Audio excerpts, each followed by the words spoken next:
Gentlemen, we are live. We are live on a sensational Saturday night. We are ready to go as it is AEW All Out tonight. A stacked card, jam-packed card, lots to talk about, lots to get into, including 4 new matches. But we got all of it here, folks. We will be your live reaction to all the action.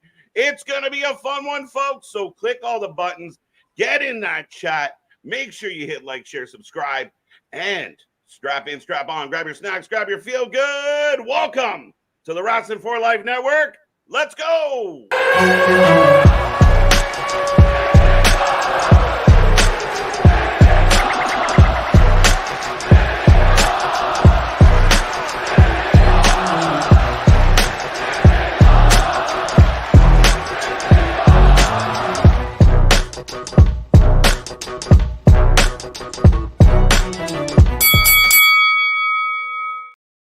Ding, ding, ding. We are back at it again, folks. Like I said, we are the Wrestling for Life Network. This is another live stream, and we are the channel that just watches more live wrestling than anybody else out there. Ready for AEW All Out tonight. Gonna be a fun one from Chicago as we get all the twists and turns that TK has in store for us tonight. Lots to talk about, lots to get into. It's gonna be a fun one, but me and that pretty face have you for the next 4, 5, 6 hours. We don't know, but we will be here all night long, ready for all the action, all the reaction. It's going to be a fun one, but get in that chat, hit all the buttons. I hope everyone out there is happy, healthy, and safe. Your weekend is upon you. I hope you're having a fun one out there. Thank you for making us a part of that weekend, and we are ready to go. Without further ado, though, I will remind you, I am Mr. Every Night KJ White, the Iron Man of YouTube. And that is Big Nick. Ladies and gentlemen, boys and girls, children of all ages, the Wrestling for Life Network proudly brings to you its YouTube tag stream champions of the world, the Every Night Delight, KJ White. I'm Big Nick, and yes, my guy, right now we got 0 hour kicking off, which they added 4 matches to. Why? Two. 4, and they're all tagged. They're all tag matches too. It's like I said, it's this interesting thing. But automatic bonus points for TK and crew. No Jericho slated. I thought we were going to get Jericho OC added to this card. Didn't happen, so I'm happy about that. The AEW crew out there is buzzing. You know, Tony keeps teasing that they might be staying on TNT TBS, so fingers crossed for that, Nick. But yeah, a lot to talk about with this card. We've previewed it. We've talked about it. We've given our predictions. We will remind everybody what those predictions are. But the 0 hour is kicking off, folks. We got a little more time before the actual main card kicks off. Remember, get in that chat. Don't be quiet. Don't be shy. Just keep the gloves above the waist at all times. And if you could take that share button and drop this link anywhere you know people are talking about wrestling, do it for us. We greatly appreciate it. We want to see triple digits in this chat tonight. But Nick, sir, how are you on this Saturday? I'm doing good. Like I said, we talked about this during the prediction show of little excited for this show. Like that, there's going to be really good matches. Really good in-ring action, like Pac versus Osprey is going to be good. You've said multiple times that Danielson's going to get the best out of Jack Perry in their match. Really, to me, the main match that everyone's focused on is Swerve versus Hangman. Ever since that man burned a house, we've just elevated this to a whole nother level. Amazing what really strong storytelling can do for a wrestling match. And did you blank out? No. Okay. I've got Jeff Jarrett, Renee Moxley Good, and RJ City talking in the center of the ramp right now here. All right. Well, keep that going. But yes, ladies and gentlemen, we will be here all night for that. The main event, well, again, it's not technically the main event. It's an unsanctioned cage match, lights out. So it will be the last match of the night from what I understand, what they've explained, what I've heard in quotes, like from the media call and such. But yeah, I mean, on paper, in ring, bell to bell, Adam Page, Swerve should be insane. God knows what they're going to do. Osprey Pac is going to be amazing. I'd be shocked if it wasn't amazing. I really do think Danielson's going to get a world of wrestling out of Jack Perry. I think this match might surprise a lot of people. I think Willow's going to be fun. I think there's a lot here that could potentially be very, very solid, and I will not hold the pre-show matches that were just added for no reason against them. Fair enough. Fair enough. Do we want to run through those, or do we want to potentially, Hachu, God bless you, talk about the potential surprises and everything that could show up tonight for the show? I've seen people throw out the idea of a Shane McMahon shows up, Giselle Shaw. I guess Anthony started it in our group chat today. Yes. That, you know, she was at All In and everything, so she could potentially show up because we've got the Mariah May title celebration. So we're already anticipating someone's got to show up and ruin that.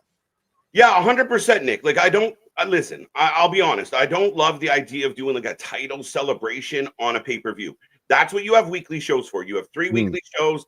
That's where you do that. That's where you do an angle, and then maybe it leads to something at the pay-per-view. But to actually have it part of the pay-per-view, not my favorite choice, right? Like, we don't show up to pay-per-views for a lot of that. Now, sometimes you get like a Waller effect on a pay-per-view or something like that. So I don't hate it. I'm really excited to see who could be walking through the door. Hopefully it's someone new, someone exciting, somebody that we all can kind of cheer about. So yeah, if anybody in the chat has any rumors or any predictions on who could ruin this celebration, but there's no way we're going from start to finish in the celebration during a pay-per-view without some problems. Well, and with it being on a pay-per-view is, I think, why you've got to have a big name. You've got to have something big kind of happen there because, like you said, normally you would just do this on a weekly show, a weekly Dynamite. If you're doing this on the pay-per-view, you've got to have something big. So could it be a Beth Phoenix? Could it be a Julia comes back, a Julia Hart? Beth, Julia are good shouts, Nick. Sorry to interrupt you there. No, that was it. Literally, because I already mentioned Giselle Shaw. I don't know if that's respect to Giselle. I don't know if that's big enough. That's the thing.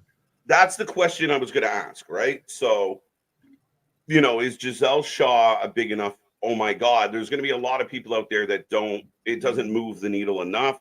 No disrespect to Miss Shaw. We've seen her work. The surprising when she left TNA, a lot of us assumed that, we'd see her. But then we do forget that Tony Khan allows his athletes to kind of wander freely.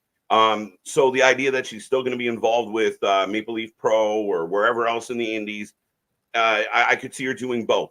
But yes, highly, fully expecting somebody to interject in this whole celebration. But is that the only surprise that we get tonight? Because I've seen people throw out the idea of a Bobby Lashley or the Hurt Business version of, with him and MVP shows up. Motor City Machine Guns have still constantly been talked about, maybe around that tag match. There's the idea that Shane McMahon shows up and is behind the whole Moxley thing, which I still don't think, but people have thrown it out there. Listen, I said this to other people. I said it to you, I think, last night as well. Even if Shane McMahon is the guy behind this, if he's the one pulling the strings, this is too soon. We've had about 80 seconds of promo from Moxley and about 2 segments of Marina Shafir kicking the shit out of security guards. To me, that's not enough to unveil the mastermind behind it all. To me, tonight is not the night. Tonight, if Shane shows up tonight, you're putting the cart before the horse. You got Grand Slam coming up. You got Wrestle Dream coming up. Build the story. And then, because one of the coolest things coming out of not last Dynamite, the one before, was that speculation. Who's he talking about? What does he mean? And because it's been cryptic, it's intriguing. It's got us buzzing. If you just flop your hand right away, well, then we know. So just make us guess. We've seen this many times with, like, was The Rock involved with the Bloodline? Who is behind all the QR codes at Once Upon a Time? Like, the mystery really gets wrestling fans. If you're a fan, you get pulled into question marks, and that's what they need to leave on the table, some question marks. Yeah, marks are attracted to question marks. I see that. But is it also, though, that you have to do it on a pay-per-view and you need to make a splash on All Out because All Out's constantly the little brother to All In? Like, does All Out have to live up or have to have something big, especially because it's that super quick turnaround? Otherwise, is it just kind of a wash? Yes and no. I mean, again, I think there's always an opportunity. You want your weekly shows to have really cool buzz, and you want to condition your audience to don't miss our shows. I think there's too many fans out there that have the idea of, we'll just watch the clips. We'll just watch the highlights. I actually seen one person today that was doing content and was like, I didn't watch the show, but here's my 2 cents. I was like, right after that sentence, everything else means nothing. Right. Yeah, if you So can't watch it, how are you going to speak about it? absolutely. Now, folks, we got some time to kill. It looks like we have about an hour and 20 minutes to go. Yes, I'm at. Do we want to sync up? Because I'm at we can try. 119, 25, 24, 23. You just hiccup 24, 23, 22, 21, 20, Give me 18. 18. Okay. 17, 16, we're good. Yes. So, ladies and gentlemen, we have about 19 minutes and 10 seconds left on the clock. Sorry, an hour and 19 An hour. You missed a whole hour. Let's fast track this. I don't love adding 4 matches last minute, nothing matches. To me, it's again, if you go to your favorite band and they got 1, 2 opening acts, good. I mean, you got an opening act and then a semi-featured act and then the main act. We're good with that. But nobody goes to a concert and watches 4 bands and then the band they want to see, unless you're at some fucking festival. But this isn't Lollapalooza, so let's fucking not overdo it. And more normally with those shows, like the 4th band, that's the semi-opening act is still a major band that's headlining tours and everything like that. But because it is a huge festival, just to carry on your analogy. Now, for everyone out there who can hear my voice right now, we are rolling. We will be here all night long. If you're new here, thank you for joining us. Make sure you click all the buttons. Don't forget those little reaction buttons. They help us. There you go. Raging Girl Gamer. Welcome. We appreciate you being a part of this. We are the Wrestling Utopia. We absolutely watch more live wrestling than anybody else out there. We will be back on Monday for Raw and all through next week for more action leading to more pay-per-views, more stuff coming your way. And we got some tricks up our sleeves, some new content. Wrestling Court will be back as we do that about once a month, including some new shows and new contents coming your way. If you haven't seen Anthony's TNA review that goes out every Saturday, make sure you check that out as well. Give Anthony some love. He's killing it with those TNA reviews, keeping everybody up to date in the world of TNA. And nobody better to do it because he's the biggest TNA fan I've ever met. So I love the fact that he's covering that for us. But yes, make sure you hit like, share, subscribe. We will get to the chat. We click on all the messages that we can, but do remember we have super chat, super stickers. If you want to stand out from the crowd, if you want to guarantee we click on you, make sure you use those super chats and you can always become a member.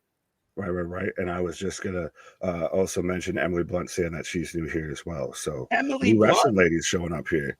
I dig it.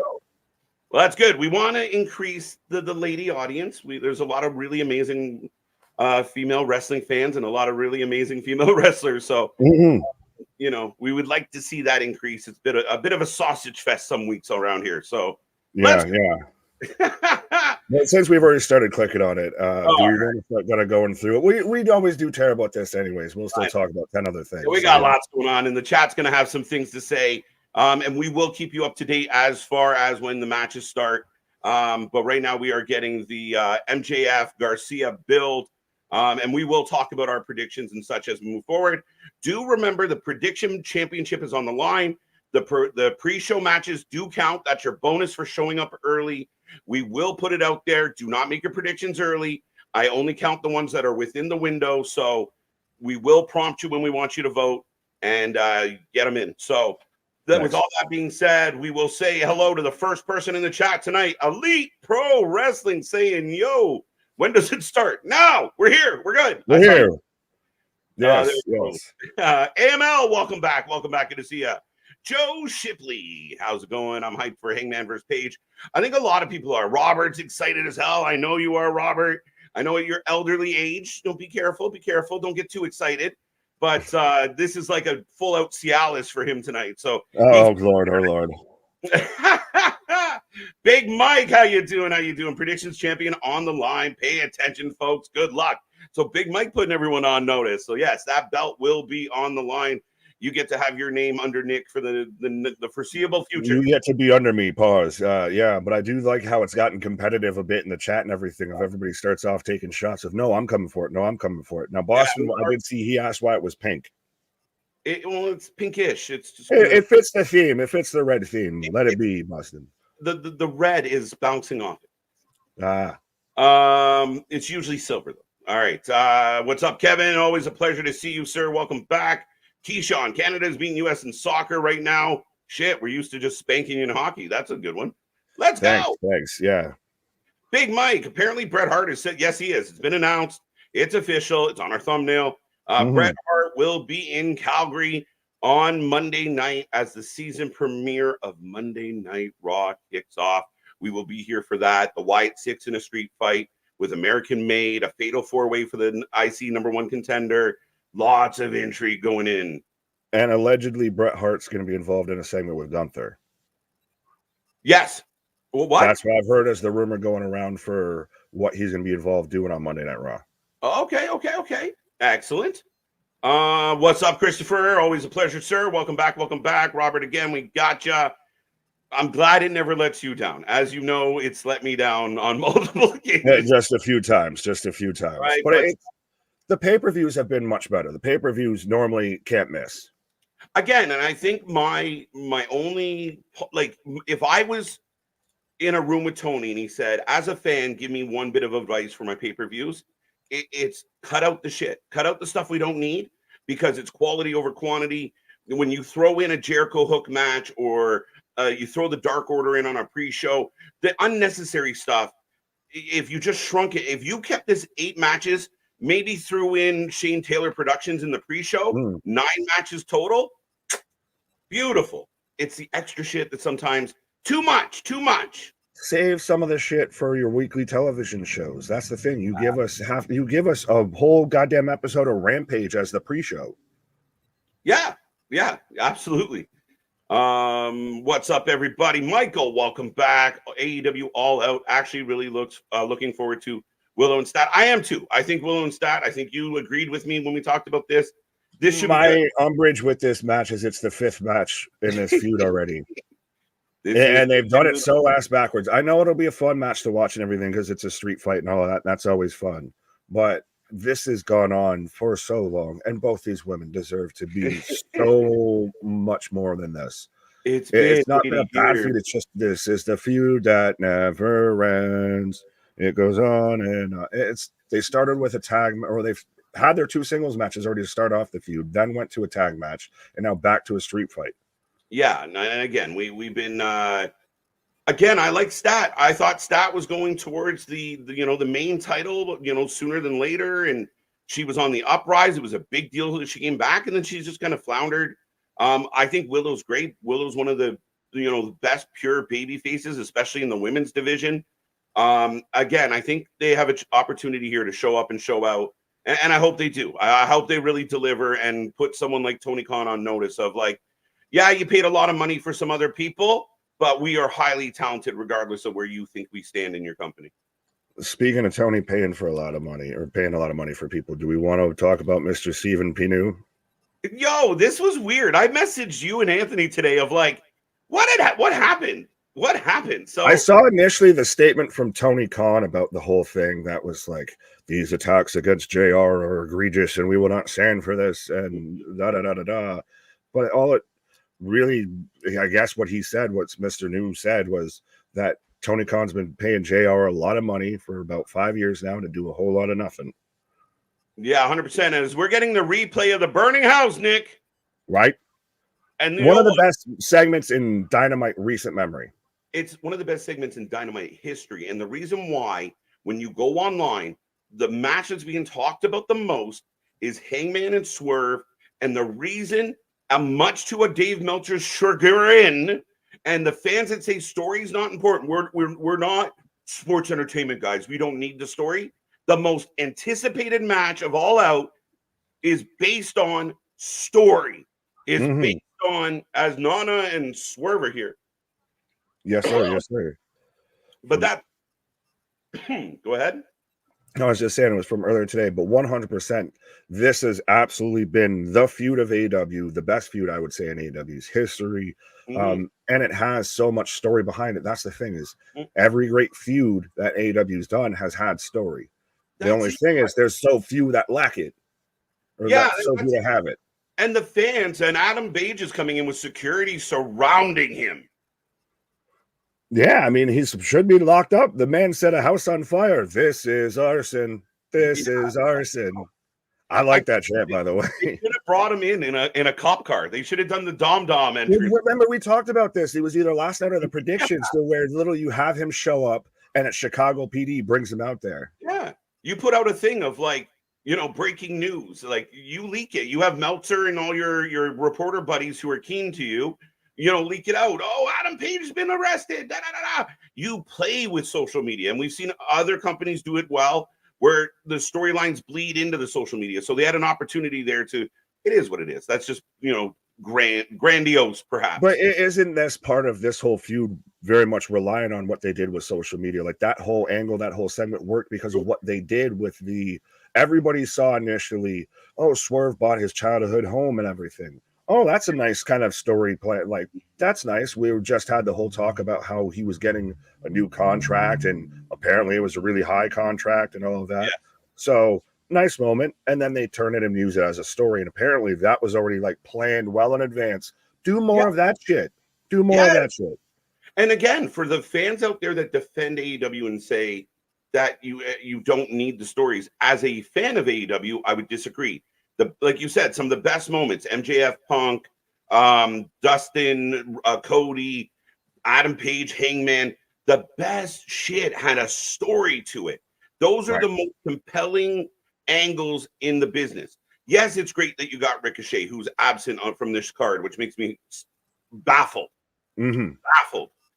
They are making a bigger deal about Hologram than Ricochet, blows my mind. But I think that, you can throw Osprey and Pac in the ring, or you can throw other people in the ring and just let them go. They're going to deliver. But if you really want investment, you pick a bad guy, you pick a good guy, you tell a good story. Absolutely, absolutely. Should we try and get past more than like 5 names? We're doing well. We're doing well. We still got an hour and 7 minutes to go. Yeah, we're in no rush right now. Christopher, how you doing? How you doing? Welcome back, sir. We always appreciate the love. Don't know what that's for someone else. We missed most of these people having conversations before we were talking initially amongst themselves. Looking forward to Mercedes and Shida. Shida stealing Solo Sikoa's attire. Right. Listen, Shida got a huge pop, got a lot of love. I'm a big fan of Shida. Unfortunately, she's not going to win tonight, but we're a big fan. All right. Robert says after Monet wins, she should do a program with Thunder Rosa. I'm in. You got me sold, Robert. I'm not even going to argue with you. Should have been doing one. Tiana. Yeah, I was going to say, should have been doing one. Absolutely. She needs something. She needs something that can actually go, and somebody that can honestly carry her in a match, because she hasn't put on a good match so far, I feel, in AEW. Yeah. And she hasn't really delivered a single good segment, to be 100% honest with you. And that's unfortunate, because she hasn't done any. Michael, welcome. I believe that is a new name. Robert did answer that question. 8 on the main show, 4 on and you shouldn't be announcing matches the day of. It's silly. A little bit. Shane McMahon will be all elite. I still find it hard to believe that that'll happen. I mean, I still think that if you have a McMahon on AEW television, you're going to get a core bit of that audience that gets upset that there's a McMahon on your television and turns away. Like, you're going to divide your audience. Angle, like an interesting perspective, Nick. Who are the Acclaimed wrestling tonight? They are taking on the Iron Savages, friends of the channel. Yay. Yeah, Iron Savages make it to a pay-per-view. Congratulations. The Acclaimed, who are, trying to win the titles, have been relegated to the pre-show. So that's kind of interesting. I will put it in the chat, folks. Remember, this is your bonus points for the predictions championship. So get your predictions in. Who is going to take this one? Who is going to get the W? I think it's pretty obvious, but c'est la vie.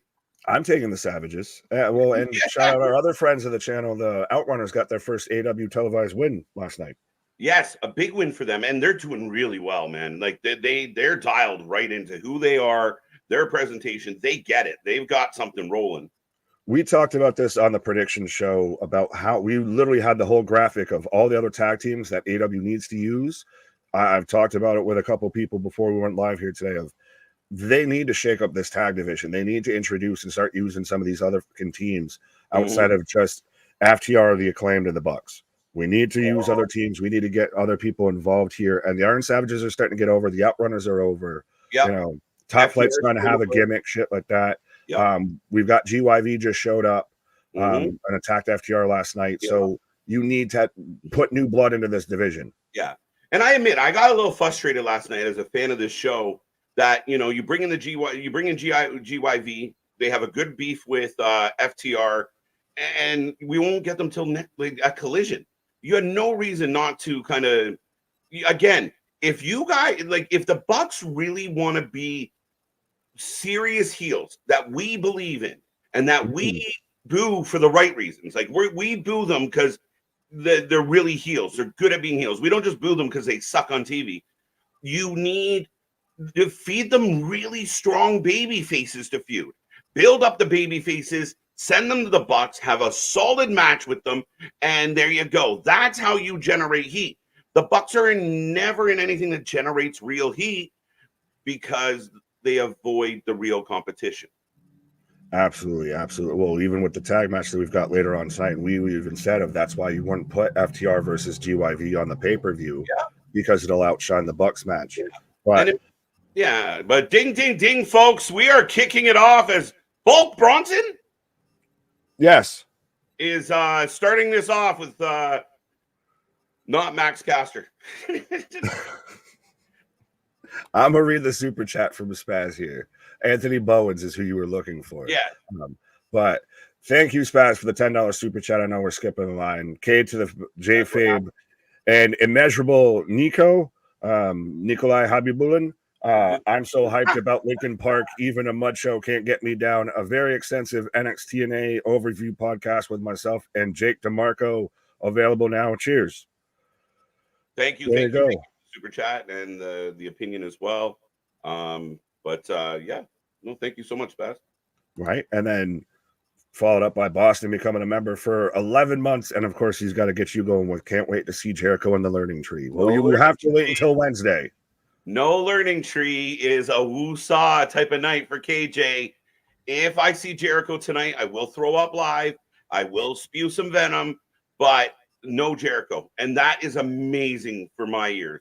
I thought we were going to get Orange Cassidy versus Jericho tonight, and I would have hated it. Absolutely. But I will try and rapid fire some of these names here. We've got. No, I got it. We're rolling. Apparently, Bret Hart, we got that one, so we're going to roll a little bit down. I see Mike and a little back. Old is fun. I'm old, not important. Listen, sometimes, a little blue chew goes a long way just to have fun. I'm actually, hashtag not sponsored, by the way. I'm actually show tonight, Dinkins. It should be a fun one. It's nice to hear you say that, Boston. I'm excited that you're excited, sir. Why? So now we have MXM backstage watching the tag match, just randomly, just jackets pulled out. And why is the color on their TV that they're like the monitor they're watching, they're doing the WWE sideways view. But the color on the thing's all off. Like everybody in the match was green. It's one of those like when you remember when you used to like try and steal the pay-per-views and everything, you'd have to try and watch it through the scramble and shit like that, to catch any bit of it. That looks almost like what they were watching backstage here. Hello again, raging girl gamer. I didn't see that, but it almost feels like Goodbye Horses should be playing in the background. What's up, KJ and Big Nick? How you doing, fellas? Are we getting ringside Anthony tonight? If not, what's up, Anthony? Anthony should be in the chat. We don't know what he's doing right now, but yes, it will just be the two-headed monster of Nick and I this eve. But big shout out to Anthony. Like I said, go check out Anthony's TNA review as he killed it. It's fun to watch those weekly episodes with him. Nick, I think Spaz threw up another super chat if you want to grab that one. Yeah, well, I got C Money becoming a member first. So shout out C Money. Been a minute since you've been in the chat, my guy. I was glad to see you back. And then Spaz with a $5 super chat saying, imagine a segment where the Learning Tree announces a new mouthpiece and Meltzer is now the Bischoff to Jericho's Hogan. What? Cue to cut to the scene where it's Jim Carrey and Dumb and Dumber like doing the gag and everything. Because just go away with all of that. No, never. We will never speak of that ever again. That also have minors. I don't know if that's a thing. I don't know if that's allowed.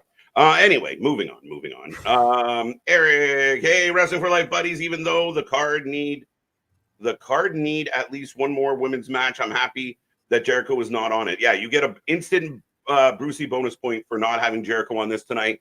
As right now, the Iron Savages are in control as we get a tope. Holy shit! Well, a tope close but not quite-ish. And then a moonsault. One, two go. So we're about 59 minutes away from the start of the show. We're getting a little bit of more nipple play here on All Out already. Right. Well, that's Bear, I believe. Yes. Welcome back, Bradley. Good to see you. What's up, everyone? The steel cage match between Swerve and Strickland and Adam Page at All Out may not be suitable for all members of the family. I predict the graphic aggression. Yeah, I would highly, if you got small children or people who are sensitive, probably not watch this one. It's going to be insane. They've already had them drink blood. How do you up that? Right. Now, because you've set that precedent, and if you don't hit that, is it a bad match? Is it not deliver? Mm-hmm. Well, we saw what happened with Osprey and MJF at All In, and as a standalone match, it was pretty good. Not great, but pretty good match. But if you hadn't done an hour match 2 weeks before, it would have been that much better. So yeah, you got to be careful with that. Yeah, well, you honestly should have flipped those two matches. If those were the matches you were going to do, you start off with the half-hour shit. You give it to but you have to change the results. But yeah, you got to switch those up. You can't do the Broadway and then a 30-minute match. 100%. We Don't Like You B is ready for it. Welcome. Scott is in the house. Good to see you, Scott. I will remind people out there, we are currently raising money for literacy in the world. So make sure you're like Scott. Go get yourself an F. Meltzer t-shirt. Two good causes. You get two birds stoned at once, folks. Yes. Where you can get, you can help children all around the world read. And we can also, amplify the anti-Dave sentiment. Not that that is based on him. Wink, wink, nudge, nudge. All right. We might have to contact Mr. Stephen Pinu then at this point. Oh, the Iron Savage is on fire right now. Let's go. I like Keyshawn. I'm leaving work early. Screw this job. Tower of Doom. Splash 2. They went for that last night and got broken up, but we're close. Right. AEW is internal. Okay. That's deep. Yeah. Why is it pink? Listen, you shut up, Austin. It's a red tin. TK just confirmed an 83-man tag match to kick off 0 hour. Don't tempt him. Right. I'll show you my roster. Oh. Bowens gets tossed huge and then eats the backdrop. Right. Oh, yeah. The straps are down, folks. The straps are down. Safit, welcome back. Kevin, we got you. There you go. Fingers crossed. Who else we got? Christian Power. Alexis is back with us. Keyshawn, as always. Shane McMahon says Steven edits. I don't believe it. And again, I'll be right here to go, holy shit, but I don't see it happening, Nick. Where do you fall on this? I don't see it happening. I think it would 100% be insane if it happened. But like I've said, my stance on this is I don't think he would do it. I don't really think Shane's wants to be that involved. I think that's a whole narrative that's been brought up and made up, and that never really existed. Billy laying out our buddy and giving him suck it. Caster's got Bear up. Bear's ass is eating his trunks. The big Death Valley driver, but and I still, if you have a McMahon on AEW television, you're going to have some fans that are going to think it's great. And oh my God, we got the coup over all of that. And then you're going to have some fans that, as the Acclaimed win. So I'm off to a fantastic start of 0-1. Yeah, but you're funny. 100% of the chat said the Acclaimed. Oh, I lied. 88% got it right. I was taking our buddies. I wasn't fuck the Acclaimed. Right. I'm sick of Caster, honestly. But if you have a McMahon on television after you've called them the Harvey Weinstein of wrestling and shit like that, that's really super hypocritical, and you no longer are the alternative. You lose the right to say that because now you're them. I think I can sell you on the fact that Shane McMahon distanced himself. Shane McMahon hates his father as much as anyone else does. He's the good McMahon. He's the black sheep. You know, That's got you've got to spin. You got to be a master spinman, and I don't think they are. If I'm bringing them in, that's what I'm telling people. If the minute it gets questioned, Shane, like the minute Shane's involved, that's the part of the promo that he delivers as like, you know, I'm the black sheep. I'm not like the rest of them. I'm the good one. You really think that Shane's going to go out there and cut that promo? Because Tony can't do that. Tony can't tell you that story. Shane would have to do it. Shane's not going to go out there and denounce all of that.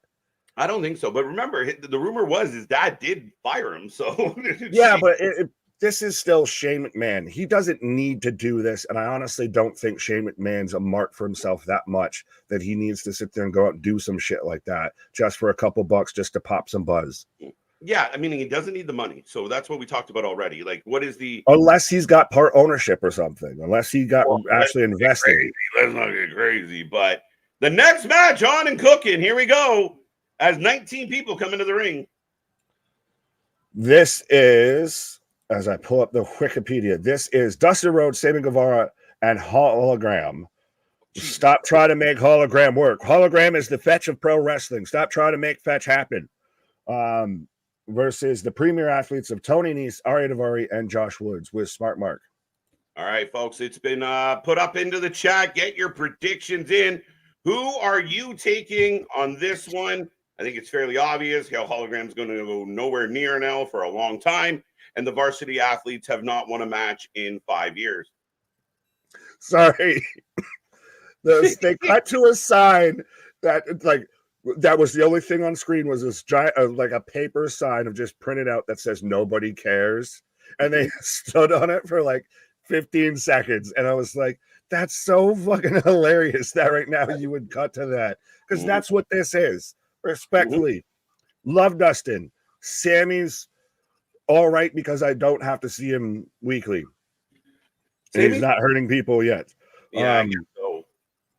The throwing out nobody cares and you cut to a sign of that is just hilarious to me because it's just epitomizes this whole 0 hour. Yeah, and again, I think that's where you do more harm than good by overbooking. Like, there's no point. Like, here we are, we're trying to be in the pre-show. You should be hyping up the pre-show. We should be building up the pre-show. These matches are not doing that for you. Like, this is on YouTube. This is like, you should be, you know, it's just matches for the sake of matches. Is it that they do the pre-show on YouTube and everything that they'll do that to try and get the extra little clicks, the extra little buys? That's why they throw these matches on it. But I don't know that these matches make you want to buy the pay-per-view. Exactly. What sells you is those really amazing packages, and AEW does really good hype packages for their matches. So if you're going through YouTube and you see this hype package for this blood feud and a guy burning down the house, or MJF, you know, punting Garcia's balls into third base. That I mixed up two sports. I like that one. There you go. But that's what sells you on the pay-per-view. You know, no offense to Dustin or the Iron Savages or any of these guys, Hologram. That doesn't help you sell more pay-per-views or make more people interested, in my opinion. Well, I disrespect the hologram. Disrespect the hologram. Yeah, hologram. The whole hologram situation is stupid. Last night he even fell. Like, they're hyping this guy up like it's a big deal. He's a tiny guy that jumps around. It's Vikingo in a mask. Like, it is fun. Like I said, he's the fetch of wrestling.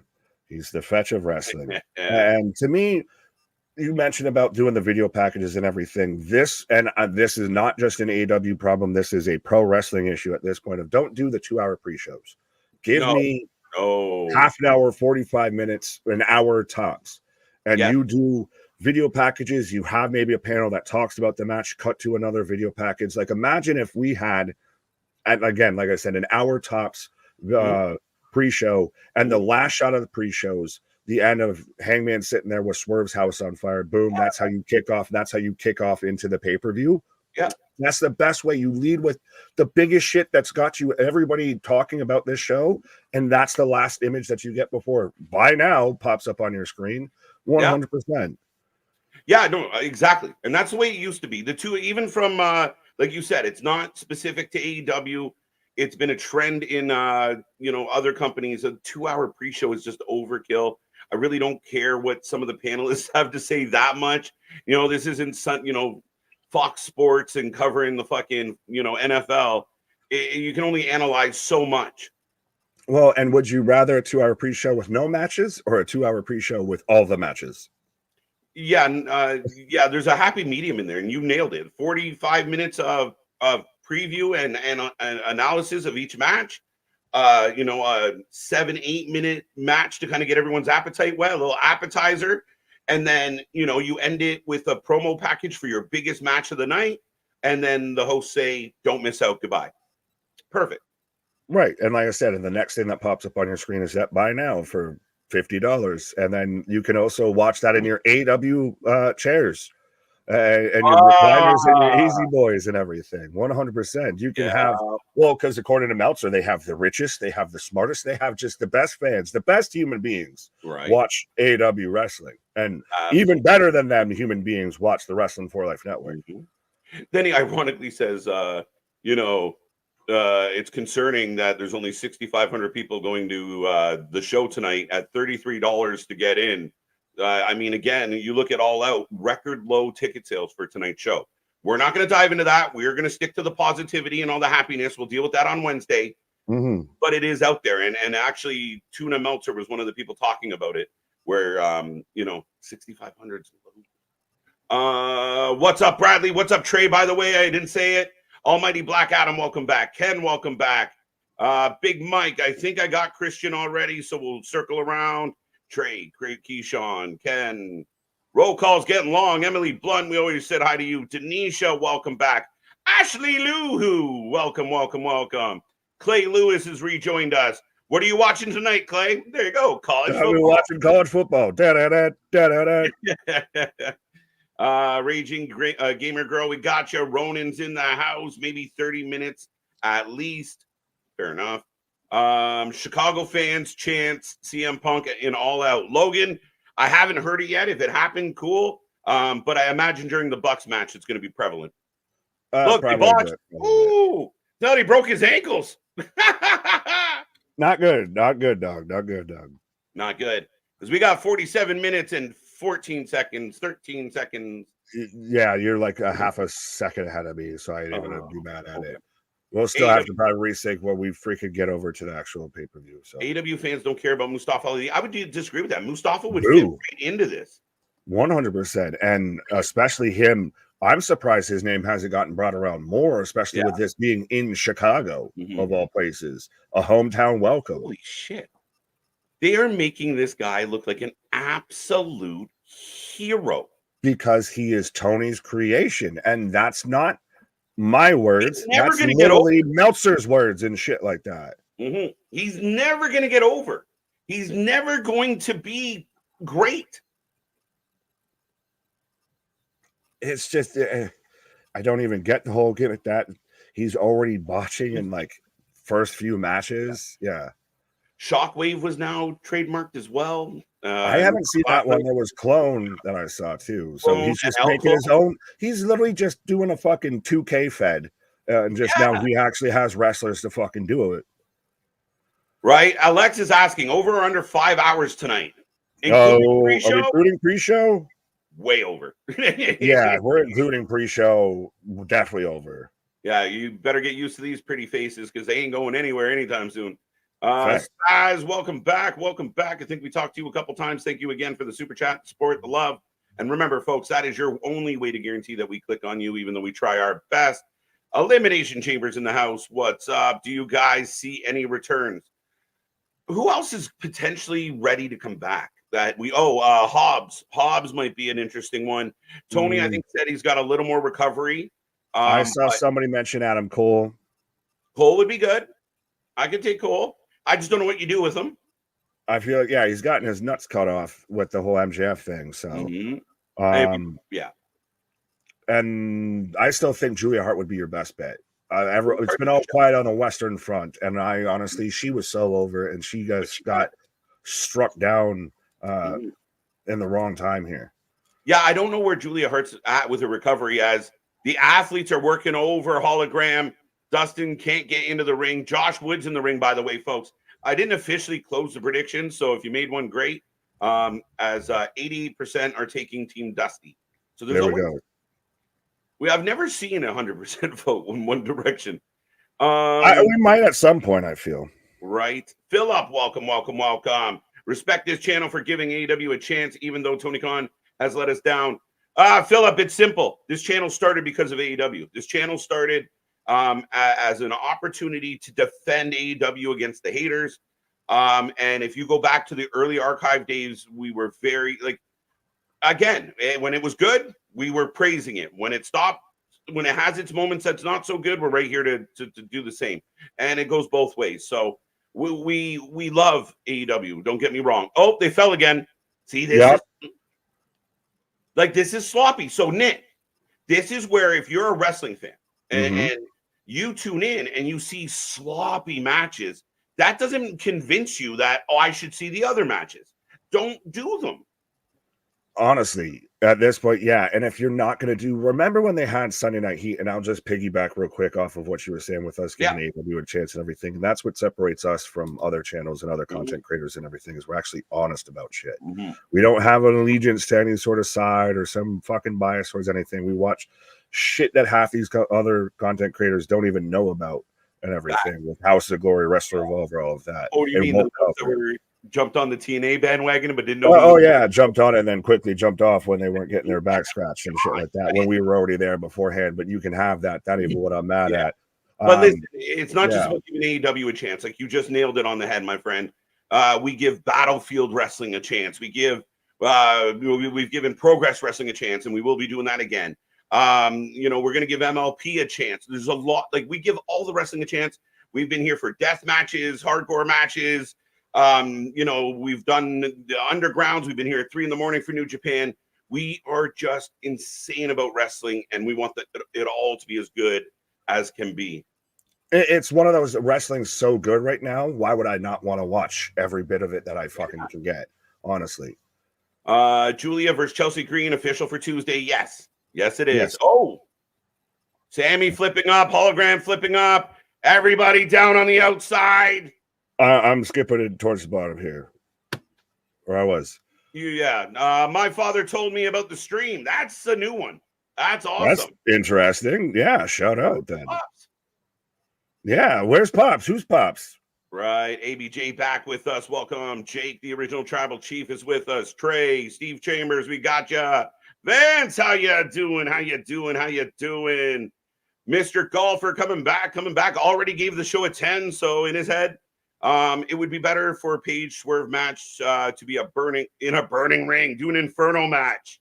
I thought that's would have been something that they could have done. Yeah, honestly, that we haven't seen an Inferno match in God knows how long here. Right, James and KC's back with us on Barstool the Yak. They had a social media viral father and son, AJ and Big Justice. They mentioned they were in Chicago because of the wrestling promotion. Maybe they will be at All Out. I don't. Who's AJ and Big? You got me swinging on that one, James. I really. Who?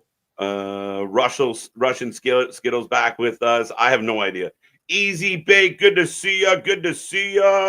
Say you guys are my eyes and ears. Well, there you go. And we're your beards too. Pause. Right. Wrestling Proud. Welcome. I think we said hello to Ken, but welcome again.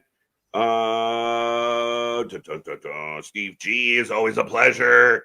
Steve, I appreciate your opinions, but there was no way that Collision was better than SmackDown last night. SmackDown might not have been as good as I thought it was, but Collision was worse. Oh, no. Hologram. I just wanted to make a jab. Who, Damien? Who? Because he was saying fans love Hologram for some reason. I was saying who? Yeah, I don't know. Mr. Noob, welcome back. Can someone explain why they can't do an upper body workout when he has a leg? Can't do an upper body workout. He does. It's called video gaming. Right. 0-2. 0-2. Wow, C-Money. You're getting off to a fucking scorching start.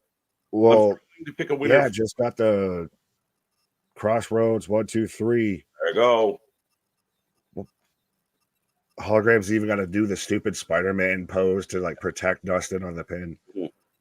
But that's the thing. If you want to sell us on Hologram, why didn't Hologram get the pin? It's so silly. Silly shit. Because Dustin's on that final run. They're Yeah. trying to put Dustin over as much as they can until he saunters on down the way. Yeah. I don't disagree. But I made it to the bottom of the fucking list. Ladies and gentlemen, we are rolling on. The second match is in the books.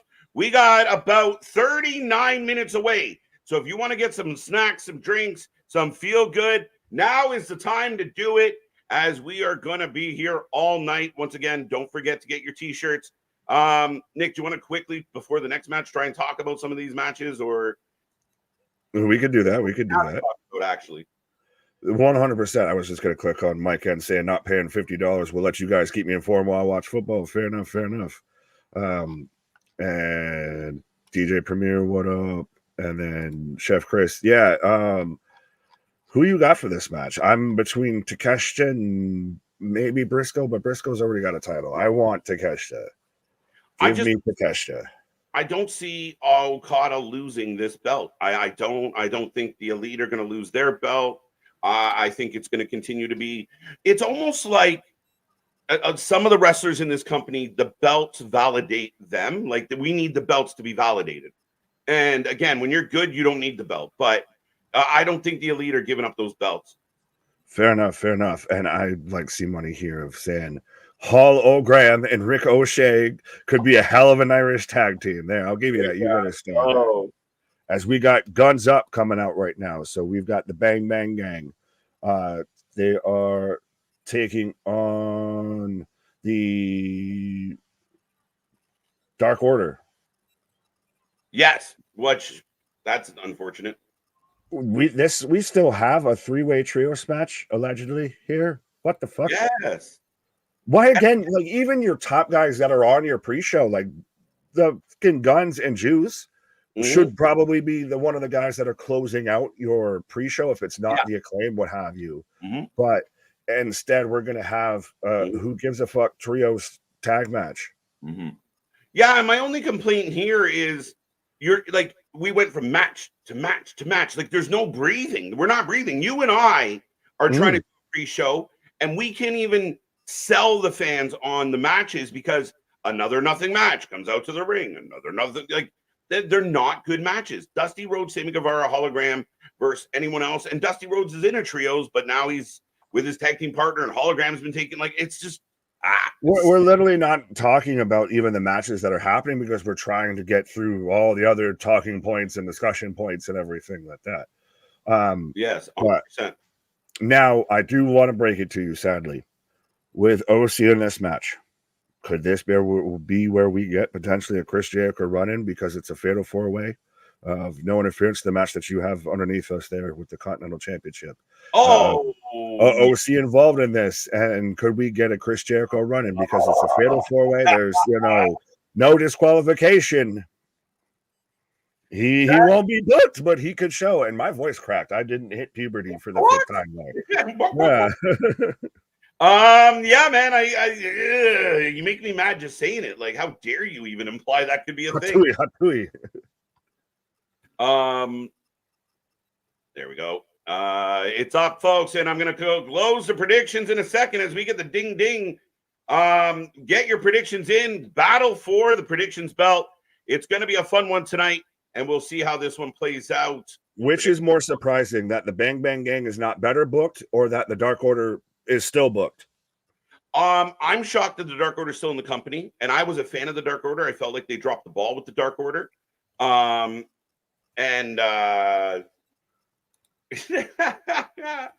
out of my head, bro. Right? Bang Bang Gang. But Bang Bang Gang's phenomenal. The Gun Brothers are outstanding. Juice returned, and it felt like it didn't matter, but Juice is so good.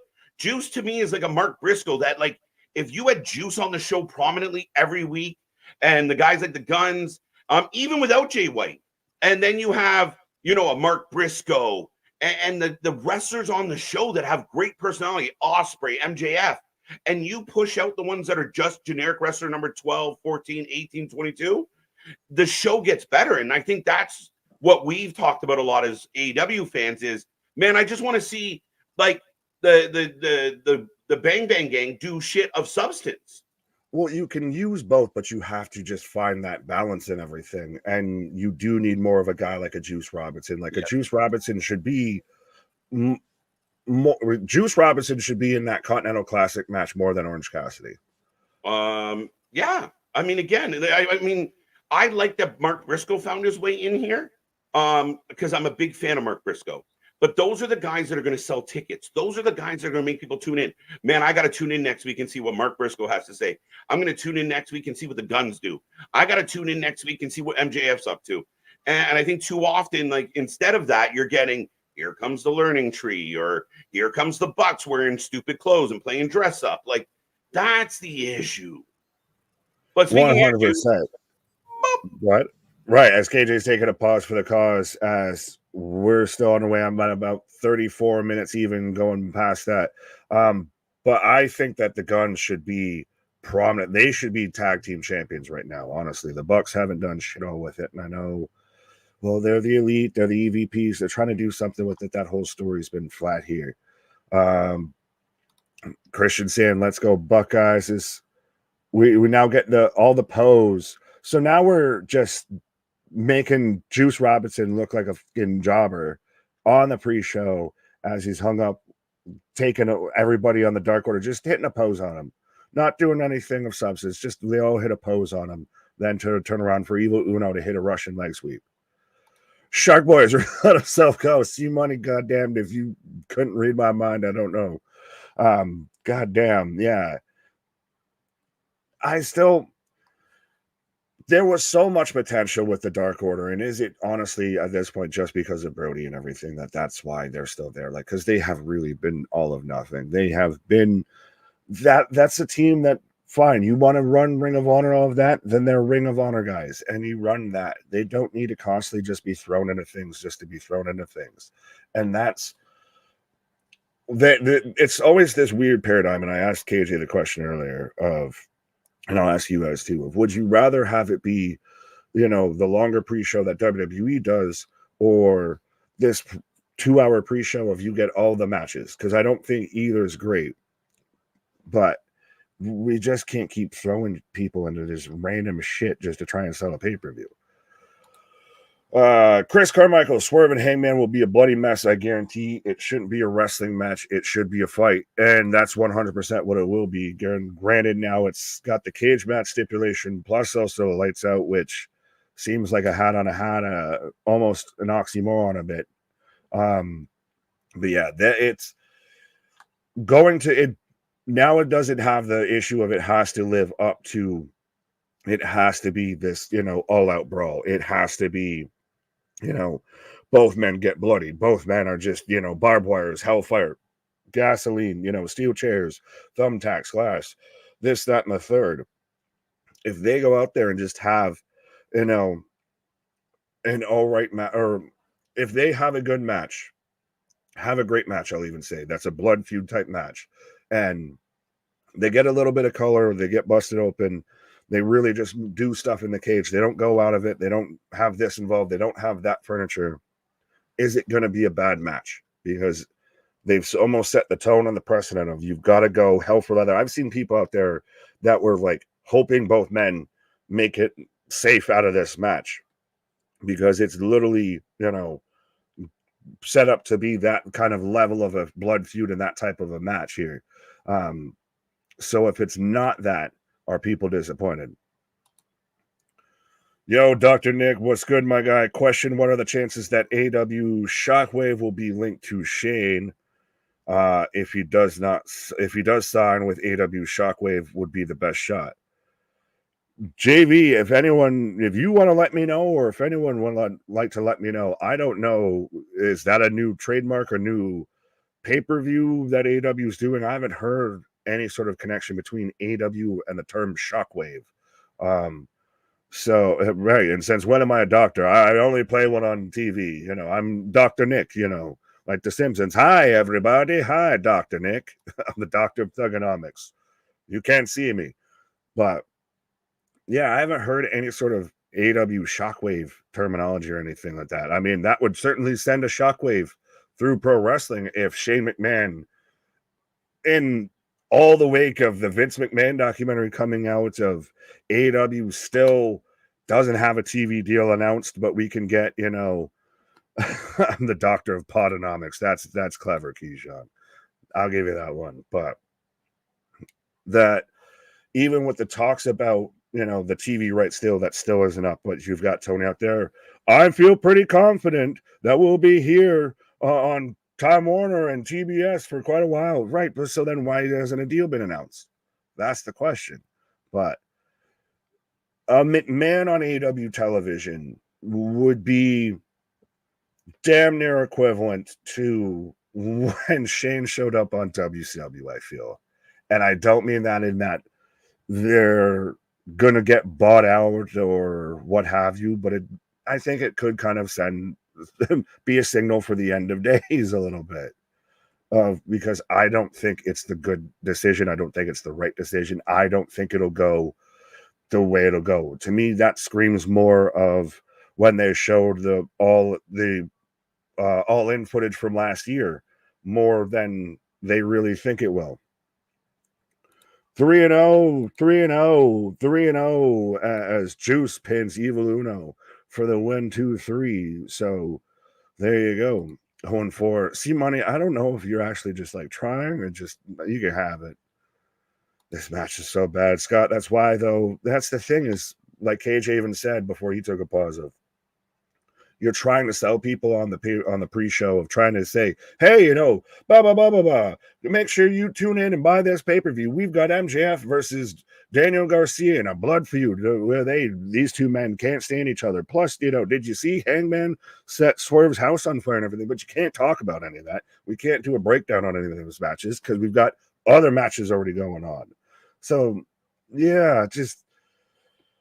Again, they need to just trim the fat on a lot of this stuff. If they've gotten better, it's no longer, you know, the 15, 16, 17-hour pay-per-views to where we're at the main event and where I don't care who wins, just make it fast. But they very much need to... They're getting better with it. They're getting better with the pacing and everything. I will admit, I really liked the whole end. Some of the matches were trash, but the rest of it was really solid. And it wasn't 57 matches. Is this... Yeah, who the fuck is Big Justice and why should I care? Moving on. Is this goddamn like Baby Gronk type shit? I don't even know who these people are. Costco guys. Oh God. I don't care. We don't need, you know, a 2-hour pre-show. We don't need 4 matches. Hi, I guess Big Justice. In the famous words of Conor McGregor, who the fuck are these guys? No offense. Anybody out there know who Big Justice is?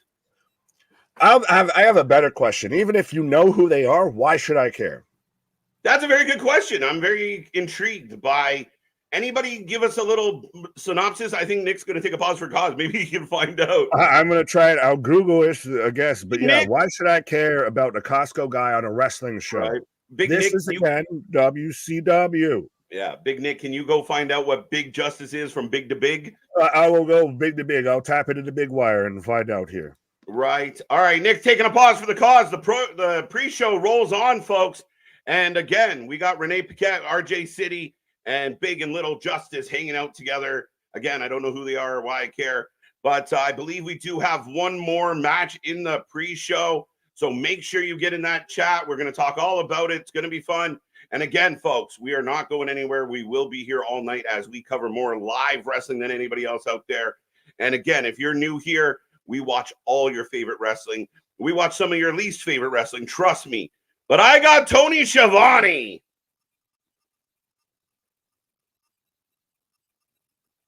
Introducing somebody. Ohio State Buckeyes. Boom. Don't care. Yeah, exactly. Hey, Sky Blue on crutches. Sky Blue wearing red.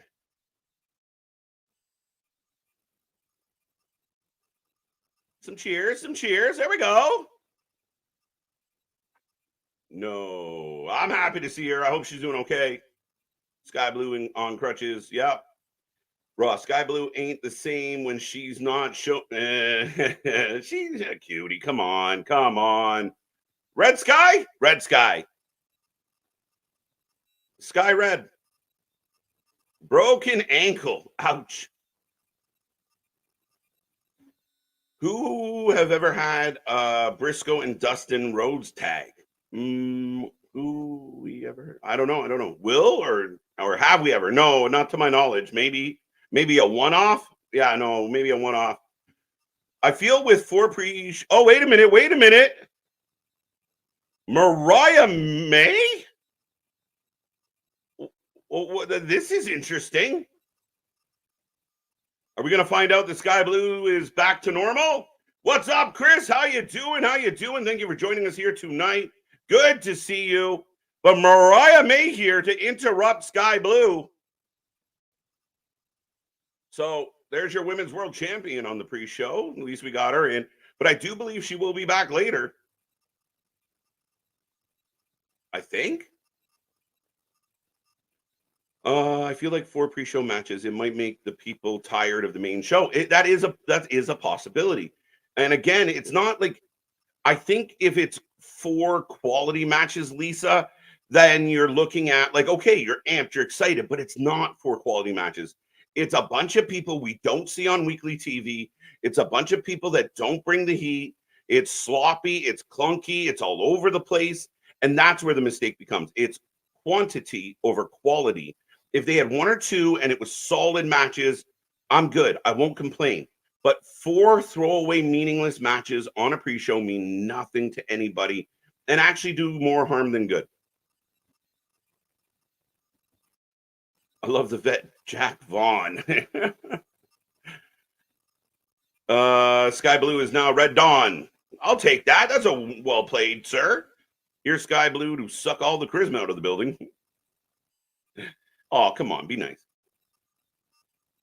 But it'll be interesting that Sky Blue's been on the shelf, and as she kicks, wow, she kicks the crutches out, pushes her down, and then beats her up.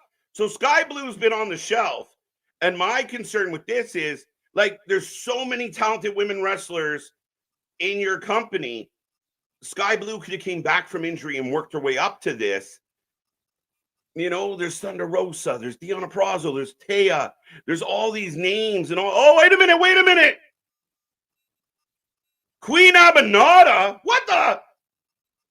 Okay. The women's champ gets run off by Queen Aminata. Help me understand. Bring back Anna Jay. Anna Jay's in Japan doing her thing. I think that's great for her career. And I hear good reports. This is an awful segment. Yeah, and again, it kind of doesn't tie in a little bit to the continuity of the show, right? Like, again, Queen Aminata, we don't see much. We did see her last night, I believe. And I think Queen Aminata is great, but you brought her in, and she's been nowhere. She's been Ring of Honor behind a paywall. So, you know, Queen Aminata going after Mariah May or Sky Blue coming off injury, you're just bypassing everybody. Batch 8, we are 21 minutes away. An hour and 8 minutes into the stream already. 21 minutes away from All Out.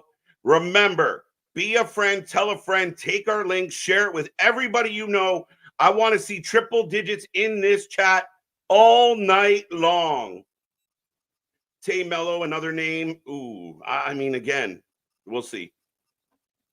Big Justice and his son are famous for a viral TikTok song in Costco. Okay, there you go. You bring in those TikTok views. Let's go. But here comes Top Flight. Has anyone been paying attention to Top Flight's new gimmick? Or like really going pilot? I mean, I'm not complaining about Layla Gray, but a 3-way trios match. Holy shit. So another 12 people. Oh, no, 9. I stand corrected. Plus managers. So here we go. But folks, I will prompt you for your predictions as soon as I realize the other 2 teams. But get your predictions in. Make sure you're a part of all the fun tonight. And you get your chance to win the predictions title. But yeah, Layla Gray out here with her batons or whatever the fudge you want to call them. And top flight in the ring. Queen Aminata is amazing. She is good. She is good. So again, in one breath, I don't mind Queen getting pushed. In the other breath, I don't think she's really been presented in a way to deserve it. Like, if she's going after your world champion, what about all the other women? What about all the other women in this company that are talented that we have seen more? So if you want us to believe in Queen Aminata, book her on Dynamite, show her off, give her wins, build her up. Shane Taylor, who has joined forces with Mortis, by the way, and Lee Moriarty. Mortos. Kira, welcome back. Seeming to be our liaison at times. Why you look sky blue? You don't need great mic skills. When you look like sky blue, you don't need great mic skills. Not true. Not true. Only gets you so far. Only gets you so far. There's a lot of pretty women out there. So if you don't have the intangibles, again, no different than the wrestlers. There's a lot of wrestlers that can do flips and tricks. There's a lot of jack guys that can lift things up and power slam people. But if you don't have the intangibles, if you can't connect with the audience, you're fighting a losing battle. But she's young. Like, again, there's no reason why she can't be the future of the women's division. She's very young, very new, and got very over because of a very noticeable back end. And wait, I thought Roddy was going after Hook. All right, ladies and gentlemen, get your predictions in on this one. I really thought Roddy was going to be fighting Hook at some point. I don't get what he's doing here, but this is the final match of the pre-show. Get those guesses in. Get yourself some points as you could earn our predictions championship here tonight. I'm just trying to type all this stuff in all at once. UK, Shane, and Top Flight. All right, we'll take a poll on that as well. Queen Aminata is friends with Sky Blue in real life, I believe. Yes, there is a truth to that. There's been videos of them together, pictures of them together. Again, works. Like I said, I have no issue with Sky Blue. It just, the world champion showing up to pick on nobodies, for a lack of a better term, I don't love it. There is only one queen in wrestling, and she's hurt. Facts. I'll take that. I'm ready. I'm already exhausted, and there's still 20 minutes of the pre-show. Yeah, I hear you. I hear you, bro. Again, less is more. Less is more. Deeb, Rosa, Shida, Taya, Perazzo, Hayter. Yeah.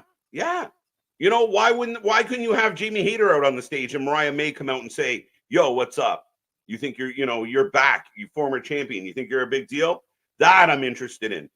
You know, I think there is a lot of talent there. What happened to Mina?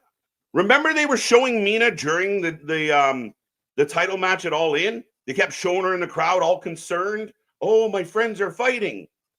Nothing else. After that, Mina went down to Ring of Honor. Mina's in an angle with Taya on Ring of Honor. Where is Mina? I like Mina. I think Mina's over. I think fans love Mina. You can argue about why, but she is. I don't care why. When Sky Blue returns from injury, she comes for Mariah May. Yes. And again, you feel like you're jumping the line. You're not working your way up. And you don't need an official ranking system, but you do need to present people in a different light. They give me the right censors vibes. That's funny. I've paid attention to Layla Gray. That makes sense, MDB. That doesn't surprise me from you. Is Vince now booking top? Maybe. Son of a bitch. I keep saying it. Tony Khan is more like Vince McMahon than Triple H is. That's just the funniest. What the hell happened to AR Fox? That's a good question. I think he occasionally is on Ring of Honor. Somebody, anybody, somebody. Top Flight for the win. Top Flight for the win. Giants, by the way, predictions are closed at this point. Multitasking is not my friend. What does the chat say? Oh, they didn't say anything because I'm slow to the trigger. Let me try that. Sky Blue will come back and be a nobody like always. Again, there's a lot of potential there with Sky Blue. I think she can do something. She's got a look. She's got somewhat of an attitude. She's a little bit flat. If anyone ever saw the interview she did with RJ City, not the most charismatic lady, but she's super young. Was she 23, 22? And somebody out there is going to correct me because they've been stalking her, but whatever. Top Flight for the win. Top Flight for the win. Shane Taylor is actually underrated. Another guy, Lisa, again, if Shane Taylor was used on your weekly show, Shane Taylor would sell tickets. Shane Taylor would make people interested. Shane Taylor carried Ring of Honor on his back in a lot of ways in the late days of Ring of Honor. Shane Taylor is an outstanding talent. Lee Moriarty's not even bad working with Shane. But he's buried. He's behind a paywall. We never see him. And then you never see him. And here he is on a pre-show for the pay-per-view. And you're like, I don't get it. I don't get it. Because if I was running the company, I would want to use the best people possible. This rogue beard is killing me. Shane Taylor, yeah.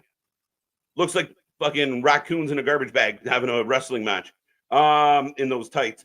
Why is this bull dude wearing a waist trainer? Good question. Why is this bull guy involved with Shane Taylor? A better question. Top Flight for the win. Top Flight for the win. Jeez. Can the rest of the women will be fed to Mone, but I can see Purrazzo with Mone. Yeah, but Purrazzo is being pegged as a heel. Like they're presenting Purrazzo as a heel. If you send her after Mone, that's a bad move. Now, Mariah May is also being presented as a heel. So what do you do with Purrazzo now that you're building her up as a heel? All right, we got another flippy, tricky match. A little bit sloppy. That little kind of wait for the man to get over there so you can jump over him. Sky Blue is still green. Fact. KJ, they do show more girls. Look at Jericho. That's an interesting. Hilarious.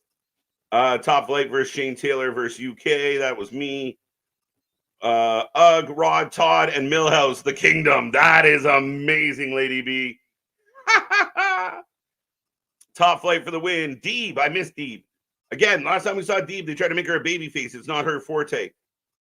Wait, Shane Taylor is in the pre-show. Does that mean Shane McMahon?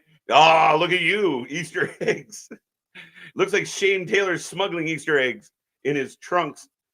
I'll be driving past the arena in a few minutes in my semi. Let me know if you hear the air horn over the big crowd. Yeah, Mr. Noob, give him a burn burn for us. Let's do it.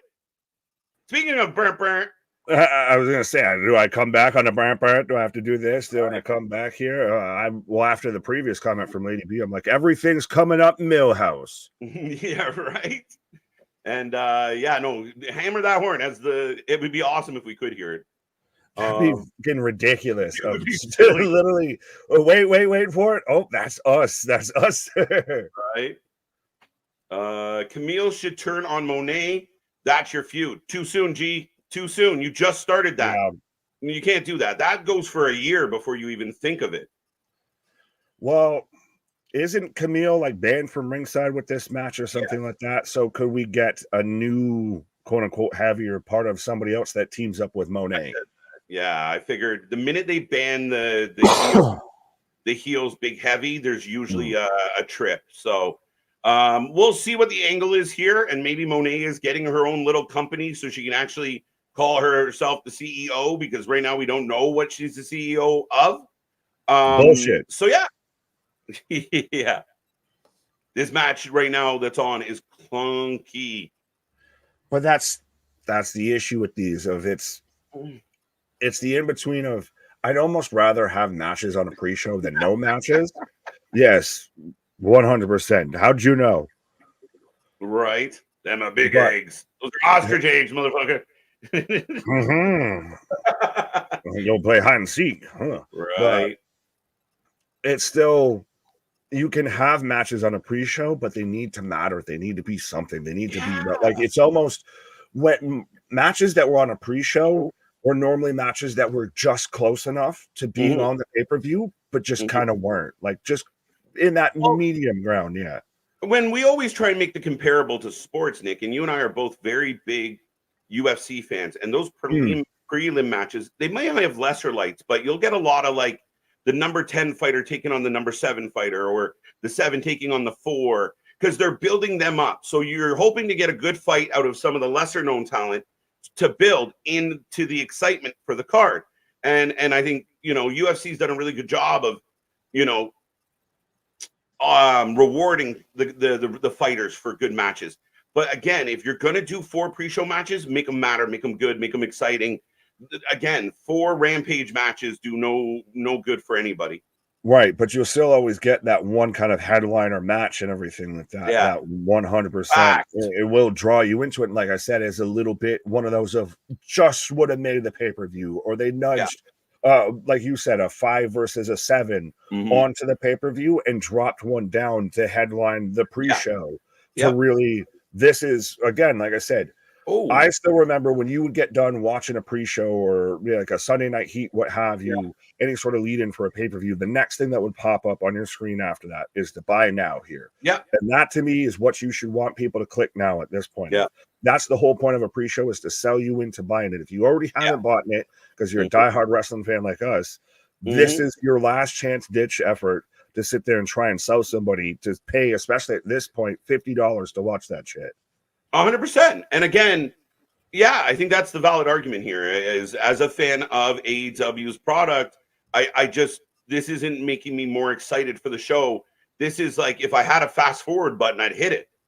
Facts. Know that. Right. Tony Khan needs a real booker, but he never will. Listen, if he wants to call himself the booker and blah blah blah and try and take the glory as Mortis goes flying through corkscrew the torte, the fucking Mortis. But I think, again, the collective at the top of AEW that's making decisions, there's too much. I went on a rant about it last night, and I won't do it again today because I'm in a good mood.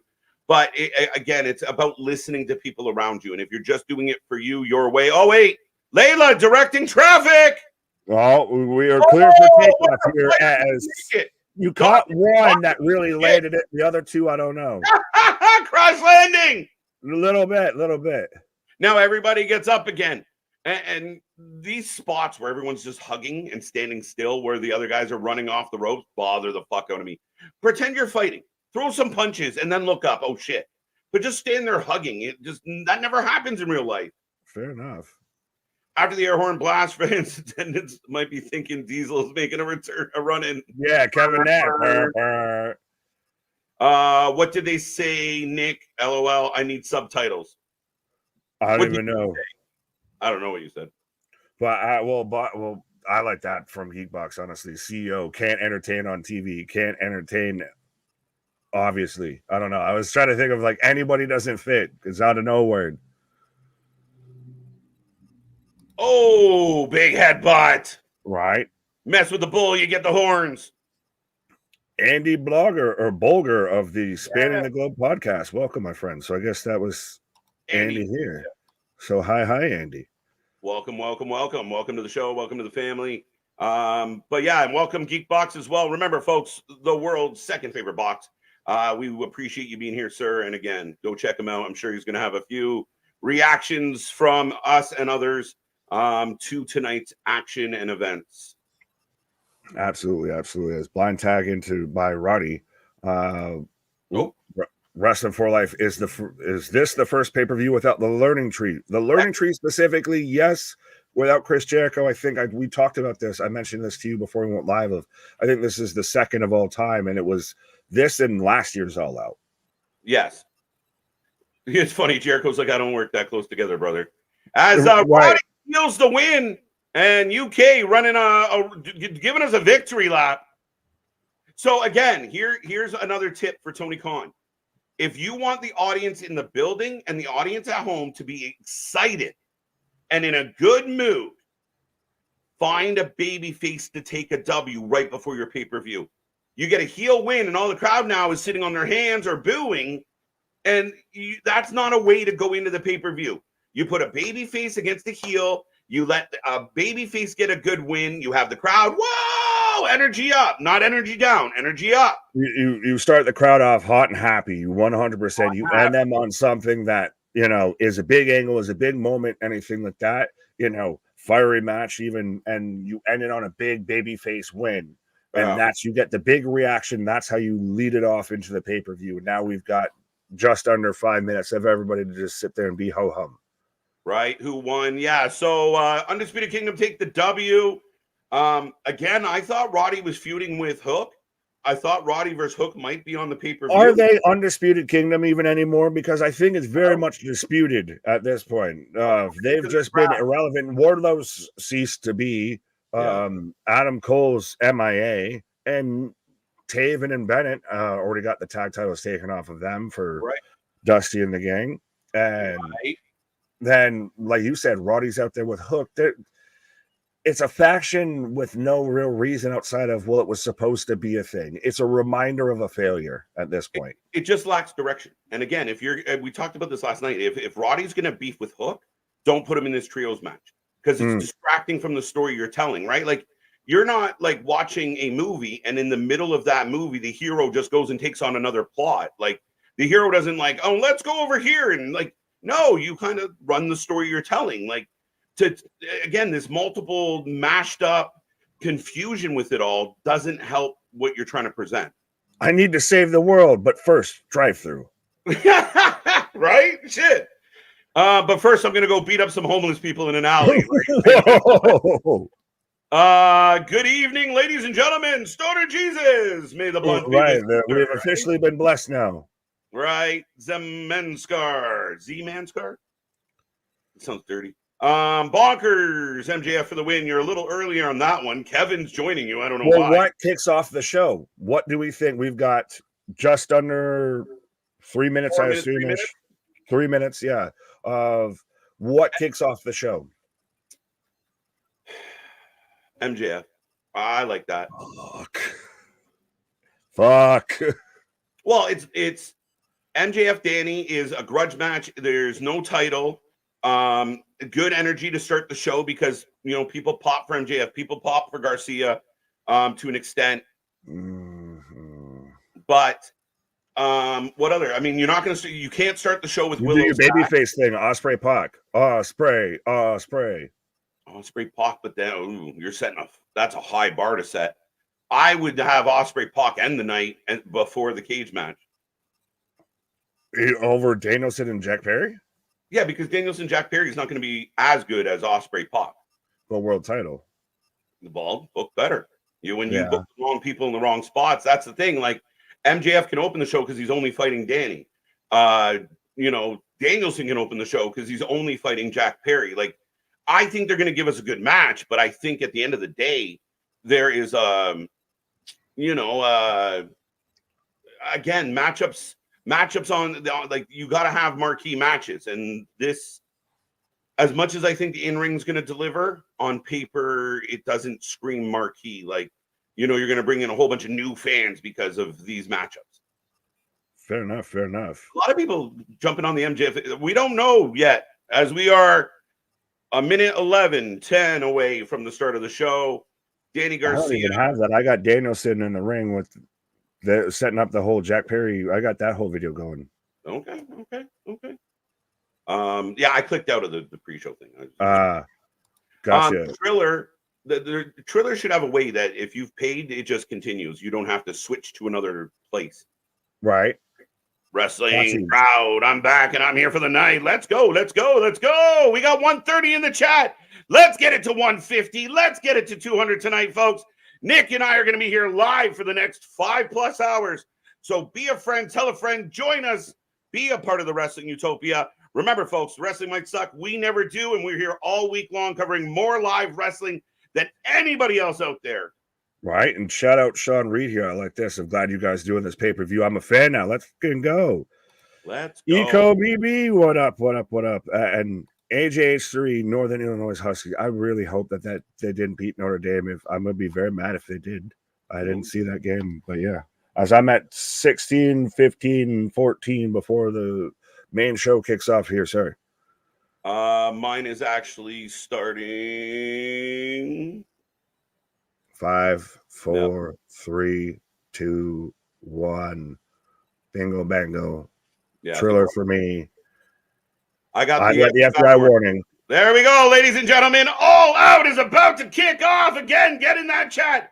Click all those buttons. I want to see 150, 200, 300, 400 in this chat. We are grinding towards 6K subscribers. We want 10K subscribers by the next month. We keep pushing. Help us out as we continue to grow and have a lot of fun bringing you all this content. So support the Wrestling for Life Network. And don't forget, we do have our merch store if you really want to support us. Right. Well, and then Big Mike saying, I'm just going to go ahead and say it, that you guys are fucking awesome. Pardon my French. Pardon my dear. I cannot afford any of the pay-per-views, so I really appreciate you guys doing this. Absolutely. 100%. We're a channel for fans, by fans. Facts. And I see everybody letting me know that Notre Dame lost, and son of a bitch. Yeah, not so luckily Irish today. And that just fuck. Just I'm not going to say it. Oh, now because we've got the show kicking off. Which told you. Why? Why? Ladies and gentlemen, MJF and Danny kicking off the show tonight. Get your predictions in if you want to be the prediction champion. As Nick breaks out his scarf and lets his neck sweat for the next 20 minutes. 100%, yeah. But has this been the right call for MJF when he's came back? Nope. Yeah, this has. I found it interesting that they did this because Daniel Garcia, they weren't sure if he was going to stay, if he was coming back, what have you. At this point, it seems like he's all but staying, which good on you. You do you, boo-boo. I'm not going to sit here and judge anybody's career choices. No, but I do think that this could help Danny grow. It's just, again, 100%, but this is fucking over MJF. Daniel Garcia is winning tonight. Fuck you, he is. Let's go. That's the thing is MJF came back, and ever since that 59-58, it has been a downhill trend. And I've even seen people say that MJF at this point, the promos are the same. It's gotten stale, it's gotten repetitive. Him even going after Garcia was interesting. It's still nice to see that he's one of the few that can have that actual vicious streak, and it's believable and everything. But the promo back and forth between him and Garcia, it was what it was. Mm-hmm. This has been a watering down more and more of MJF. Yeah, and then the Americana thing didn't help. It was silly to be like, how do you, what happened? What, did you wake up the day after All In and decide, fuck America? Like, again. No, it's just like, I don't need to be that patriotic, I guess. Yeah, but that's so silly then. But that's the where. whole shit was silly. Yeah, that's where you start losing faith in one of your best guys. This should be a good match. Oh, he got jumped! We're running! As I've seen this is, does he have an eye patch? No, it's a bandage on his head from the bottle. But it looks like an eye patch because I've seen people say this is all eye patch wrestling because you've got multiple examples. Get your predictions in. We are about to close them up any minute now because we got a jump start. I'll give everyone about 30 seconds if you haven't done so yet. Oh, we want some Maxwell. Oh, we want. He's got to win. God damn it. You can't. Daniel Garcia for the win. Oh, it has to be MJF. Only 6 now, but does the jump start set you up that, well, the babyface got the jump start, might get screwed over at the end? Maybe. I mean, again, if I was booking the show, MJF's winning this and pretty convincingly. Like, Danny fights from under the whole match. Like, this should be MJF. Now, he'll get there, but again, yeah, I would have. They're trying to make Danny Garcia right now look like a goddamn world beater, like a fucking future world champion. And I mean, all due respect to Danny, you can try. Young man, try. Rumble, young man, rumble. Well, again, like I pointed out on Wednesday, Nick, like it was a bit tough watching Danny beat up like 7 security guards that outweigh him by 27 pounds. Mm-hmm. Ahoy. Ahoy, hoy. There you go. Love it, Christopher. Love it. Remember, folks, hit that like button. Hit those reaction buttons. Let's blow up this algorithm tonight. as we're hovering right now here around 150, let's see if we can get this all the way up to 170, 200, all of that. MJF ain't losing to a mid-card jobber. That's rational. But he is not viewed as a mid-card jobber by Tony Khan. You. Danny for the win. the fact that, but that's the thing is, I hate the fact that that's even debatable, that's close, that's believable, that I could see that. Even if MJF wins, he'll barely win. But then he shouldn't have had the jump start to fucking start everything. This should have been, like you said, of Daniel Garcia, of MJF should have beaten him from fucking pillar to post, and he sneaks out a fucking roll up win. And you have the baby face fight from under. But now MJF has taken over, so we're good. Yes, but you start off with a jump start, so you almost make MJF the baby face because he's starting the match from underneath. And people are going to get behind MJF. A little bit. I know people don't, again, it is what it is. I don't disagree with you at all, but Daniel Garcia is in NPC. Yes, 100%. He is an NPC in MJF's main character story as we hit 160, my guy. So 170, 170. Fuck, do I hear 180, 200, 200? Do I hear 7K subscribers, 8K subscribers, 10K subscribers? What do I hear now? Find out none of us. Say. But MJF stomping on Danny right now, folks. And again, let us know how you're feeling. Don't be quiet. Don't be shy. This is the Wrestling Utopia. We are the wrestling friends you can't get in your real life. And we will be here all night long for all of this. And I love Christopher's comment with all the disco stews. Disco stew has got it for you. Christian, I'll be honest. I don't really care what's happening in the football. I love you, but let's focus. Focus it. Lock in, my guy. Lock in. I'm sorry. Maybe it's the Canadian in me. I don't care. Right. What's the attendance? 6,500 approximately. Really? I had heard otherwise, but that was the distributed. What did you hear? I gotta try and look it up here. You talk to the people, so I'm gonna try and check WrestleTix because I had heard higher for the ticket sales. He will still win, Scott. There you go. I was so not excited for All Out, and I forgot it was happening. I was glad I saw the stream. Should be a good card. What's up, boys? It's going to be fun, folks. We are all the hopium, all the excitement. It's going to be fun, and this match is going to be good no matter who wins. But Danny's going to win. Actually, according to WrestleTix, all of 37 minutes ago, so even before the start of the main show, All Out. Current setup 8,582 tickets distributed 8,513. So yeah, so just under. So was never set to go past 9, but 8.5, not bad. And available tickets 69. Nice. Oh, MJF in control, folks. The crowd's into it. Right. Yeah. Okay. So it was higher. It came up. There was concerns, like I said, and again. You got to be careful if you source tuna melter, but again, there was a little concern presented by him that the declining ticket sales year to year, like if you compare the individual shows. Oh my God! Oh wow! Woo-hoo! That the floor. I haven't seen that spot in so long, and that's such a super dangerous spot. But so for those who can't see and everything like that, so.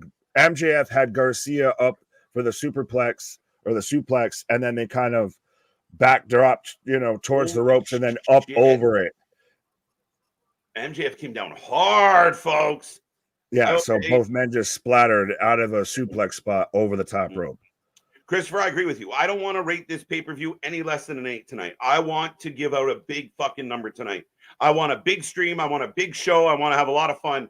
And I don't want to pick this one apart. I want to enjoy it. I want to sit back. Screw it. I'll be here on Wednesdays to let you know how I feel. That's the thing is we're not out here looking for shit to be mad about. We want to enjoy the shit. We're going to be here for 6 fucking hours. I'd like to enjoy being here for 6 fucking hours. Yeah. So we want a good goddamn show. Right. As you don't hate watch. Beat the count and we're back to square one. Both men down. Danny shaking up, literally. And the K-tape is balling up on MJF. Well, and Garcia with this headband shit in his attire and everything, he looks like a kid that just, he's playing pirate at a kid's birthday or something like that. Yeah. What is the percentage of Shane O'Mac? I would put it at 4, 5. Yeah, honestly, I'll give you a 5 on that. Should we do that as a poll and see what people think of a Shane McMahon return? Okay, 60. I'll make this official. Just over 60% are taking MJF. So a big chunk are taking Danny. They're with me. Boo. Boo you people. Boo you people. As Alex said, here comes the money. Bradley's agreeing with us with a 5. Nick, get your cop ready. Yeah, 100%. Strap in and strap on. Lisa, would you see Shane B. McMahon show up tonight? So that's the highly contested question, but I still think that that's a question and a narrative and a discourse that Twitter and fan bases have made. There is nothing of substantial beyond that, beyond Twitter rumors, that makes you think that he would show up ever. Not alone tonight, not tomorrow, not Saturday, not Sunday, not Monday, no days, just ever. So this is all, there's always the possibility. You can always hope against hope, and Twitter just wants it to be a thing. Again, there's nothing that leads you down that avenue. I think a lot of wrestling fans like myself, like you, like a lot of people in this chat right now, we love the surprises. So if they pull this one off, it will be one of the biggest holy shits in a long time. And then we'll go from there. It will be up there with Shane showing up on WCW. It'll be that same caliber type of moment because it'll be so unfucking expected. Yeah. Two go.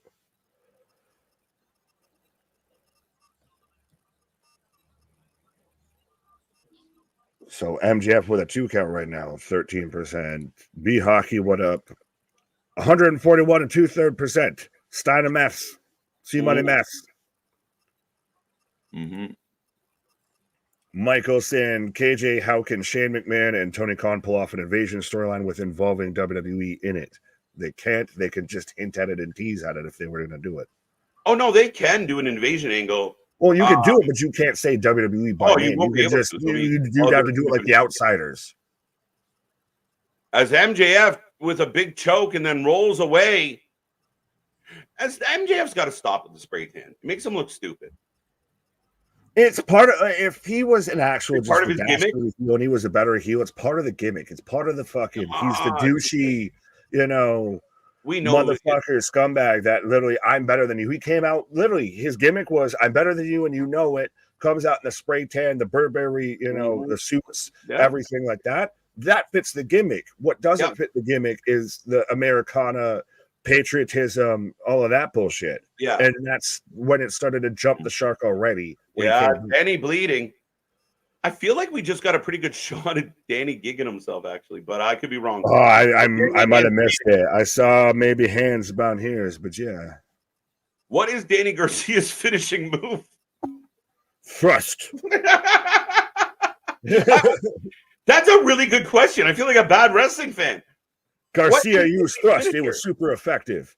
He's gushing. Now, I always find it funny at sometimes when wrestlers like get color and everything, because you get like Garcia out here, it's very much that bright crimson red.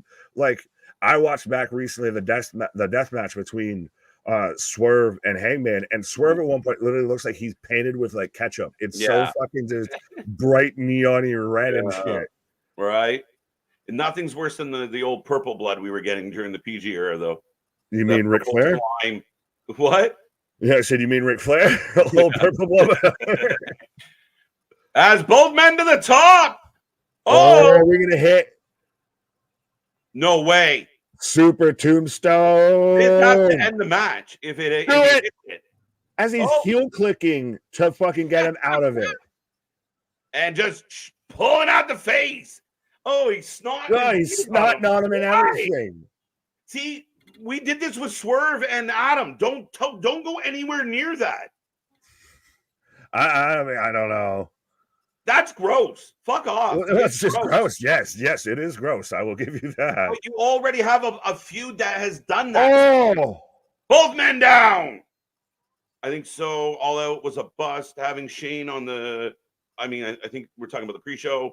Pay-per-view kind of sucks. Makes it the match better for us all. All right. Words doing are you how, Gilly? Right. Shane or Sean. Wouldn't this be the show for Shane to show up at though? Why this show? It's in the shadows of All In. That is a bit of, to me, that's the only thing of it. All Out always plays second fiddle and has this weird, because it's always attached to All In and everything like that. So I feel like they need to make a shockwave. They need to do something with this of the quick turnaround, the 2-week build, all of that. You need to have a big splash here. And honestly, if we're really going to tie it in, the meteorite still hasn't been locked in to anyone that knows, to anyone that said anything, because if it was happening, we would have known about it by now. 100%. So I think you're right now grasping to try and fucking pull out any lever that you can that's going to help put you back up there, because we're going down the rungs than we are going up. Well, 55% of the chat said no, so it's neck and neck. There we go. Who suffers most from the mob's opinion of their father? Charlotte, Shane, or David Benoit? Or is there's someone I'm not thinking of? Canadian Destroyer. 1, 2. Wow, a deep 2. Charlotte doesn't. Shane's been fine under the shadow of his father to an extent. Dave might take this one, but we won't go into that right now. But thank you. Yeah, I don't want to. You can have that. I'm not Hulk Hogan. I don't need to try and put fucking bows on Ben Ross. Right. Danny hit him with the Abdullah special. Hannibal is crying somewhere. There's an absolute waste of human skin. KJ White and Big Nick, your YouTube is great. Thank you so much, Kevin. We appreciate the love. Be a friend, tell a friend. Let everyone know we're great. That is disgusting. Stop it. Right. Well, and then what match would you debut Shane during? You can't debut him during a match. It's got to be something kind of standing alone. Yeah, separate, individual. And the fact, unless Moxley and a bunch of people show up tonight, because they're not scheduled to be here, right? So maybe would Moxley run out and beat the shit out of Bryan as his big turn against Bryan? It could happen. Yeah. It could happen. That would be He's got there, and he took notice of Jack Perry and said, despite what people say about you, I kind of dig you. But see, if I was booking the show, let's say Moxley comes out with a couple people and they beat up Danielson, I would just have like a cloaked figure in the background or the higher power. Yeah, the higher power. Yeah. It was me all along, bitch. Oh, Hatsui. This is fucking and you sat there and showed it, and even Anthony, that's nasty. Bro, if anybody ever Hawk-Tui'd in my face, they're dead. Run. Dead. Oh, yeah, you do some shit like that. Like, no, we're not, this ain't a match anymore. We're fighting for real. Oh, man. No.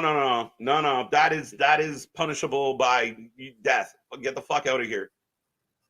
The split is where I black out like Fox. What did Mox do on Collision? Fuck and all. Yeah. You had Shafir with the raccoon eyes show up and everything and take people out. That was about it.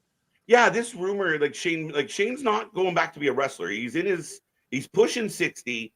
Again, Jericho. He tore a quad just running the ropes. Fuck off with this shit. Yeah, that's true.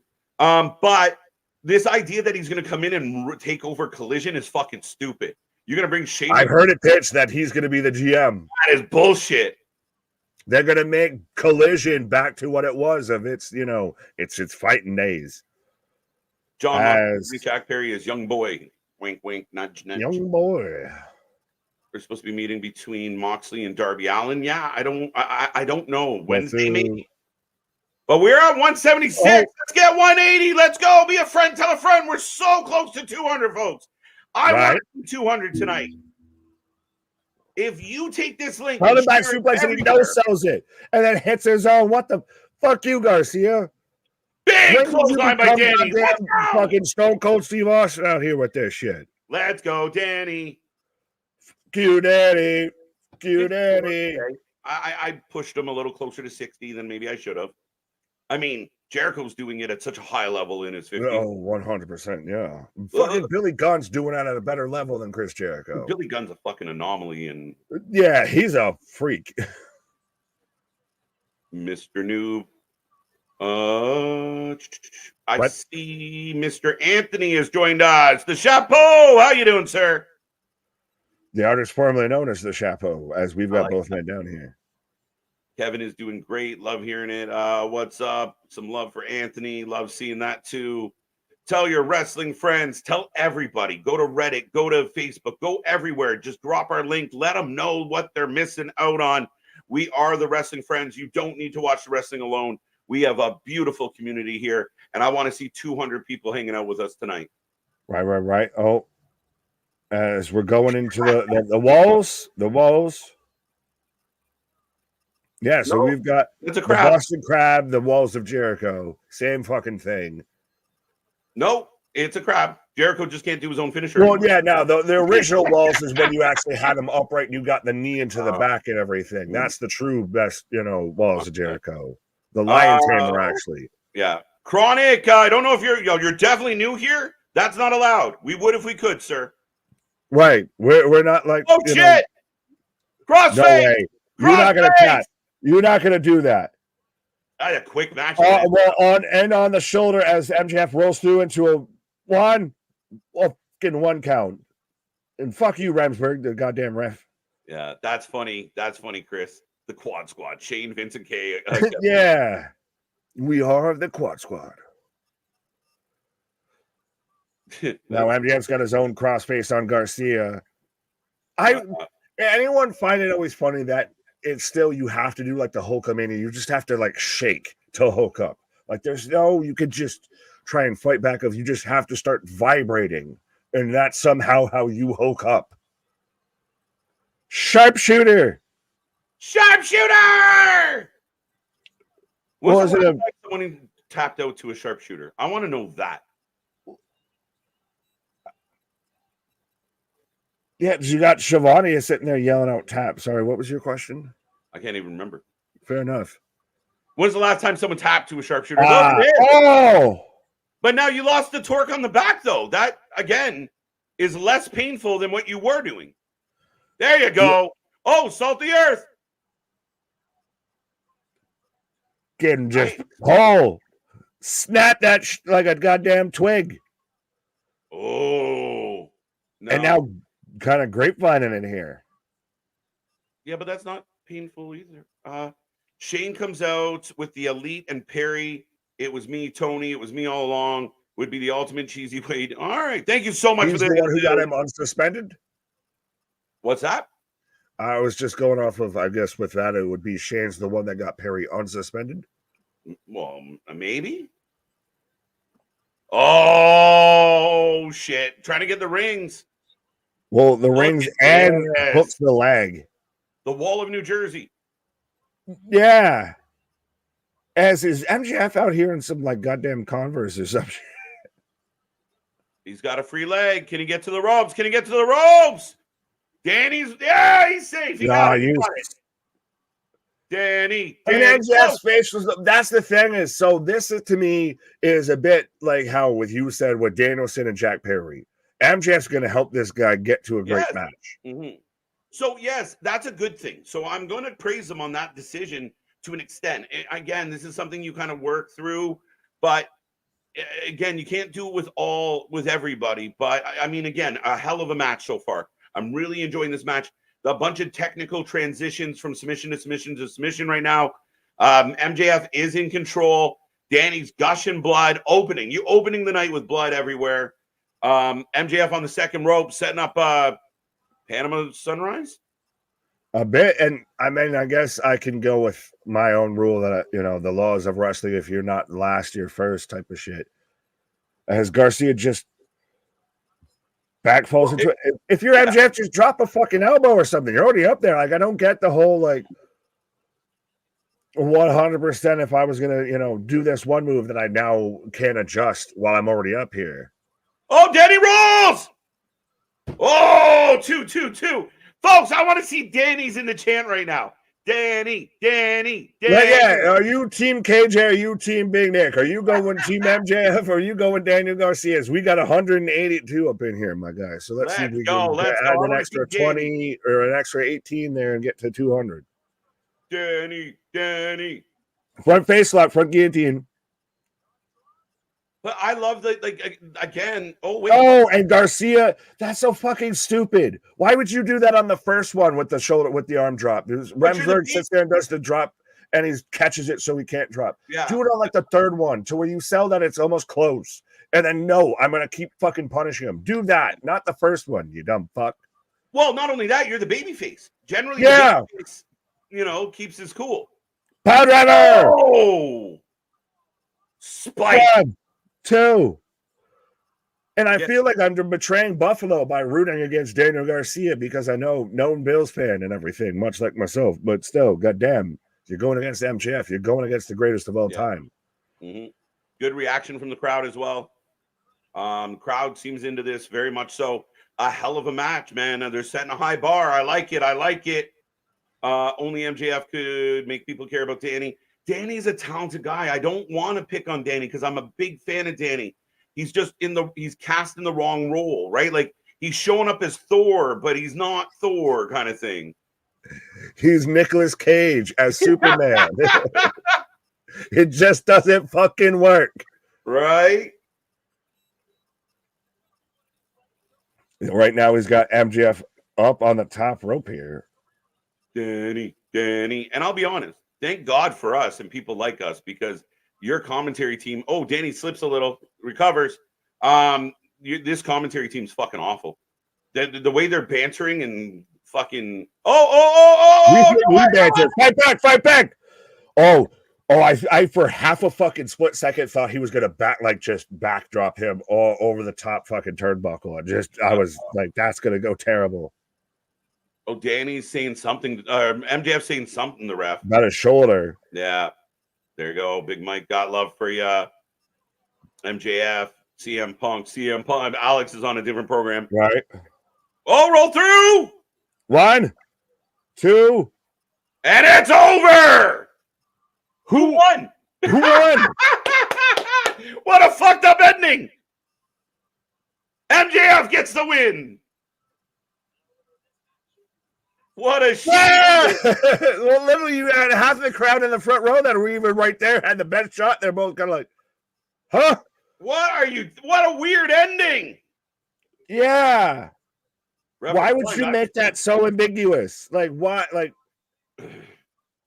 they're really trying to put Daniel over like a motherfucker. But the thing is, you're doing it at the cost of MJF. But you're also sacrificing the fucking lion for a lamb. But if you're going to go that far, go all the way. Give him the W. Give him the real rub. Give him the real push. Hell of a match. We know Danny can go, but he fell short. Is this the end of it? Who knows? As Garcia's just like doing like the pissed off teenager face. Rob's 1-0. And if you are getting here now, don't stress. You still have a chance to be the predictions champion. Again, we will give for the handshake, but we're going to give half points for those preview show ones. So I got some math to do. Yeah, Danny's going to get kicked in the nuts again. True. I don't know. Ooh, Danny should have won that one, guys. Are we going to get a handshake? Felt like a Rampage main event. I disagree with that. C-Money. We get an actual handshake. The crowd's booing. Bro. Danny got him. Hey, big pop. Well, then why did you have the fucking dusty ass finish? Why did you do all of this bullshit for all of that? Because Danny saved space by getting the last lap. That fair. It's one of those of I won't give you the win over him, but you'll get a moment over the nuts. Yeah. You're going to get pinned, but you can kick him in the berries on the way out. Oh, well, now he's going to sit there and continue to take this man out. Oh, put him to the top. Garcia with Moxley, do that. See, if you should have ended this. You should have ended this there. This is now getting too far This is If becoming you're an gonna have angle. him take him out, he should have won the fucking match. Yeah, and it's becoming a show angle. This is what you do on a Wednesday, not on a pay-per-view. Oh my God. Super pile driver. Pile driver from the top. And that's the thing. Like, if you might as well. If Garcia lost clean and he snaps of fuck it, you beat me, like what have you. But I don't even like it of like it was such a dusty ass finish of you didn't know exactly who had control, like whose shoulders were technically down. Embarrassing MJF. You're neutering your biggest star. Your publicly. Biggest heel. Your At best the start heel. of your pay-per-view, your biggest star of the company, you have simply just neutered him. But look at the crowd. Look! Danny becoming the people's champion. No, not really. I made that up. Yeah, that's fucking stupid. A baby face doesn't do that, and I concur. We Yeah. just had a heel get out-heeled. Danny out-heeled MJF. And now we're medical staffing this. So you sacrificed MJF for Daniel Garcia to get a mediocre push. But dude, here's the fucked up part. You now have the heel getting carted off in a neck brace. Why are we giving the heel sympathy? Why is MJF getting sympathy now? Why are you carting him out? Because he's the fucking star. Speaking of stars, we've got Hangman just randomly pacing in his locker room as Danny. We also had Swerve out there with his level of security. So I do like this of we're gonna sit there and set this apart. Of y'all motherfuckers can't even get close to each other. Right. I think that would be one of the fun parts of Shane coming and showing up is that calling himself the best in the world in Chicago. That is interesting. This to me is a lot of Shane really has to want this, has to want to dig into being involved in all of that. And I don't think that's a thing right now. I don't. And again, I think it's too soon in the storytelling. But again, we just saw storytelling is not a forte. Speaking of just things that aren't fortes, of the Young Bucks right now about to take on the BCC for the tag team titles here. All right, ladies and gentlemen, get in the chat. Who are you taking? Who do you want to see win this match? And folks, let's see those numbers get back up to 200. I want to hit that 2 tonight. Right. Let's see if we can get that 2, that 3, that 4, that 5. What? Let's go. So why they make MJF win then? Just beat him. What's worse? Losing a dusty finish match or getting absolutely obliterated? Like it almost like Danny should have won and MJF should have put Danny on the fucking stretcher. It's just all the way bad. Again, it's to me of you sacrifice now your biggest star in the company, bar none. MJF was your guy, is the company, and you sacrificed him for a Daniel Garcia mid-level C-tier push. And again, the push, I'm okay if you push him hard. If it's a direct push, you couldn't do it without sacrificing MJF of literally, like you said, to where the man's out there getting carted out on a fucking stretch. We have the stupid ass dusty finish. We have, to where he's literally doing the fucking scar. I've got a lovely bunch of coconuts with fucking, with MJF and everything after he hits a fucking avalanche pile driver. Like you sat there and you hot tooied on everything that was MJF as a fucking character without it. Mm-hmm. Being that you're wearing the scarf, do you want to answer this one from 316? Welcome back, 316 as well. Fair enough. I'm going to take this off. This will be the last scarf question. Yes, the last scarf question. There you go. Dirty Dom is more over heel than MJF right now. Sorry to say that every time he comes out there, they use subtitle at event when he comes out with Liv. And I have to, I guess, and that's perfect to bend the knee to good old Dom Mysterio is 100% the top heel right now, I would say, in pro wrestling. MJF coulda, shoulda, woulda. He was there for a flash with Osprey after, like I said, it all stems from 59 and 58, and everything's been downhill since then. Yep. It hasn't been wonderful. But here come the Young Bucks down the middle. Yeah, why did we need a shot looking straight up their arse as they came up the fucking lift there? Right. Bum, bum, bum. But your World Tag Team Champions, and I will say this because I want to try and be as positive as possible tonight. It's just nice to see the tag belts on the show, I suppose. Yeah, but so you have your tag titles defended against your trios champions. Yeah, like, that's the baffling. What are we doing? Yeah, Pac's off fighting a singles. Like, why not have a legitimate trios team win the trios title? And Pac goes after Osprey, great. And the BCC try and figure out where Moxley and Danielson went. Because someone asked in the chat, is Moxley still in the BCC? We don't know. They don't interact. I think he's done. I think he's done. Yeah, I think he's 100% out of that shit. I think it's now the Bastard Combat Club, which actually would make more sense than the Blackpool Combat Club because Regal left. It's true. And now the Bucks. Yes. What the fuck? Listen, everybody stay positive. Roll the boat. Let's go. We're going to all have a good time here. I'll turn this pay-per-view around. That's it. We're going back to Toronto. The two defendants, the two Utes, the two Ute Bucks. The two Ute Bucks. Woo! I will take a minute before this match starts. The predictions are going to close in a second, folks. But remember, we are here all week long. We're back at it on Monday night, and we got a busy week ahead. USA Week on the network and here at the Wrestling for Life Network. It's going to be a fun week ahead. A lot of twists, turns, and a lot of questions, a lot of surprises. Bret Hart live Monday. We will be there for that. We truly do watch more live wrestling than anybody else out there, folks. 100%. Often imitated, never replicated, never duplicated. We do what we do because other people can't do what we do. Right. Predictions are closing up.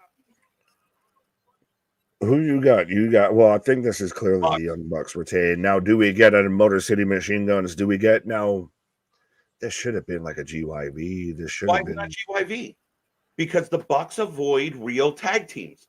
The only time the Bucks get in the ring with real tag teams in recent memory, triple threat matches. The Bucks avoid real tag teams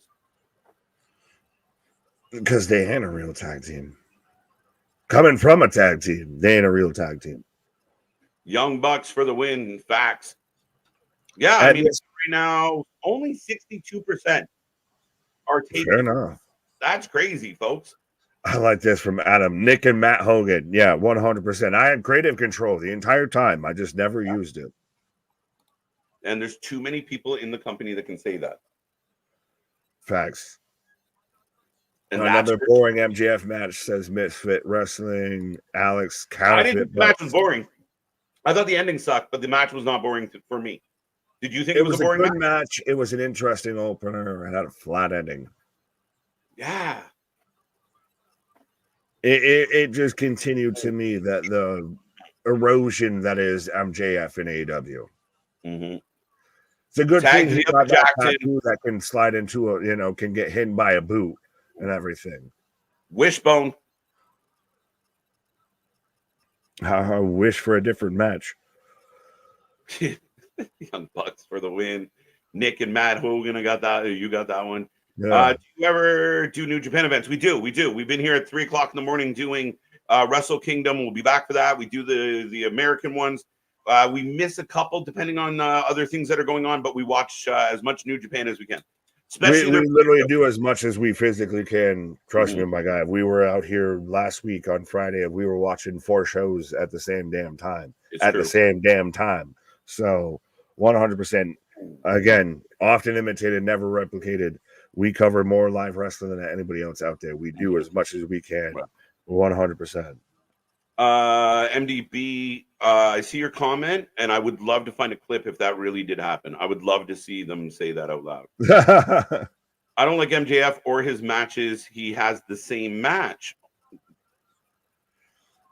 I don't agree with that. I think he 100% prime example, like we keep talking about, is this is the same guy that was in the 59, 58, the Iron Man match with Osprey. Yeah. Like, we know that this guy, that's always been a detraction of him, of that he can't go in the ring, and then he continues to disprove that. Yeah. But that's why it's that noticeable when it isn't a great match, because at this point, you know what he can do. This is still a guy that can do, you know, a moonsault over the top rope, what have you, and everything, and still land on his feet, but can win with a fucking, you know, collar and elbow tie-up type shit. Nice tagging transition here from the Bucks to give them credit. Catapult, no, do it. Don't wait forever. Into the stomp. Coup de Gracie, which they're wearing their fresh Young Buck Reebok, you know, champs kicks and everything like that. Got love for my shoes, K-Swiss. Yeah, I think one of the Jacksons actually got nutted. But fair enough. Well, you have to have them to get hit there. So wheat chestnuts. Why are the Bucks dressed like what landscapers show up in fucking button-up vests?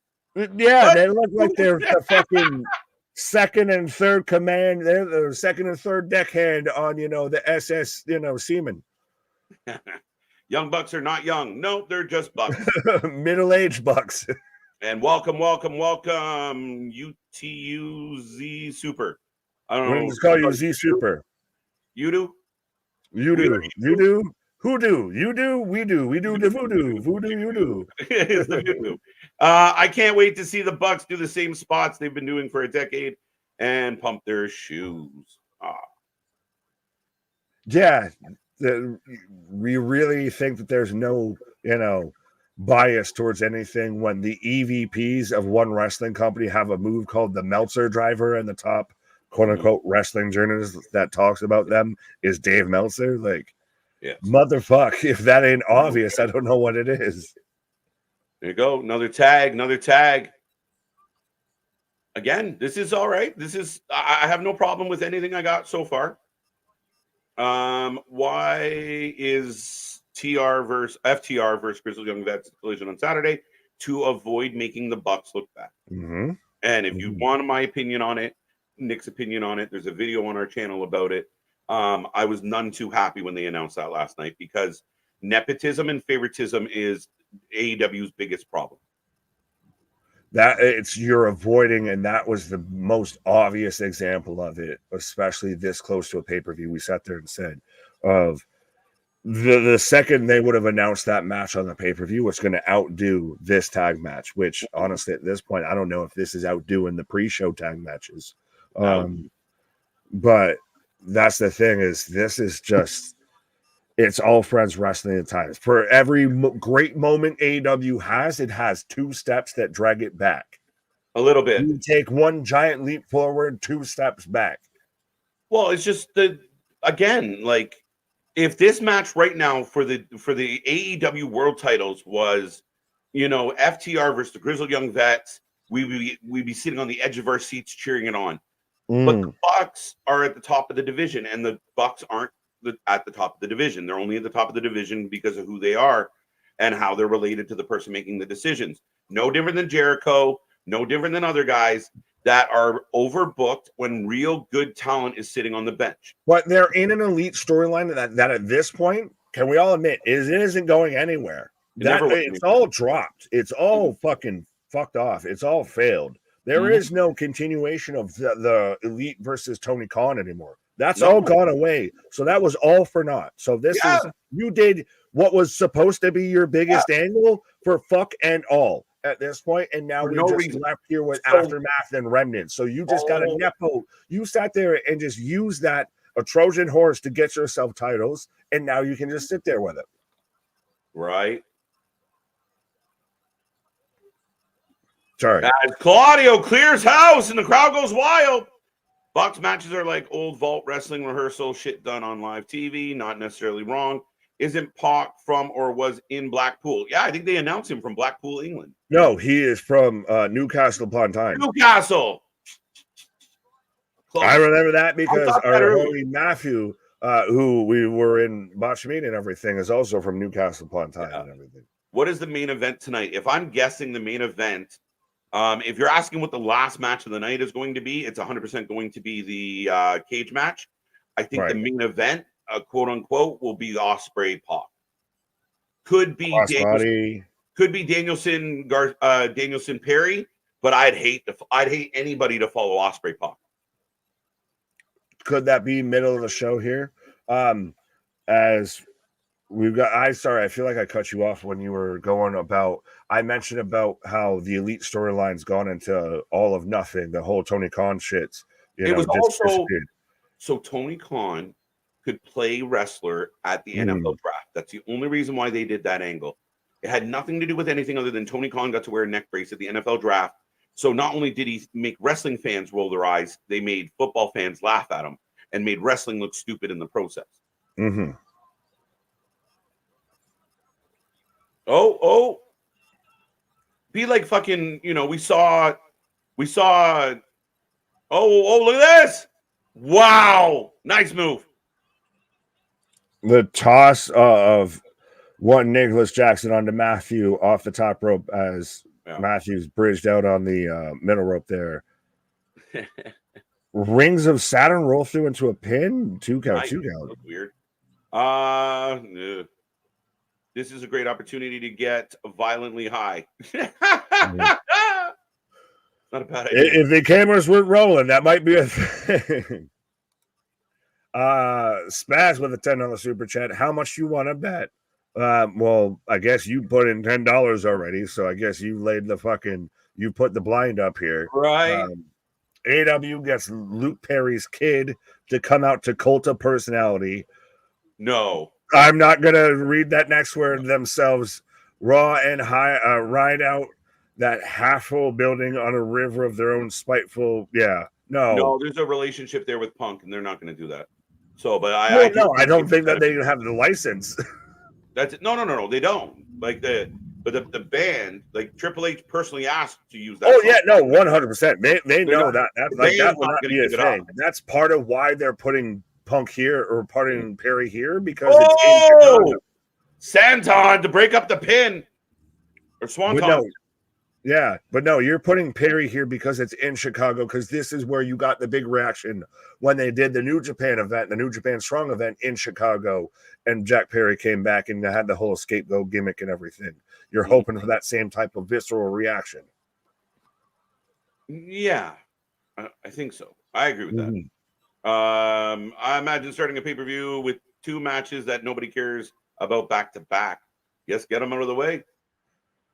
And Danny and MJF was a good match. I'm going to stand on that. I enjoyed the match. I hated the ending. That's all. I didn't love the ending. I wish they would have done it. It was an all right match. It was a dynamite match and a dynamite finish with damn near a dynamite ending. Like with a dynamite because you're doing angles on your pay-per-view.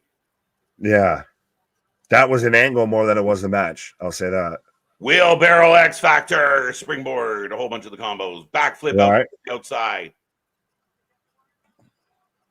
Wow, almost a 3. The Young Bucks make my eyes hurt. The crowd is dead. Listen.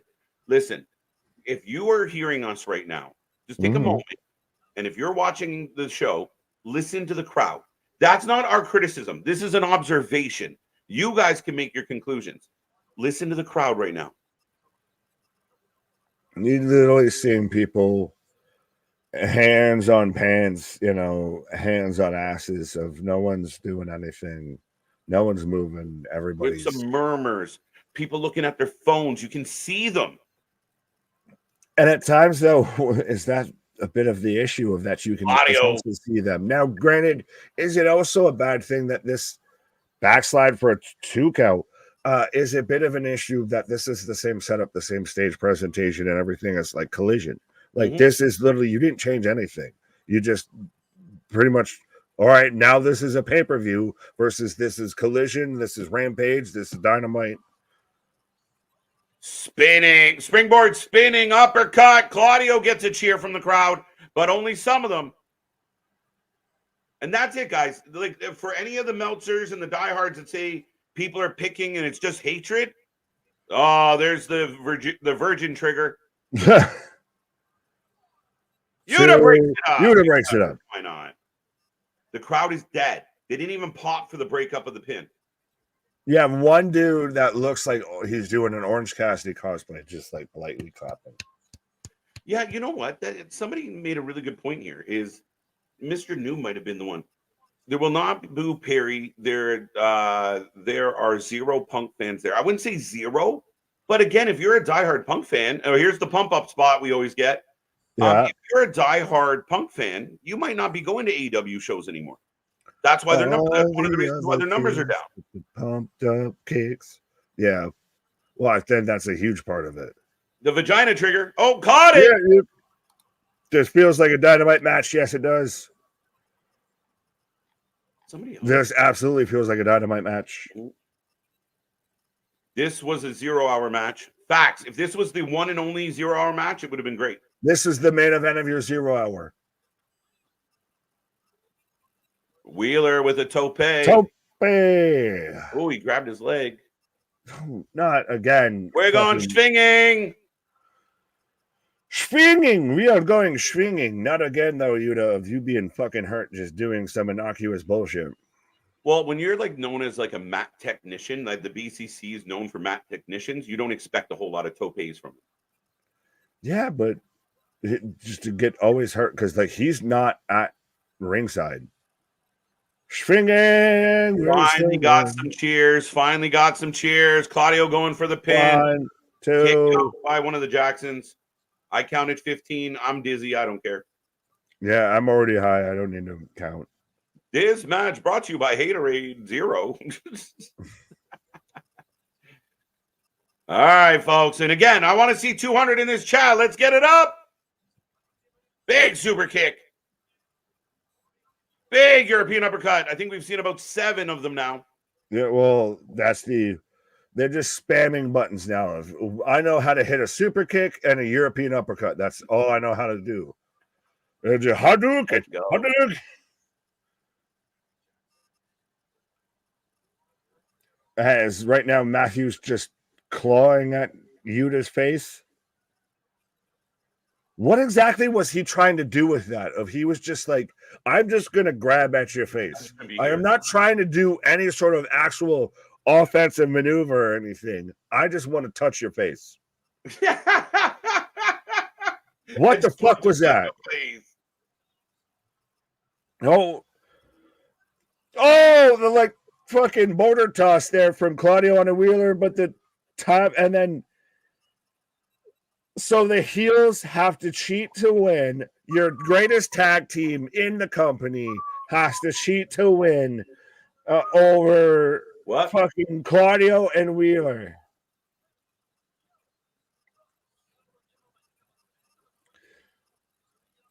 The finish wasn't terrible, but like you're supposed to be. I don't mind the greatest tag team of all time, yeah, and but the bad guys are supposed to cheat, Nick. This whole thing of they're supposed to be the best and they cheated. That to me doesn't. Yeah, work. Still, but you're supposed to be the best and you put out bullshit. How about that? You're supposed to be a generational talent and you're boring as fuck. That's more of a problem than the finish. They're all bad. How about that? Right. It's all bad. All of the above. D. All of the above. Yeah, I'll take that. Not the D, by the way. Pause. SmackDown. Here comes the big style. Yeah. If you had told me a year ago I'd be watching tag match, and the only on me I remotely care about is Cesaro, man. Again, the match nobody cared about. It was a waste.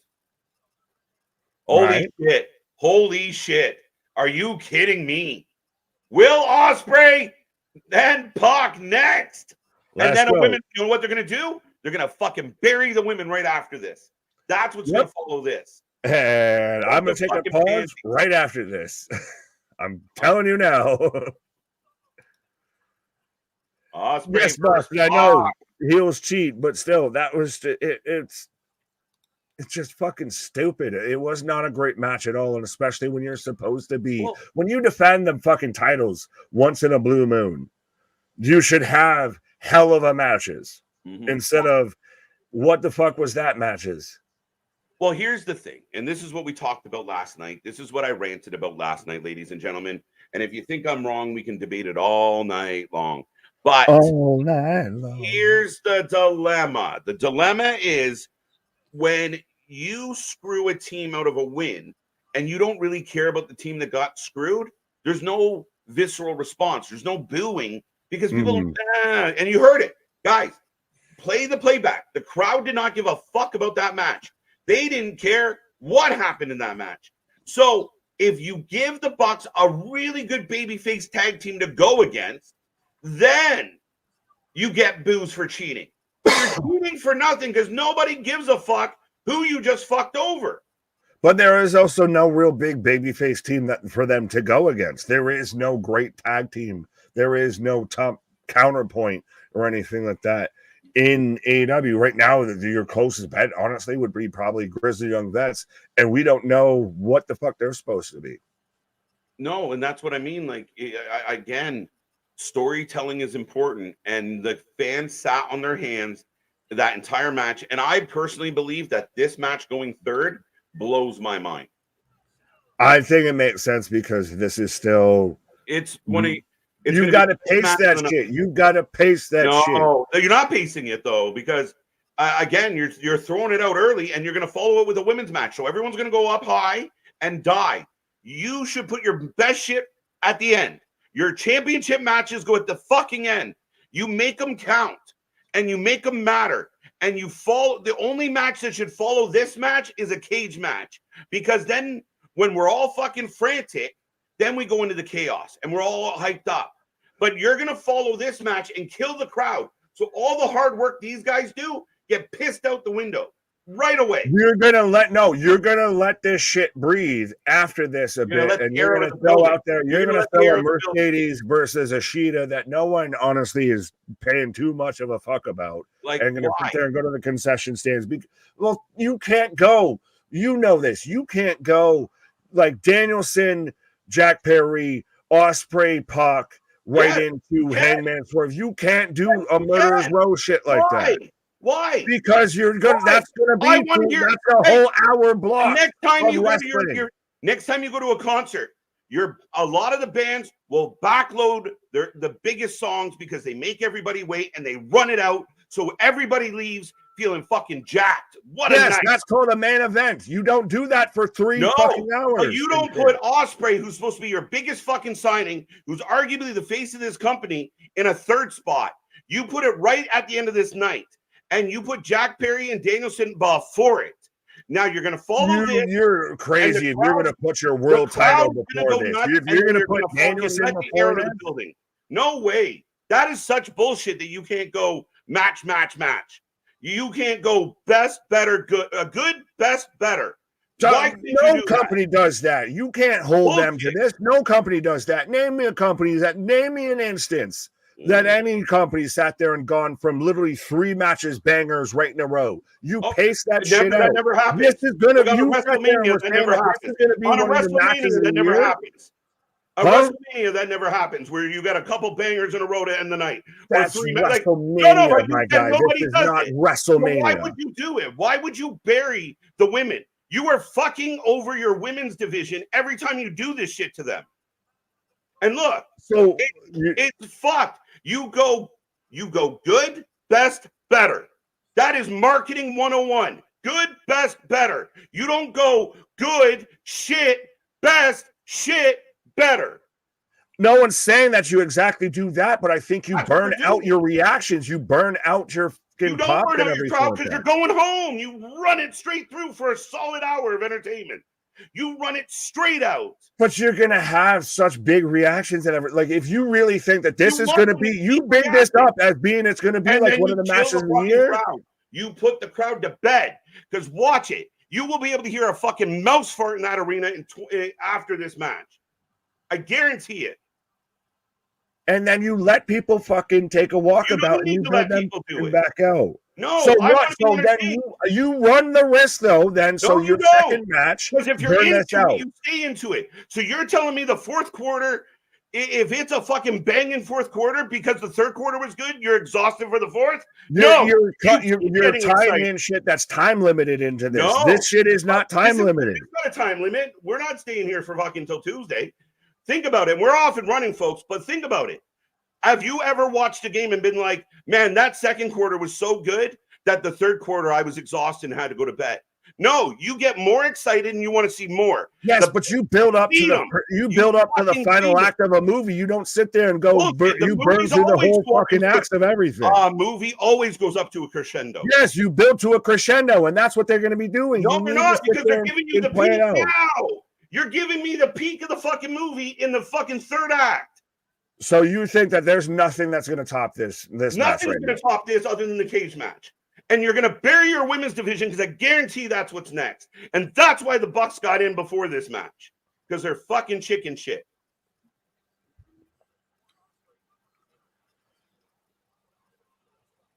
But we're off and running. I was like, how do we sound nice out? 88% are taking Osprey, by the way. As this, I agree with you 100% that this is going to be a hell of a match. This is going to be a phenomenal match. This should be, quote unquote, a match of the year candidate, a match of the night candidate, everything. I still am of mind to where I would do this and then you have a low, or that's the thing. You should anticipate fully a low. You should hope that everything's built to go the way that it is the carryover, but we know it's not going to be. It doesn't go like this. It goes like this. It's a gradual incline, not a wobbly pop. You don't. I think you'll get that when you get. I think you'll get that when you get Danielson and Jack Perry that goes into the cage match. Yeah, but again, you're potentially having a bored crowd for all of that. This match is going to cook out and outdo it. So we're arguing over they go 2 matches right into a row that are fantastic, or they go 3 matches right into a row. Your crowd. You're going to build them up eventually. Like, that's the thing. Why? But why not put the women's match and push this to the end as we're showing Ricochet watching here. You know, he could have been on the pre-show. He could have beat up Hologram tonight. We got the double boots right now. Right. At the end of the day, like I said, to me, we're arguing whether you go 3 matches deep to finish the show, or you go 2 matches deep. If you have a marquee UFC event, you don't put one of your 2 marquee matches in the middle so that the fans don't get tired. Bullshit, you don't. We literally were talking about earlier how you put one of those matches at the top of the pre-show. No, everything goes at the end. Your biggest matches go at the end, Nick. Yes. Yeah, this is the biggest match. No, you've got a world title and you've got a lights out match. That's your 2. This match is going to kill it. And the only thing that can follow this match will be the cage match. I agree with you probably in ring. I agree with you in ring, but I'm saying as far as what you would do as booking wise with the world title, it has to go second. Your world title has to end the show. You're telling me Osprey and Pac is not a bigger match on paper than Danielson, Jack Perry? Fuck that. World title. Don't matter. It's the 2 people in it. Nobody gives a fuck about that match. We just had tag titles. Should they be at the end? Aren't you the same one that was saying so much about Cody and everything last night, but it's still world title? No, I said on the exact same thing the other pay-per-view. Cody's match, nobody gave a fuck about, so it went first. And that's what happened at the last pay-per-view. So you think that they go with their 1 world title, that this should be in the 3rd spot here? This should and not be Osprey versus Pac because it'll be the better match. Perry and Bryan should be 3rd last. Like a UFC card. You get better every match, bigger every match. You don't worry about the crowd. We're spending more time arguing about where this match should be than enjoying this match, sir. Absolutely. But they're off and running, and the crowd's at least standing up, which they haven't done in about 15 to 20 minutes. Embrace that shit. That's the problem, though. And again, fucking call Dana right now. Your biggest matches go at the end. And you build. You don't worry about burning your audience out, because if you're entertained, you're having a good time. It's no different than any fucking party you throw. Everything works to the end, and you want everyone to leave on a high note. You don't do an ebb and flow, because that's when you exhaust the crowd. Because when they get tired and bored, you might not get them back. And we'll see what happens with this one. Speaking of high notes, who do you think leaves this match on a high note? I didn't even put it in the chat. Fuck. There we go. So, like I said, speaking of high notes, I'll click through some of the chats and everything like that. As I've got Pac out here setting up for a superplex of, I still think obviously Osprey wins this. Yeah, I'm excited for when we get potentially Ricochet versus Osprey, and this is where we get into the whole Buck should have main evented. This is when we get into the whole Tony Khan didn't actually do any storylines. He just signed everybody. KJ versus Big Nick match has been better than the last two matches. B, you are right. And me and Nick love this, guys. Don't get it twisted. We fucking live. 100%. We're literally just dapping each other up behind this. Like, yeah, you had a good point. You caught me here. That was... Yeah. But again, and neither one of us are right. Right. We're literally just imposing opinion.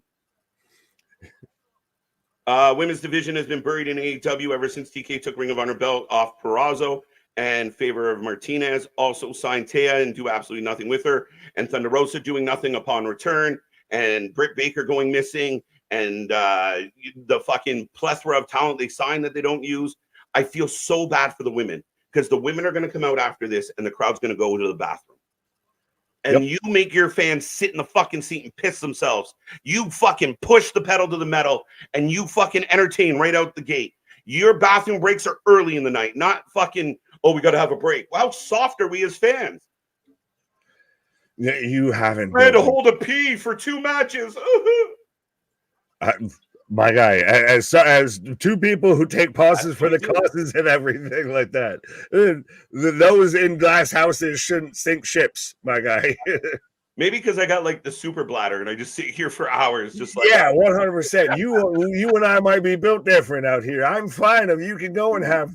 I'll take the match. I'll take the fucking intermission. Yeah, I do want it to be said. I understand fully what you're saying. I understand you. I just think that to me. It's at the end of the day, we're breaking down of whether this is like third to last or like third from start. To me, it's not a gigantic, titanic shift as to where it is on the card. And honestly, I'd rather have this have a moment to shine on its own. And then you get we've talked about this. You let things breathe. Osprey! Sorry, Nick, taking out Pac. Spray. And the only reason why I defend it so hard and get into this argument is who is the biggest signing of 2024 for AEW? Who is the biggest impact player they brought into this company? That's different. You asked two questions. The question is, William Osprey is the face of this company. William Osprey is the biggest signing. The back handspring and a fucking corkscrew. Right. Like Pele kick there. You asked 2 different questions. You asked who's the biggest signing and who's been the most impactful. Those are 2 different people. Who? Biggest signee is probably Mercedes. I'm saying as far as it's not. Are you fucked? I'm talking dollar amount, my guy. I wasn't talking about dollars. Biggest name signing, the biggest deal. Right. I was going with literal.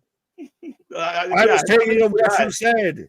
And I understand what you're saying with most impactful. Will Osprey's the biggest deal of 2024. He is carrying this company. Every time you put him in the ring, he gives you a banger. We love this guy. He's one of the best wrestlers in the world. To put him third and then follow it up with a fucking women's match isn't good booking, isn't sensible. Nobody does this. Everybody builds to a crescendo and a sayonara, and that's what you do. You don't fucking ebb and flow it to death. Anyway, the match is still rolling on. Right. Is what you were arguing about, not over the match placement. Exactly, Blue. Thank you. Wow, Pac taking out. Look, and the crowd's up on their feet. Jazz, let's go. It's funny to me because we're both this passionate. Like, this is a fucking good match. But it's one of those of, like, we're literally just debating of, like, do you leave it on its own to shine or do you just put it in a murderer's row? Yeah. No, you make a murderer's row. I want to be amped all the way out. Like a movie builds to that. Like the whole last 25 minutes of a movie is the most intense 25 minutes. You don't go like, we're going to do 10 minutes of intensity and then slow down and then go off again. No, you've already had those moments and then you build to, you want to pull everybody right through the finish line. Oh no, there's a second act and then there's a third act. There's lulls, there's in-betweens. Early. And you don't put your. This is early. you got to hook us in. Exactly. Honestly, did the first 2 matches hook us into the show, or is this going to hook you into the show now? Yeah, but that's on you. That's on the company. That's what we're saying. We're asking about this on the company. Right, but you just said exactly what I explained, and you actually helped my argument. But there you go. As I got a Spanish fly, so you can fly away. Tell. I love that even the chat's like, I love both of you. Like we don't know. No, we're good. But KG, this is what you do when you got brothers, and we're somebody not even actually brothers. like brothers. And yeah, that's exactly what we were hoping for when we started this channel. That's what it is. We just got another brother from a different mother. Anthony. I thought you said bad cop. Well, we got to do it with the court show a little bit. Oh, down goes Pac. Woo. Now, who's good cop and who's bad cop? No, I thought you said bad cop, bad cop. Right? I mean, Tracy Morgan in that bitch. Osprey and Okada are insanely great wrestlers. They are two best signed. Fair enough, but Okada's hasn't done shit for AEW. Okada's big contribution to AEW is he can say bitch. Fucking exhausting. But anyway, back to the action, folks. We're over. Right. We can't change the placement. We're arguing over a great match. I'm just trying to help them do better. There is no changing them. We need breath. Ooh. Nick and I are, trust me, we're going to take pauses the minute. 100%. This is going to be after this. You're going to find out who goes first. She had a great match, I believe, against Rosa. Anyway, Ostrich sucks. I don't think so, Desmond. I think Ostrich is one of the best wrestlers in the world. He would 100% be, finalist for, the Golden KJ there of best wrestler of the year for 2024. Yeah. Actually, him and Swerve. So 2 AW guys. Yeah, that's a valid argument. As Will putting his chin out.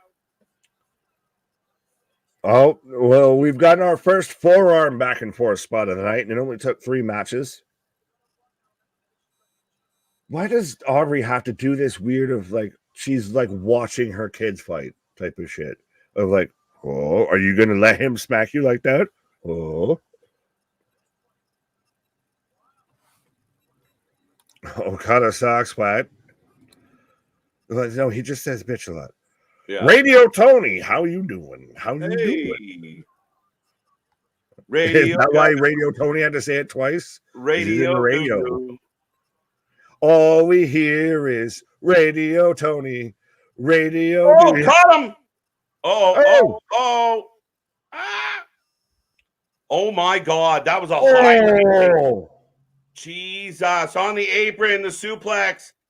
Wow. And he's already interesting that you see a lot of guys in AEW that'll come out with the K2 tape and shit like that on, and you don't see that often in other promotions. Yeah, I mean, again, I think when they highlight injuries, you want not everyone to be highlighted as having an injury. You don't need to draw a fucking highlighter on it. Yeah. He might be fucked. You can still sell it. Poison Rana onto the ring apron.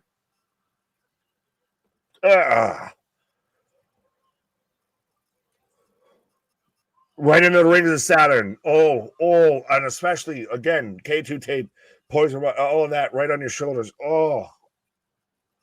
Things that make you go. Poison Run is still one of those moves that no matter what, most of the time, it's terrifying to look at. I'm like, please don't kill him, please. Yeah, it's one of those. Like I said, it's terrifying to look at. It's one of those that you think at any moment that's just wee woo, wee woo, wee woo. 88% of people, by the way, took Osprey. Folks, if you made a prediction, thank you. I didn't open it. I didn't close it. You can have that. That's probably what we're mad at. Yeah. We need a Tiger Driver. And now will he do the Tiger Driver willy-nilly now? That he got one out of I hope not. I hope it's still one of those out of desperation of I need to beat you, which that's also part of it. He hit it in the MJF match, and it wasn't one of those of, fuck, I got to do this to end this. Last minute desperation. That was just up, hit it, move. There we go. This is what I do now. Right. Pac going up to the top.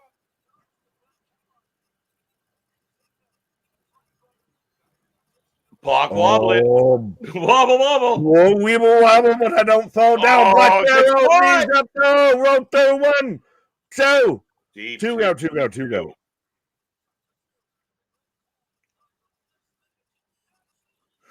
Ooh, I like this. Good. KJ and Nick have their spats, then they smoke the peace vitamins. Yeah, we smoked the hopium. We go woosah. Goose farmer. No, it's simple, folks. This is what it's like, and this is how it should be. And again, you can have debates and you can have discussions, and you don't need to be mad at each other and hate each other afterwards. Yeah. Healthy dialogue and healthy discussions, exactly that, healthy. Because somewhere in between what we're saying is the right answer. Somebody's right. Oh my God! Yo! 1, how do you do that? 2.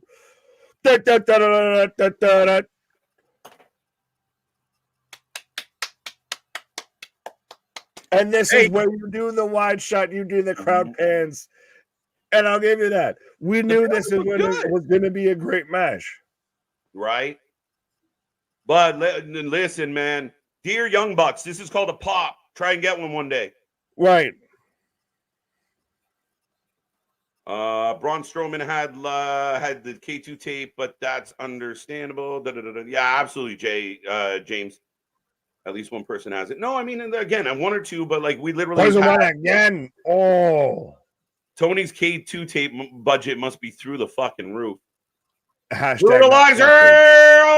Oh shit! Rings of Saturn. I love that you call it the Rings of Saturn. 100%. It's always will be that move, and it's such an underrated move. Perry Saturn's such an underrated wrestler. Man. Everybody goes to fucking Moppy, and no, I always remember total elimination and everything. Perry Saturn's a fucking OG and a go-pass wrestler. A Saturn fan, and when he got to the dub and they fucked them all up. The Radicals is amazing. Even when he was part of the flock, like I'm an OG Saturn Raven fan, all of that shit. Yeah. Who should be the main event tonight? It's going to be the cage match, guys. It's the last match. Well, it'll be the last match. It won't be the main event, technically. Yeah. The main event will be the title match. Right. The last match will be the cage match. Oh, another poison. And no sold to poison run. Blade. Sold. 1, 2, 2 go. But you know what? I think our part of our argument, the bigger problem is your world champions in a nothing match. That I think is the bigger problem, and that causes part of this argument. Cody Rhodes solo. Cody Rhodes AJ. Yeah, but they went first. Cody Rhodes valid, but you also had a second world title to close out the show. How many world titles does this fucking company have? 1, actually. Well, 1. I mean, they have all these fucking titles. They have all the titles, but they technically, unless you count Ring of Honor, they only have 2. Well, whatever one Osprey's wearing is the most important one. Oh, down he goes. That's why Osprey important is Trigon Berries onto the turnbuckle there. Even though this is 100%, we talked about it, we praised, like this should be your upper mid card, if not to your main card, like your top of the line division or talent here. Oh, he landed. Osprey lands on his feet, but you've got Osprey, you've got Pac, you've got Ricochet, you've got a Takeshita, you've got Okada's Hidden Blade, you've got all of this shit. 1, 2 go. You've got all of this phenomenal talent. You should have the best fucking builds towards world titles of anybody. Woo! Fans are on their feet. I'm sweating. Springboard Ox Cutter. Although Pot really was just the target practice for that. We're setting up Stormbreaker. This is still such a badass move. Oh, Stormbreaker counted into a fucking Hurricane Rana. We've had a lot of Hurricane Rana. Style clash. 1. Roll. Oh, 1. Not even the pin in transition. Hidden Blade. Let's go. 1, 2, 3. No. Over. Hidden Blade for the kill. Hell of a match. There we go. We got 191. Let's get to 2. Let's get to 2. Come on. We got 7, 8 people. Now we have 190. 10 people. We need 10. Go find us 10 people. 10. Go find Ty Dillinger. He's got 10 people. There we go. I'm a little nervous. This is good. This was fucking excellent. 100%. So far, clearly match of the night. So far. It might stand. Pac's All Out undefeated streak is over. So he's what? Like 2-1 or something? Why would he kick out of that? We had more shit to do. Even that whole finish was insane, and we're setting up the fucking Stormbreaker that counters into a Hurricane Rana pin and everything. Like, absolutely. And this is at times been the saving grace for AEW is the in-ring matches will deliver amazing. Yeah. Like there's nothing super story-wise. We sat there and bitched all the way from All In about how they forgot about Pac. 1 Pac, 2 Pac, 3 Pac, 4, your Pac, he's Pac, no Pac, none. And Young Bucks couldn't get a pop if they opened a Pepsi. I like it. That's fitting as the Pepsi though too, but finger popping each other's assholes. Great. But they get the saving grace because they have fantastic matches like this, but the build to the match was fuck and all. Yeah, but I mean, again, Ricochet nodding. We know we're setting up Ricochet. I really wouldn't wish they would have put Ricochet in something. Like, there was an opportunity there, but I digress. Hell of a fucking match, folks. Why do they all do the WWE backstage bullshit, though? They all look at the fucking camera shit from an angle. Right, 2-0. Wow, what a match. Yeah, that was a hell of a match. It felt so now much this shorter. is again, they walk backstage and say, follow that. And what's that? I said this is where they now walk backstage and say, follow that. And we're following up with a Chicago street fight. I didn't think they'd do it. I thought they'd do it to the Mercedes, to Monet. No, they're not going to fuck Monet like that. They're protecting her at all costs. No. Yes.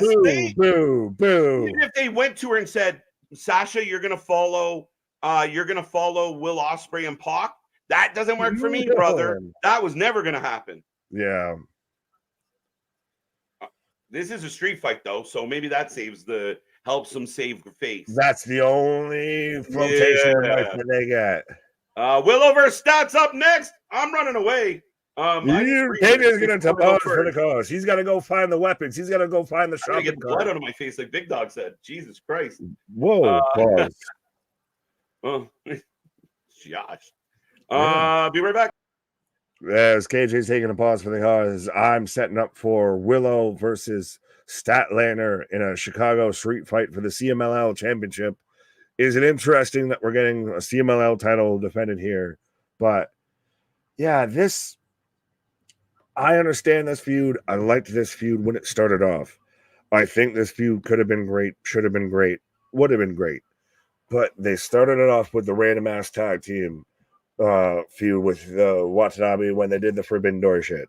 And then they had the feud through the Owen. They had the singles match after that for the title that they're defending again tonight. Then they had the mixed tag match. So we've gone the fucking roundabout way here for this, when instead this should realistically be, if not the first, the second time that these two are having a singles match, as Stat coming out with Stokely, and respectfully, these two literally just, I don't know, not super impressive out here with this can walk out of awkwardly walking through Gorilla. We can't even go all the way through it. And Stokely's out there with just a random t-shirt and tucked into his belted up jeans. So he's out there looking like somebody's dad at fucking softball practice, for this match coming out here. But folks, let us know who you're taking, whether you're taking Chris Statlander or you're taking Willow in the Chicago street fight for the CMLL Women's Championship. Kevin's taking Willow for the win. John saying Statlander for the win. My heart says Willow. My head says Statlander. Well, which one wins out? Sean saying Stat gonna win. Yeah, KJ coming down with the vapors. He's feeling a little verklempt. Hopefully this isn't where I fuck up stat for the win. Okay, Jesus, there you go. That Pac Osprey match could have been a Summer Clam. Okay, Larry. It was so far 100% the match of the night. I think that it's not going to end as match of the night. I will say that, but it was a fantastic match. Willow for the win, Chris for the win. Misfits in. I don't see the point of a street fight where AEW barely follows the rules during the matches. Valid with that a bit. They play fast and loose with the rules here. As Willow coming out here with a bit of a new look here of 100%. Willow's been great since her debut into AEW. Statlander should have, could have, would have moved on to the actual world title division, like that division versus the TBS title, kind of still the mid-cardish a little bit here. But Willow's been just 100% hit the fucking ground running here since she joined AEW. But I guess I got to take Willow for this. I'm trying to think, is Willow from Chicago? Is anyone here from Chicago? Oh, Statlander with a new Jack steel chair. Interesting. As Willow instantly hits a pounce here. So I will throw up there. I got to do this because KJ's on the pause. I forgot. I got to try and remember how to spell predictions. Hooked on Phonics worked for me. But yes, folks, the predictions are closed. Yeah, Chicago in the building. I thought Willow would have been from Chicago. As goddamn with that cannonball. You literally could see Statlander's head just bounce like a goddamn basketball. As we are underway here, I don't see it in Willow like others do. I don't know how to, I guess, explain it to you, sir, then. To me, she's got the personality, she's got the charisma, and she can still go in the ring. Yes, she is not going to sit there and do your Joshi fucking high spots and hit your fucking, 5-star work rate bullshit, but she's out there. What's up with like the weird pizza stand on the back of her fucking top here? That's weird. Clearly a spray tan incident, I feel.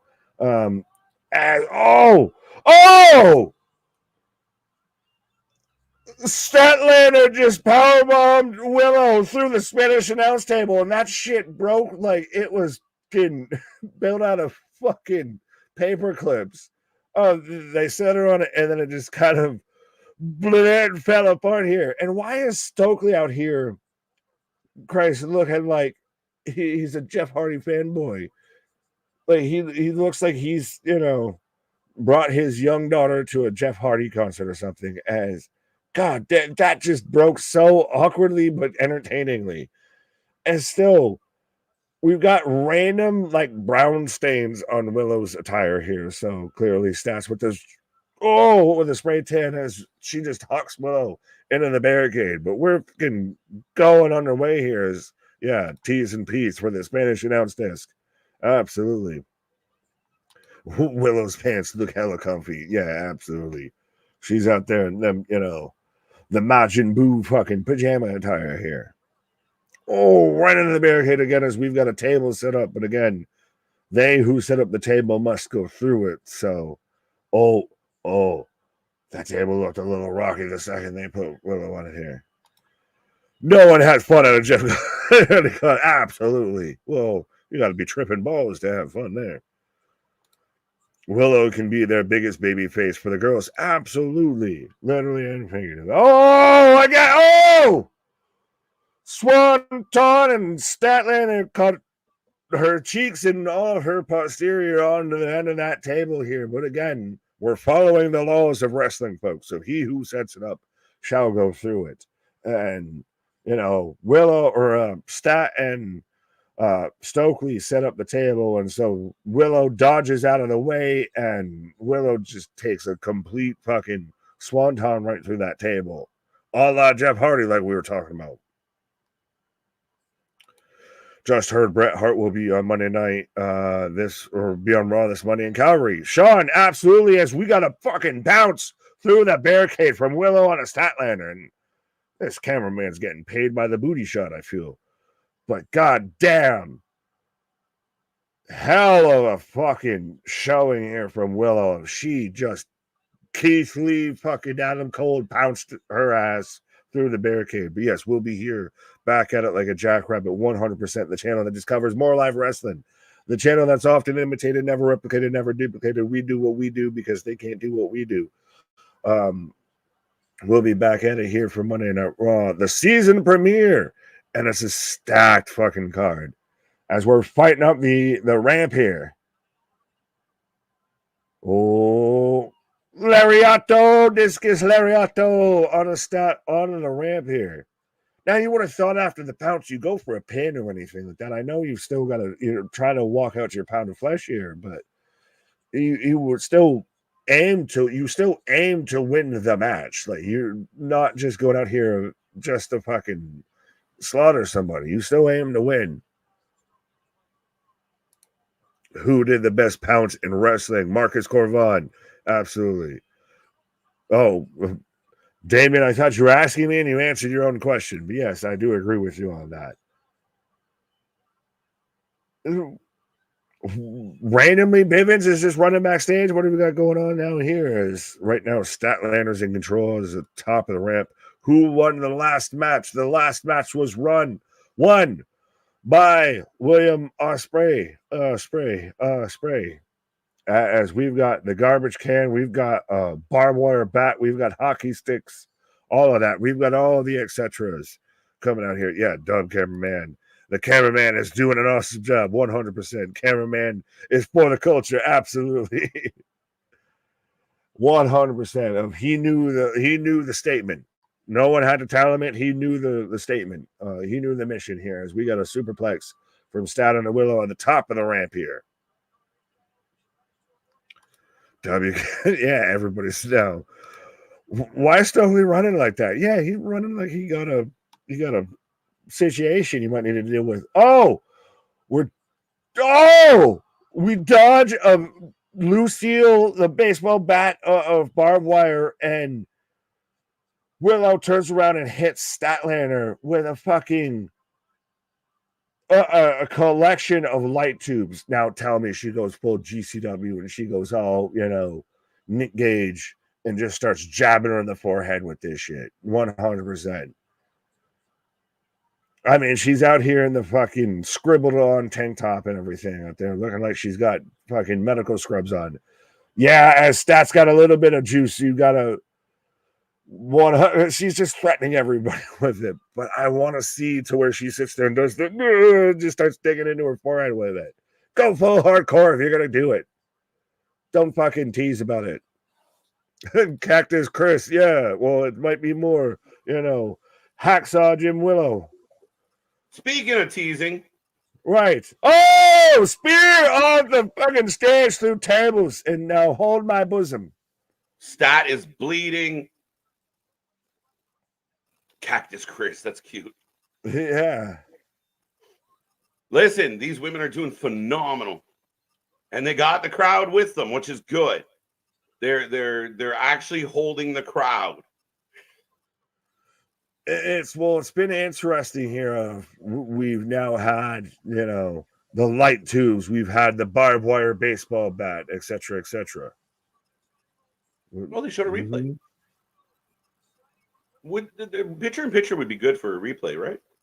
I bet. Yeah.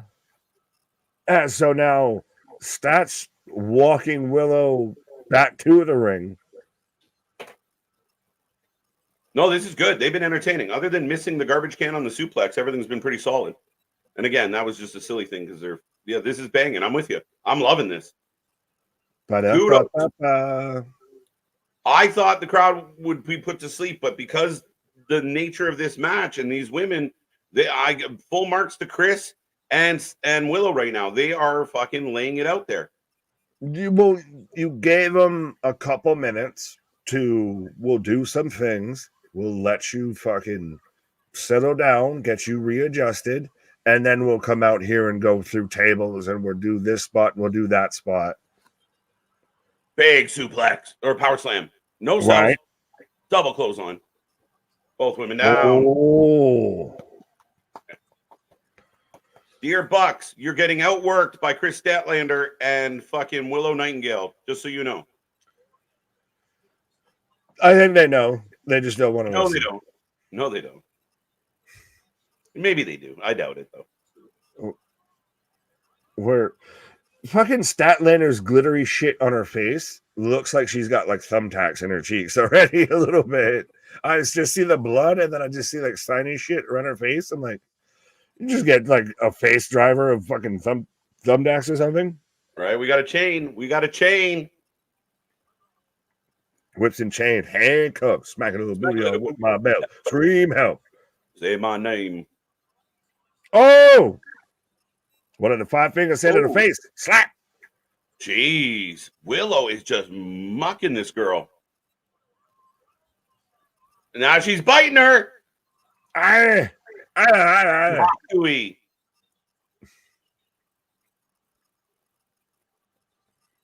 Ooh. Wow. Probably back suplex. Woo! Who'd you pick? Willow. Okay, I picked Stat. Fair enough. Thumbtacks! I talked about it, and apparently they need to be about it. Mm-hmm. Am I wrong though in thinking that this is a little bit of a newish look here for Willow? Of yep. She's got the double braids. She's out there with the fucking. She's out here more deathmatch style looking. Oh, that was sloppy. A little clunky. Little issue on the dismount. Willow had the sense to throw punches though when she wobbled. Yeah. Oh, she moved. Oh, no. Oh, not there. Not there. A pierced camel. Ouch. That hurt. Yeah, deathmatch driver. Like that's such an AEW thing if you're gonna do that fucking spot. If you're gonna do the split on a thumbtacks. Balloons. Why thumbtacks? Why not? On a guy, I think that's called a Prince Albert. On a chick, is that called a Princess Diana? Yeah. So I was wrong. Like I'm wrong in the sense of like now we're carrying the crowd through this one. So we'll see where that drop-off point comes. And I have a feeling it is Mercedes. And she tried to dodge it like a bullet, but I don't know. Bitch, I'm fucking. This is wanted. That bullet's dodging around walls and shit. That's coming for you one way or another. A coochie tack drop is crazy. Yeah, it really is. Yeah. Yeah, be piercing them lips. That was a taco instead of a taco. That. Bad. Oh my God. Both women fighting up to the top. What is going to be here? Well, as Statlander's got thumbtacks to the wrist. Holy shit. And these women aren't in the top of your division? Now, see, Willow's selling like she landed in the thumbtacks, but she didn't at all land anywhere near the thumbtacks. I think she's just selling like she hurt her back. Yeah, well, no. It kind of gave that vibe. 63% of everybody took Willow. I think I picked Willow in the predictions. Everything's been close. Yeah. Well, kudos to AEW for having people guessing tonight. Right? And Stat yelling out, not like this. And Spaz, if you're still here, I just want to say on my break, I noticed that you had tweeted out a couple things. We appreciate that. Anybody who shares the message that is the Wrestling for Life Network, we greatly appreciate it. Yes, you spread the good gospel of the wrestling as we were getting the dog collar here. Okay, so she's trying to strap in and strap on, folks. Strap and chain, whips and chain, handcuffs, smack a little booty all whip my belt, scream out. I wanna whip you from your head to your toe.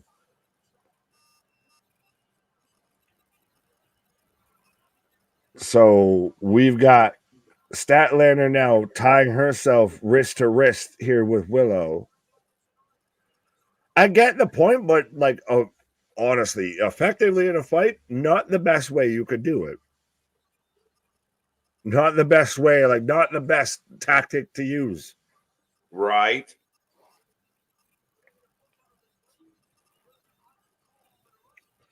Oh, Spybuster as the stat got a halfway goes into the text.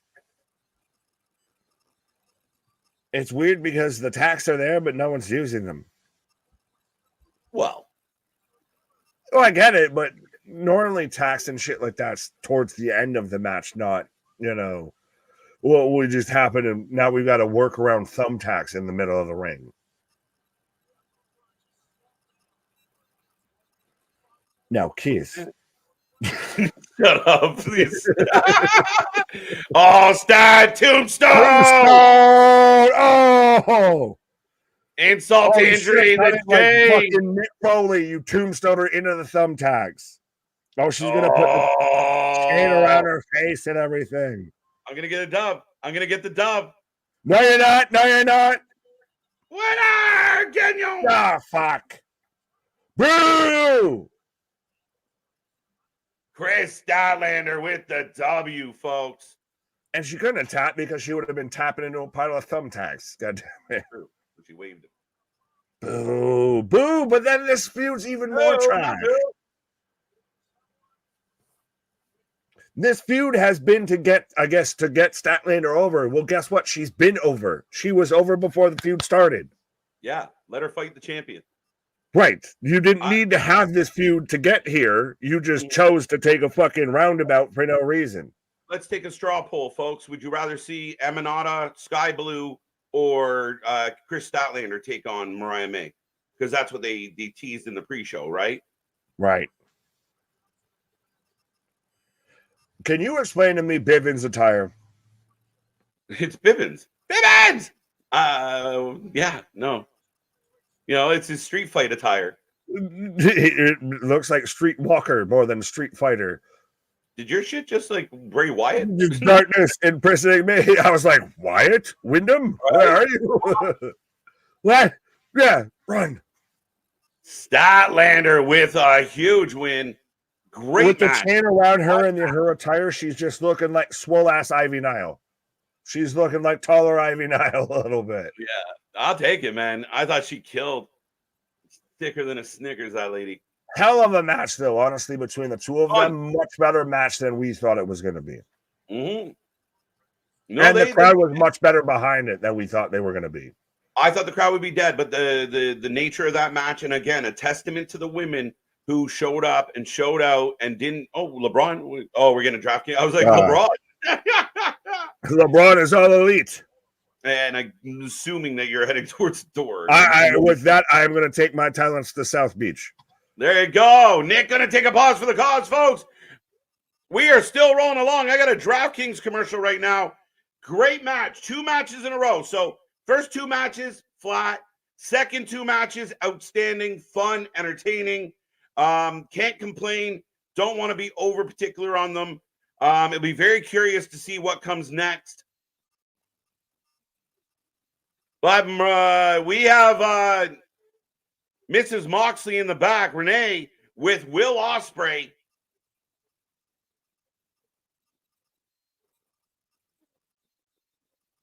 See, Osprey's too good, man. You want a rematch, you know where to find me. I'll have that match again.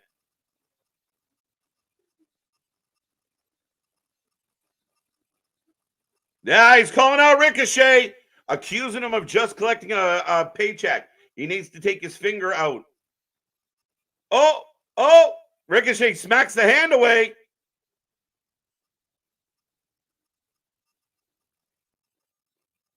Will Osprey saying what we've been saying. Why is Ricochet sitting in the back? I love it. 4-way is next. Could be.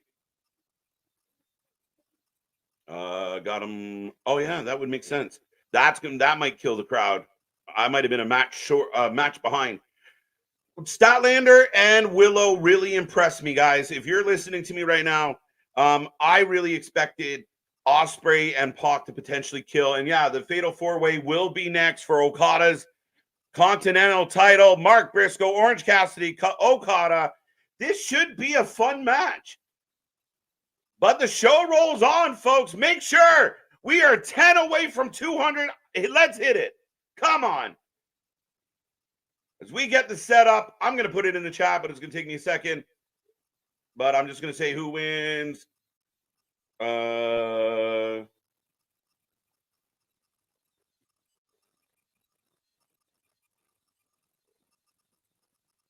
All right, get your predictions in, folks. That prediction belt is on the line. And I will take a moment to remind everybody out there, we are doing this at a higher level and a faster pace than anybody else out there. We are rocking and rolling. The fact that there's 191 people watching us right now, we are completely humbled, flattered, and appreciate every bit of it. We are the Wrestling Utopia. We are the place that you can come and have an opinion of any kind. Even Nick and I can't agree on everything. It's fun. We love it. And we appreciate it. Be a friend, tell a friend. And yes, I do want to see 200 in this chat at some point. We are 10 away. Help us get over that hurdle. As Orange Cassidy on his way to the ring. Okada for the win. Okada for the win. Rick still no personality. He's just an uber nice guy. So even when he's kind of fired up, you're like, ah.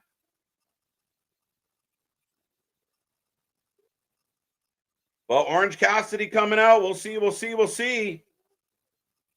From wherever.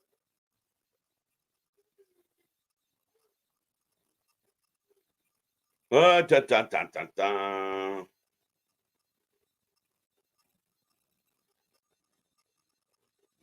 And the next poll goes out, folks. Make sure, get your votes in and get your predictions in. Okada, Takeshita, Okada. My money's on Okada. I'm pretty confident that Nick took Takeshita. I'd love to see Takeshita get this win. I just don't know that he will. I hope Orange Cassidy doesn't win. Been there, done that. Don't want to do it again. Briscoe. Briscoe's your Ring of Honor champion. Could they double him up? Okada. When I see OC, I go take a pee. I just leave it at that. We didn't need the break. It rhymed that way. But I love Okada, so hopefully he goes for it. I want to see this match cook. Again, we might be doing all right now. We might not get the dead spot that I was worried about until Mercedes. Okada wins. Takeshita for the win. Okada for the win. Can they beat a new gimmick into OC?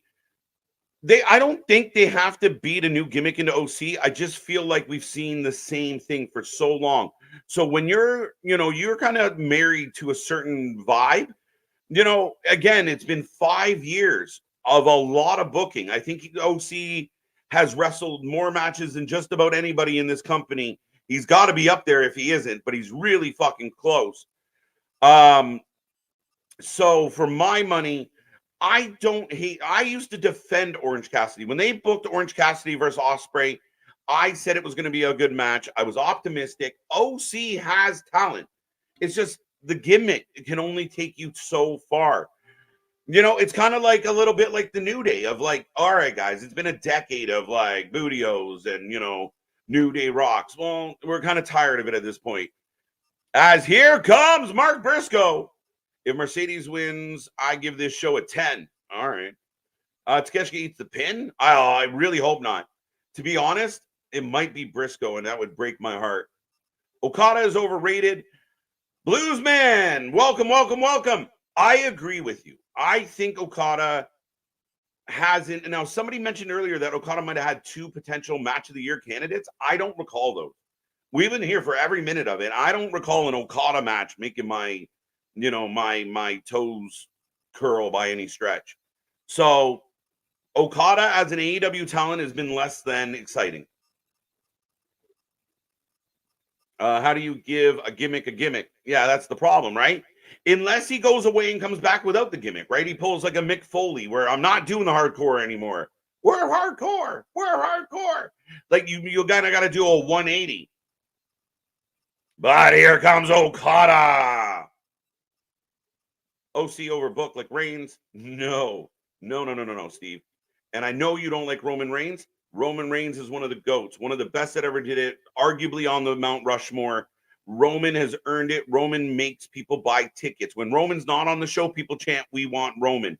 OC and Reigns being in the same breath is insulting. And as much as I appreciate your opinion, sir, it's not a really good one on this one.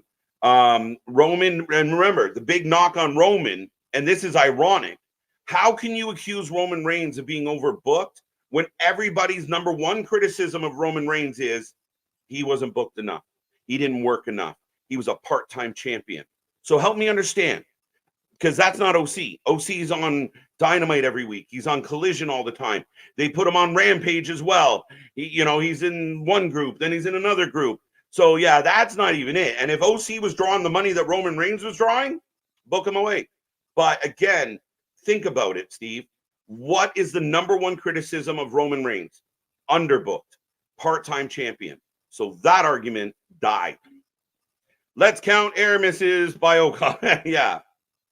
Part of me wishes that Shida versus Hater match that happened in December 2022 happened on pay-per-view. I agree. That would have been fun. It was a good match.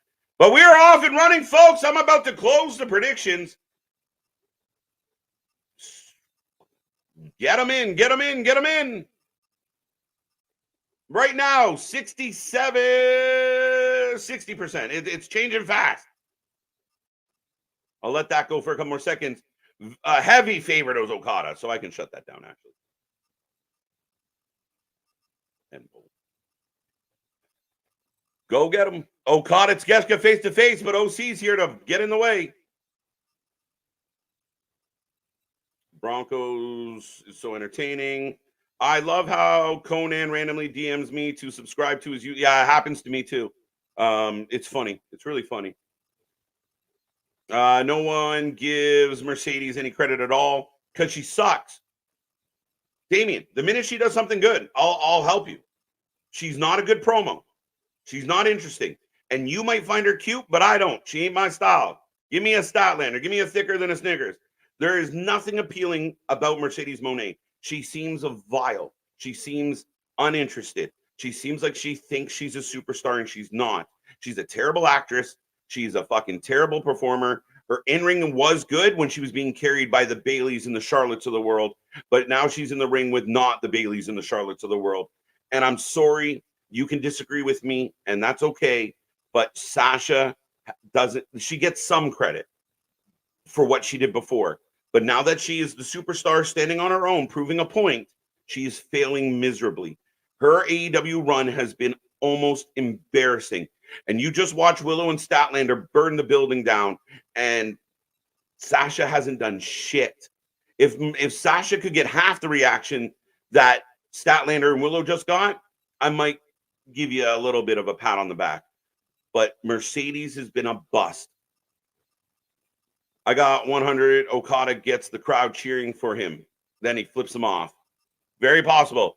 As Briscoe and Takeshita exchanging chops. Yo, have OC and Briscoe feuding with the Learning Tree? Why wouldn't we get Okada? Listen, I didn't know why this should be Okada versus Claudio, one-on-one, to follow up on that time limit draw. OC is in a beef. The Learning Tree took out. Now that could play into this. And you got two members of the conglomeration in the same match. None of that makes sense, guys. Because Mercedes is boring. She's boring, but it's not the fact that it's not just that she's boring. It's that she's pretentious in addition to be boring. Like, there's nothing worse. If you've ever played a sport, if you've ever been involved in a team activity, there's nothing worse than the person that's doing nothing bragging about how amazing they are. And everybody knows a motherfucker like that just talks, like, aren't contributing shit, but like, think they are the hottest shit. I'm the best player on the team. Oh, yeah, are you?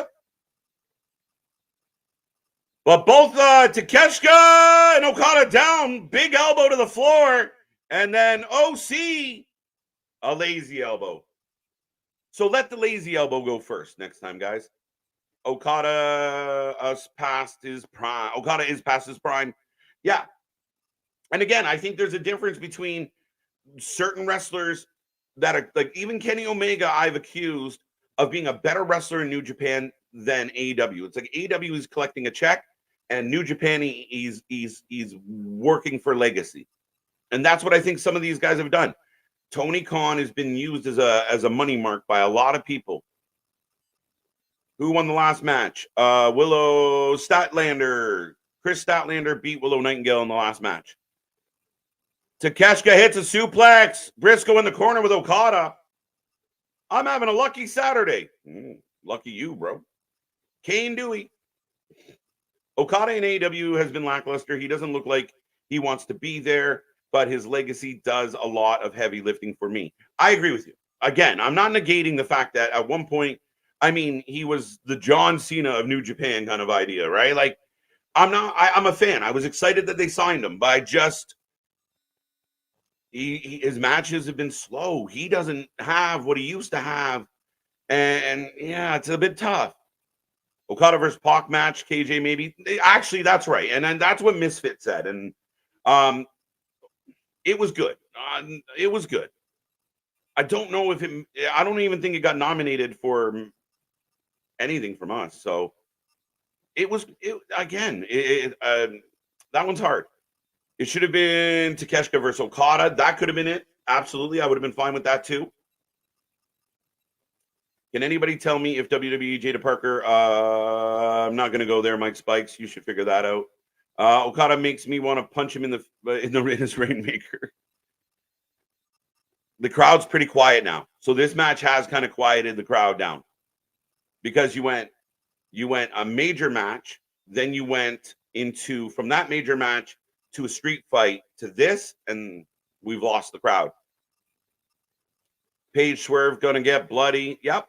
It would be the third or fourth match that gets blood tonight. Bryan and Okada had the best match of Wrestle Kingdom. You might be right. I don't know why. I don't know why that doesn't stand out. I can't deny that right now. I'll put it that way. Mercedes is never born. I'm sick of the online hate for Mercedes. It's uncalled for. She brings it on herself because she's an asshole, Damien. She's an asshole. And she's boring as fuck. She's not interesting. Roman is the person who saved pro wrestling in the COVID era. That's not wrong. You got to give the man his due. He's a needle mover. He sells tickets. When he's not around, people chant, "We want Roman." That's not shoving him down our throat. That's us begging for him. Takeshita almost hits the ref. OC, big boot. Lisa's saying at this rate, AW will probably get an average. No, I hope not. McMahon rammed him down our throats 2 years before he got the belt. Yeah, in the beginning, and I hated it. I'll never forget the Royal Rumble where, him and The Rock and everybody's booing. They did. But people got to let go of the past. And again, it's not Roman's fault that his boss didn't know how to book him well. But that's gone. It's a far cry from that now. There has to be at least 2 hours left. Yeah, I would think so. It's got to be close. Number one, yeah, 100%. And we love him for it. And again, you're allowed to have your favorite. The online hate for Mercedes isn't called for it, and she brings it on herself. Facts. Mercedes Monet is straight up garbage.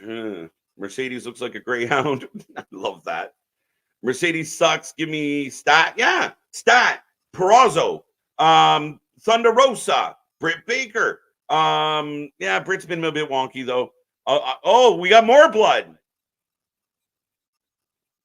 See, I'm so sick of this spot. It and the crowd's into it though. I can't criticize too much. The crowd's behind it. As OC, by the way, Briscoe's bleeding. So if we got a bleed counter out there, more bleeding is happening. But yeah, Mercedes, there's a list of women. There's a long list of women. Taya, wow, I keep fucking up the Bird Lady and Taya, but Taya Valkyrie, Ember Moon, Billy Starks, they're all better than Mercedes Moné. That's why Mercedes Moné didn't re-sign with WWE, is because she would have been in the middle of the pack, not at the top of the heap. Vile. Live, yeah, 100%. 150%. And if somebody says, well, Sasha's a way better wrestler, prove it. Big elbows back and forth. We're finally getting Okada and Takeshita, and the crowd loves it. Standing room only right now, except the few in the front row that sat down for some reason. Layla Gray is who Mercedes thinks she looks like. Facts. She's like, again, she's built like a fucking 14-year-old boy. No one gives a shit. I'm tired of people like no.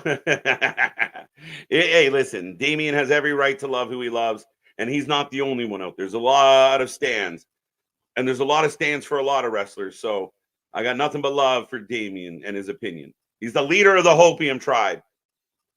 We don't realize it because it's not there, dude. If she was a star, she'd be a star. That's the way it is. Cream rises to the top. Oh, yeah, brother. Mercedes had Nick couldn't wait. He's like, dig it, watch. I gotta do the thing. There we go. There. Oh yeah, brother. The cream always rises to the top. Yeah, can you dig it? If she was killing it, I'd have no reason to sit here and shit on her. Elizabeth, yeah. I seen you, Damien. You're making eyes at Elizabeth. Yeah. Right. No, it's Mercedes, and I had this discussion with somebody literally before we went live and everything like that about my thoughts on the Mercedes Brit match from before, which was trash. That was a 2-pack of ass, and about how she looked good in the New Japan match with with Watanabe. And it's, she got carried through the fucking match. That's what it is. She's not the leader of a match. She is 100% that she'll have a good match if someone can bring her to a good match. 100%. Superplex. And that's why she never had a successful title defense. No. Froggy Bo! And Mark is gushing. I think he caught a potato. It's a fresh wound. It's a fresh wound. He caught a potato. Yeah. Well, it was just last night on Collision to where he got busted open too. Yeah, true. Right. How are you feeling about the pay-per-view of the year? This has been a fun pay-per-view other than the first 2 matches. If the Bucks got eliminated from this pay-per-view, it would have been a much better pay-per-view. Yeah, it's almost like the start of the show should have been your 0 hour. Yeah, right? As called it, Okada flips everyone off. Somebody in the chat predicted that. Which was it's like such like middle school humor type shit of like, oh, did you see that? He flipped the bird. Because the guy running the company's stuck in the middle school. He's still in 5th puberty. As Takeshita with a huge boot, and I was literally setting up and coming back and everything right as you were talking about Okada and Takeshita going at it, and that's where everybody fucking perked back up and got excited for this. KJ was next for Britt Baker. She's going back to dentistry, and I don't know if we'll ever see her again. Is she? I'm assuming we haven't seen her since. No sells the backpack stunner into a fucking small package tombstone. Yeah, package tombstone. Package pile driver, and then into a fucking package suplex too. Jesus. Is that, again, Takeshita, I know for when he first popped on the scene, we were, it's take a shit at He's been he's a blue chip upon a blue chip, 100%. He is the Braun Breaker that's not in WWE. Okada yanking Briscoe off the count. 2-2-2-2. Match is picked up. Right. Oh, Saito suplex on the outside as Okada just froze in time. I don't even notice Jericho was on the show. I noticed because I haven't screamed and yelled. Well, I have, but about that particular topic. Right. Froggy Bone knees up. Yeah, it's the heart palpitations have been less than. Yeah, I agree with you, Boston. I actually enjoyed the match. I Jesus. Two. Yeah, I stand corrected, Boston. I actually did say, if you roll the tape back, I really liked the match. Didn't love the finish, and I didn't love the angle after the fact. But other than that, It's that Bucks match. Like, again, it's the guys closest to Tony that hurt the show the most. It's little W. It's just a flesh wound. It's just a flesh wound. Oh. Throws his hands in his pockets, and that's, an effective taunt. She was good with Bailey during the Thunderdome. You're not wrong, Rocco. I didn't say she was always useless. There, but again, I think she needs carry. Big counter. Big clothesline. Crowd went dead. What happened? Get on your feet. Yeah. Every time OC does something, nobody cheers. Literally, it's silence. Like, you can hear all of the commentary clear as crystal because it is silence. Yeah, I don't think so, Mike. I just listed 5 women off the top of my head that are better than Mercedes Moné, and I could probably give you another 12. Again, you're entitled to your opinion. I strongly disagree. OC with a 2 count. Oh, dodges out of the Superman punch. Rainmaker! Rainmaker for the win! And OC ate it. And no Jericho got involved either. I thought there was the potential of Jericho could have showed up here. I guarantee you I'm giving the show a bonus mark for no Jericho. If he shows up now, I'm going to puke. This is so weird for me. I know when I heard you talking about this on my break and my pause and everything, it's 100%. There is New Japan Kenny, and then there's AEW Kenny. There is New Japan Okada, and there is AEW Okada. And AEW Okada has been a bust. That's almost might be a new thing that we need to do, or take it to a Rumble or something like that. A boom or bust on AEW free agent signings and everything like that. If they've really delivered or not, because it might be interesting as to who's actually been a boom and who's actually been a bust. Right. For my money, Will Osprey is the guy that they signed, brought in, and made an impact. And he's your 3rd round draft pick that turns out to be a fucking franchise player and everything like that. Or even later, he's your Tom Brady of 7th round draft pick that turns out to be one of the greatest of all time to ever do it. I'm sick of OC. It feels like the crowd in the building is also kind of tired of OC. He's not getting the reaction. Well, and he doesn't have anything that's of relevance outside of he just did a thing. And speaking of people who are just going to do a thing. Speaking of the devil, you ready? We missed all the good. We sat there and paused during all the good matches, sitting there thinking we were going to get this match to take the pause on. Yeah. Wow. You're right. This is their chance to let the air out of the building and then ramp it back up for the final 2 matches. You got your last 2 matches. This is, at this point, you've let the fucking air out of the balloon. Like I said, neither side is fully right. And like I said, there's somewhere I fully understand. And to me, it's in any other context outside of professional wrestling, and this is weird as shit to say, any other context, your argument makes 110%. In pro wrestling, oddly enough, I feel that you do need that wave. That's a modern thing. That's a modern wrestling thing. It was never the case in the past. I agree to disagree. I'll say that. All right, folks. Predictions are going up. Get your votes in. And why is it Mercedes Moné? Yeah. For the win.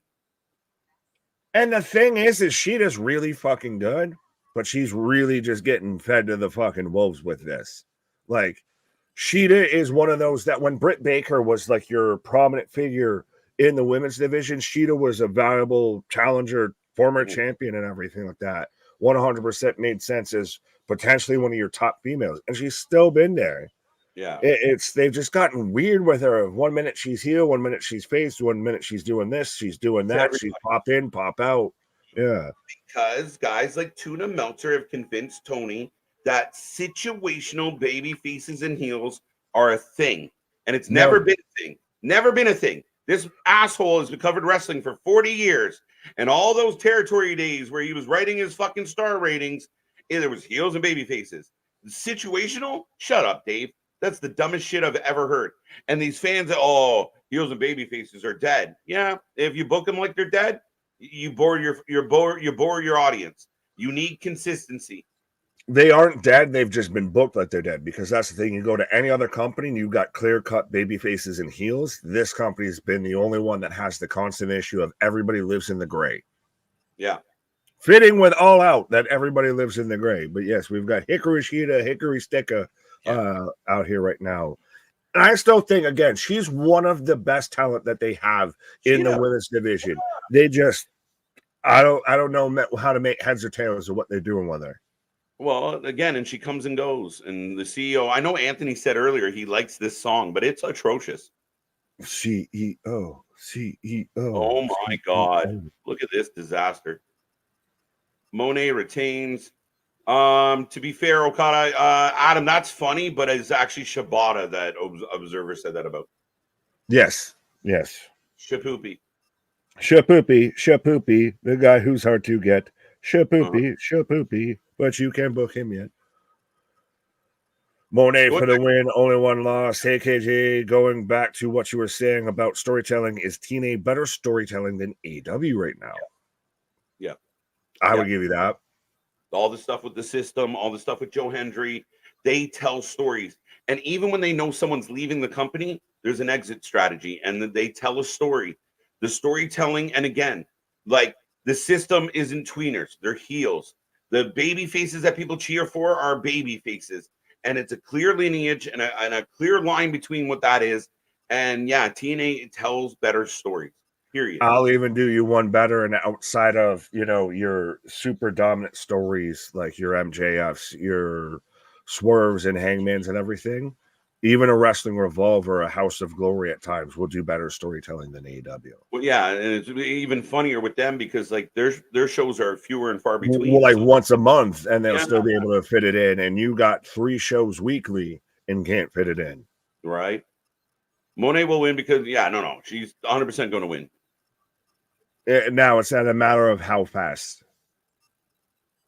And of course, Aubrey doing the big sign. Hey, Damien, did you see the sign on the hard cam? Mercedes phone A. Yay. You're a phony. You're a big phony. Screw the rules. I have Mone. Yeah, well, speaking of Mone, Kid Rivos out here with a $5 super chat. Call up Athena, and I think we're going to have a good match out of Mone. Whoa. Athena's just, I was a big fan of Ever Moon even when she was in NXT, and then now that she's been on Athena and been on a fucking tear in Ring of Honor, I've always wanted more for her. Of like, it feels like she just peaked, and like I'm really happy being like the assistant substitute manager type shit, and like you could be running the company, but you'd rather just stay there. Yeah, but I mean, again, at least like Athena at least has had a historic run with that title, like. Yes, that's fantastic. And I think she could be so much more. Like if you put Athena right now versus Mercedes, Athena's the bigger star. I'll say that. Yeah. I think even the wrestling fans that like the IWC that really pay attention to the internet and stuff, Athena has done a really good job of getting herself over and doing good. Kid Rivos, thank you so much for the super chat. Call Athena, but you did read that one, so thank you for that super chat. Dave's not here, man. Mm-hmm. Shida for the win. Muck Meltzer. Go get your Muck Meltzer shirts now. They're available. What? Go get your Meltzer shirts. Do that. It sounds better in headphones, y'all. At least that is what I think. That Anthony's out there defending the CEO song that sounds better in headphones. Yeah, because that's when they can pipe the crowd in and it sounds in stereo and everything versus you're actually hearing it on the show, and you're seeing them, you're hearing what sounds like people chant CEO, and everybody's oh no, and just not moving. And yeah, Bill Apter was always the trusted voice in wrestling, not Meltzer. I don't disagree with that. And 100% Apter needs his fucking day in the sun. 100% of he's like the underrated, the unsung hero of that shit. Maybe Tony. We'll think about it. The fact that Mercedes added a crowd chant to her theme and still couldn't get a cheer, I'll add in, should tell you that no one cares. Facts. Holy Shida sign was great. Yeah. Yeah. crowd is out of this one. They don't give a flying fuck. No. Again, because everyone, there's nothing worse than when everybody wants somebody to win, but everyone knows it's not going to happen. And, I think, somebody brought up the days of Roman Reigns being shoved down our throat. And you remember that would feel like we would tune into a pay-per-view and we're dying for somebody to beat this guy, and he hasn't really earned it yet. Pre Paul Heyman, tribal chief, more big dog. It kills your audience. 100. Well, and I don't even know if it's exactly that everybody wants Shida to win. I think it's more if they just don't want Mercedes. Like, again, we've talked about it of boom or bust. In the chat, you can let us know of what you think of any of the recent, even going back from Adam Cole, Danielson, all of that. Like the boom or bust signings that have happened in the AEW. And honestly, at this point, Okada's kind of a bust. Mercedes is really starting to show that she's a bust. Osprey is 100%. He's the fucking, like I said, he's Mr. Irrelevant that you got, in the later rounds, and turns around and ends up being the fucking megastar. Yeah. As Mercedes is in control at the moment, Mercedes looks like a locker room. Looks like her locker rooms. That's not nice. Here comes the CEO of Walmart. Oh, I'm gonna just the CEBLO, and you can finish the rest. That was a hell of a sign. The CE Hawk 2E. Yeah. CEO is my hype song for work. Leave me. That's just it. Do you do the dance, Anthony? Do you do the dance? Lights just. I can see him just getting ready to clock in. CEO. I'm gonna run this company today. Yeah, 100. No, game recognized game. Any wrestling fan has a certain, bit of wrestling songs that are on their like regular day-to-day playlist. Like 100% fucking Rob Van Dam's, One of a Kind is a constant fucking player, and the old Raw theme of Union Underground, forget the lot the money, and 100% always got to play that. Talk about Adam Cole's theme I got on a playlist. There are some, but it's not like the good old days where there's like some you had a lot, CD dedicated to really good jams. Shit, you used to have Method Man out there making fucking wrestling theme songs and shit like that. Screw the rules. I have Monet. Yeah, I saw that. These signs are killing me. Big knee drop. What is that? By the way, I just noticed Shida out here with like the Foot Clan wrestling boots here too. Yeah, that's gonna be the vibe. Damien, she's super fucking talented. I'm waiting for when Shida shows up in NXT. Just saying that. Fair enough. It'll happen. Hey, Damien, do me a favor. Can you look around on your TV screen and tell me how many fans are standing up and cheering for this superstar Sasha right now? Oh, you don't gotta go at him like that. I do, because I know it's bugging. He's a nice kid. He's a nice boy. This match is a waste. I love Damien. He's the leader of the Hopium tribe. We just don't agree on Sasha, so it's fun. METHOD, man. METHOD, man. Hey, you get off my cloud. You don't do me. You don't want to stop. But that's the thing. Like, Christ, there's two Triple H songs that 100% constant in rotation of the game. And My Time is such an underrated wrestling theme for Triple H. And you keep the music playing, Mr. Dumb. Look, man, you can hear a fucking mouse. We're talking about wrestling songs right now more than anything in this match. You can hear a fucking pin drop and a mouse fart. Yeah. Yeah, we don't agree on Charlotte Flair, who's miles ahead, miles and miles and miles and miles ahead. Oh, night and fucking day. That's miles.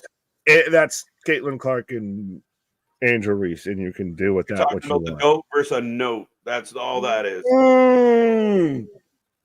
That is 100% absolutely fucking. Put a fucking pen in that. Put a fucking pin in that. That is dope. 1, 2. Is this thing on? That was the best one ever. That's my favorite. Oh yeah. That's still, like I said, that's 100%. That's to me, I like that over any other Triple H thing. You keep the music playing, Mr. Dumb. My time, my time, my time. The best thing that the DX band ever did. A little smattering. Yeah, smattering of applause. Golf clap. Everybody gets a golf clap. Y'all remember, I know you guys have been here for a while now. Everybody remember Willow and Statlander and the roof blowing off the place and the fans really having fun? Remember us screaming and yelling as this is going to kill, the next match is going to kill this, and then it just tapered out. It didn't they delayed it. It just tapered. Yeah, I was actually surprised how that played out. And again, I mean, I hate this match in this position because anyone else thinking right now that Mercedes just doing a poor Zelina Vega cosplay? Crossface. Sorry. Did you hear me? Sorry. Cosplay. I said, anyone else feel that like Mercedes Moné is doing a poor Zelina Vega cosplay right now? Who is more overrated, Mercedes or that's one's for you. Oh, you sting me. I have been wounded. Mercedes still. Fuck you. Notre Dame is great. It's my initials. God damn it. But yeah, Mercedes is yeah. Also makes Julian fries will not break. It broke. Right. The OG Horseman theme. Like literally the chat is talking about theme songs. Anything but this fucking match. Oh, by the way, 76. Oh, let's see where it ends. 76% took Mercedes because 25% of people are really hoping that there's a change. They're hoping for Holy Shida. Shayna help me, Holy Shida. You're my only hope. Shayna did resign. Cedric signed months ago. They're just reporting it now because they just figured it out. All these guys with the inside scoops found out that he signed. Well, I did have somebody message me of that. Oh, they chose Cedric over Ricochet. Maybe, but that's. I think to me, it's all about pockets. It's all of you don't know the dollar amounts of Cedric. You're not signing Ricochet for the same money you're signing Cedric. No. And again, it's a different thing. And they chose other people over Ricochet, and they weren't willing to go as far as Tony Khan was to keep Ricochet. That's the difference. You're right. Holy Shida. Holy Shida. Everybody in the chat now. Holy Shida. When you want Kairi Sane versus Zelina Vega, and your mom says we have that at home. Look at the crowd. Look at the fucking faces on these people. Shout out, dude. That's right next to Bucket Hat, dude. That literally just, hello, darkness, my old friend. Oh, yeah, I've come to talk with you again. I can't wait to see Ricochet Osprey. I think all of us are anticipating that match, guys. Like, honestly, look what Pac and Osprey just did. Ricochet and Osprey are going to murder. Osprey calling out Ricochet and saying everything we said is, why is this guy sitting on his thumb and not wrestling? Osprey called him out. I can't wait. Ricochet versus Osprey has the potential to be the greatest match in AEW history of all time. Well, holy Shida. One dude just gets hyped for fucking a code breaker from Mercedes. One dude. Ooh, Meteora. Oh. No reaction. Not a fucking lick of reaction to the kick out.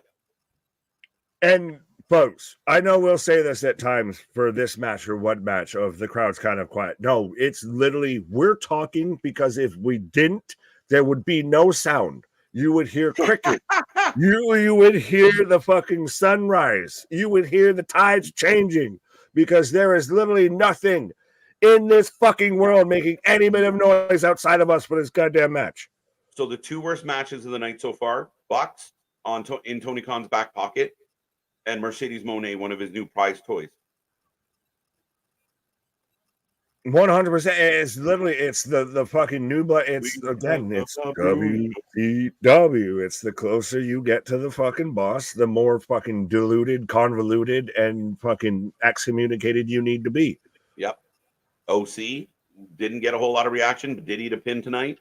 Tony's favorites are not the crowd's favorites anymore. They haven't been for a long time, and that's what it is. Tony, is this man deaf? Can this man hear? I screamed that on Wednesday, Nick. It's so funny to hear you say that. I was with the chat on Wednesday, like, Tony, take off the headphones. Listen to your audience. That's your core audience. They paid to be there. 100%. And think about it. This is the match that's going to set up into your main event. I won't lie. I want Shida just, how you doing? But bro, she's Selena Vega. She can't even do that. Fucking tadpole splash, knees up. Mm-hmm. Falcon Arrow done onto the knees. That's rare. Means you can't hit the real move. That's not a Falcon Arrow. That was more of a jackhammer, honestly. Than anything. Was a Falcon Arrow. Yeah, you're right. That one's you finally, after the third time, you actually hit a Falcon Arrow. Yeah. Again, no crowd reaction. You had a woman just hit 3 Falcon Arrows on your fucking main women's champion. Yo, how about this one for everybody? Eva Marie was getting better reactions than Sasha Banks is currently. Don't you say that. That is fucking depressing and factual.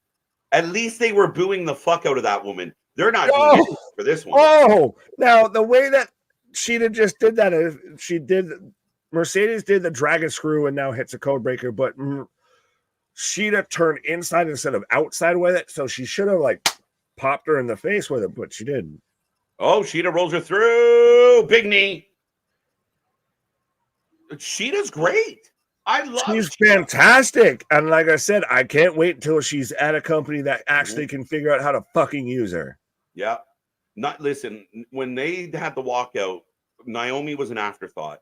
And she turned out to be the fucking genius of it all because she was the one that made the most sense. And she is over shit with multiple audiences. If she showed up in TNA right now, people would go nuts. What she's doing on WWE, yeah, I mean, sometimes lost in the mix, but they way better than this. Way better than this. This is dead. Like, this is fucked. Like this, it literally, we were at 190s, all of that, around the 200s and everything, when we've been in the 160s, the 170s, because everyone's like, I don't want to watch this yet. Yeah. So not only is Mone fucking up this show, she's fucking up our show. Thanks. Right. Thanks. It's peripheral fuck uppery as the tornado head kick. One count at this point in the match. Well, and I like that though from Misfit of saying that Shida's the ace of the women's division, and I would give that, so that's a valid spot. Sheeta's good, man, and like when she showed up on Wednesday, man, the crowd went ballistic, dude. They're fighting over a kendo stick in a straight up match. They shouldn't be there. They shouldn't be involved. Oh, and then the ring steps. Electra Lopez, you're not going to get an argument from me, AJ. I love Electra Lopez. I like what she's doing, though. I don't, again, not doing much, but, you know, the women's division in WWE is a bit of a murderer's row right now. Botch Mone hits again. Yeah. Even your ratings are down because of AEW. Facts. Why are you doing this? Why are you doing the baby shit? I'm so conflicted. I can't do it. And she turns her back. I'm supposed to be mean, but I can't. But no, because you do, as a baby face, you know if I lose. Oh. Comes off, misses. What were you gonna hit? Look how sloppy this all is, dude. Chop block. Her finisher is trash, by the way. Trash, like absolute didn't even do it properly. It's never worked, and it always looks like bullshit. What a fucking horrible ending to a horrible fucking match. And everyone just boy, how did we get salty on this show fast? You know what the best part of this match was? The fucking signs in the crowd. Facts, honestly. That we were talking about other shit. We were talking about the signs in the crowd. We were talking about wrestling themes. Any other thing but this goddamn action. The second we started to pay attention, we just got pissed off. And the heel champion, she didn't need help. Camille didn't assist, so you signed Camille. Camille's a net. So you J.O.B. Shida now, and you've J.O.B. Britt, so what the fuck next? Hater? Oh, here. Now, again, one of the amazing things... And this is your mid-card title, too, by the way. Yeah. Now, the one thing about this channel is we don't just bitch and complain about what we don't like. We offer alternative. What would have been better? That ending of that match, or if Camille wasn't banned from ringside, Camille gets involved in the ending, and Camille's the reason why Sasha gets that W. Now you bring heat to Sasha because you fuck Shida. But instead, Shida just lost. She's fucking throw her out with the bathwater. And Mercedes, no one still cares about. And Camille, nobody even fucking knows. Right? And well, we're down to right now Jack Perry versus Bryan Danielson for the AEW World Heavyweight Championship. Perry versus Bryan, folks. Get those predictions in. Damien, listen, I'm not even going to click on that. 4.5-star match? No. God. If that gets a full star, I'll be disappointed in Meltzer. I'm waiting for them ratings now. That match was atrocious. Atrocious. But we're down to the last 2 matches, though, too. Yeah, but we're still going to go another hour and change. I'll take it. Yeah, no, I'm good. I love these matches. And this is the match I'm very hyped for because this is the match I kind of sold to everybody of like, this is going to be the match that overachieves. Oh, yeah. Well, and this has to, like, you have to now. You're digging people out of a hole at this point. Yeah. Like, you now, you were mad about, not going all 3 banger matches in a row. Like, now you've got to find the match that can dig you out of this hole. Exactly. So if everyone's sitting there doing this, now you got to find a reason to excite me again. You got to start me back up. Start me up. You know what I mean? Like, to me, that's bad decision making. I want the energy. I want the energy all the way to the end. If you're going to do that Mercedes match, you do it second or third. But I also think that the last match, and I will say the last match, not in the main event, but the last match will do some crazy enough shit that you want somebody to have a second win to react to. And I want to be clear to everybody that can hear me right now. This has been a good pay-per-view. It's got until that match. No, well, not just that match. It's got 2 giant herpes on it. This pay-per-view has 2 giant fucking blistery. This entrance is what the hell. The scapegoat bus. Where it's a short bus. When there's some real glass in your neighborhood, who you gonna call?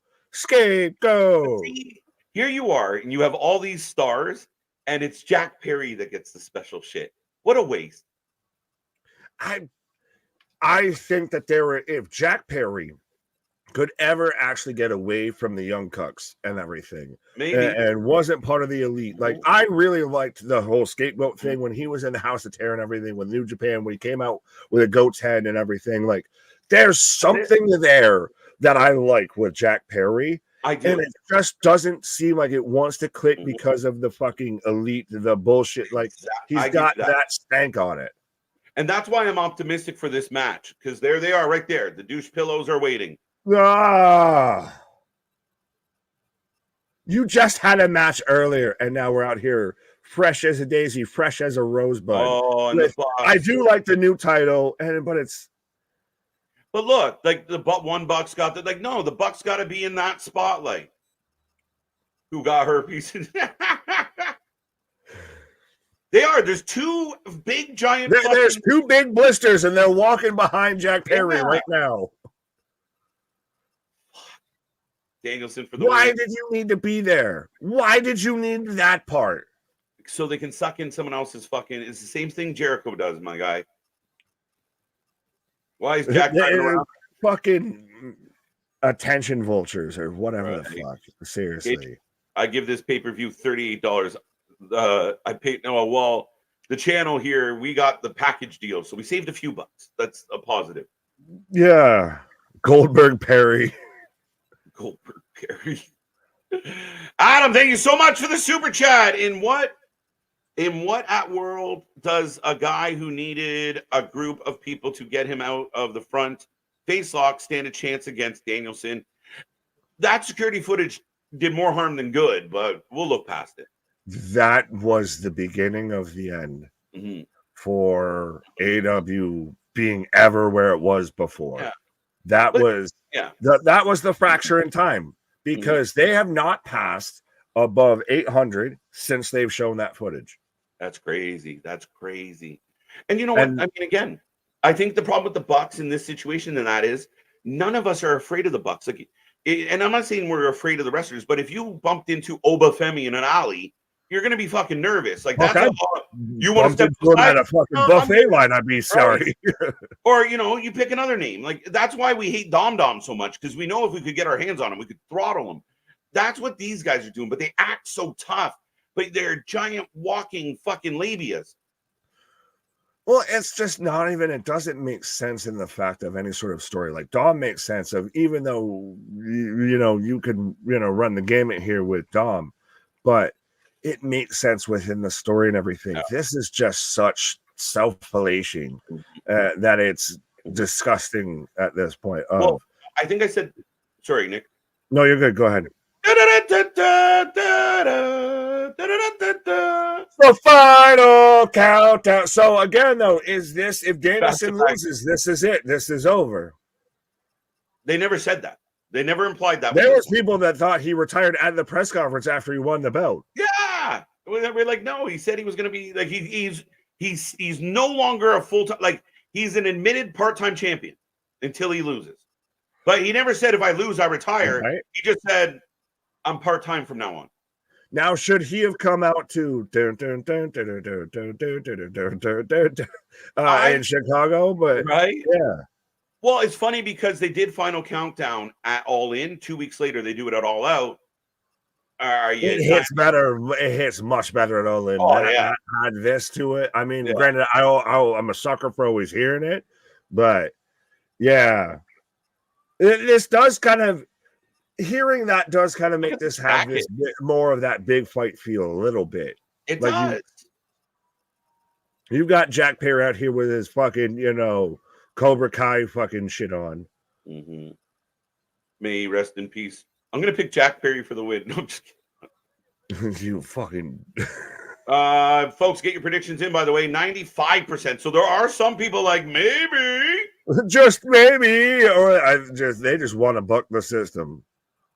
They can buck off. You can cuck off and buck off, yeah. Fox you and Fox you too. They can't put the belt on Perry.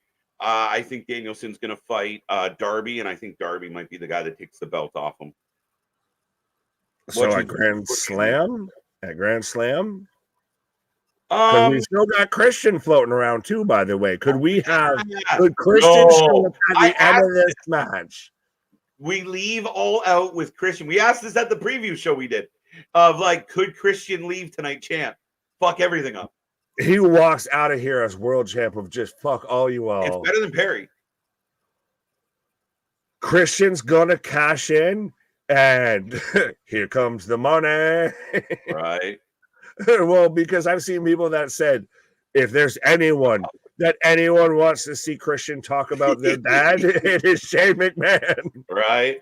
Radio Tony, we appreciate that. That's funny. It could happen. Said no one. All we hear is Radio Gaga, Radio Goo Goo.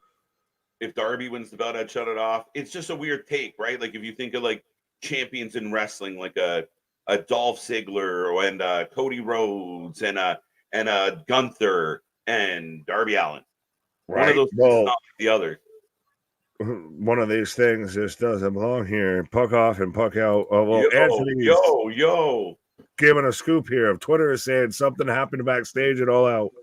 SRS is trying to get the scoop, apparently. But what could have happened?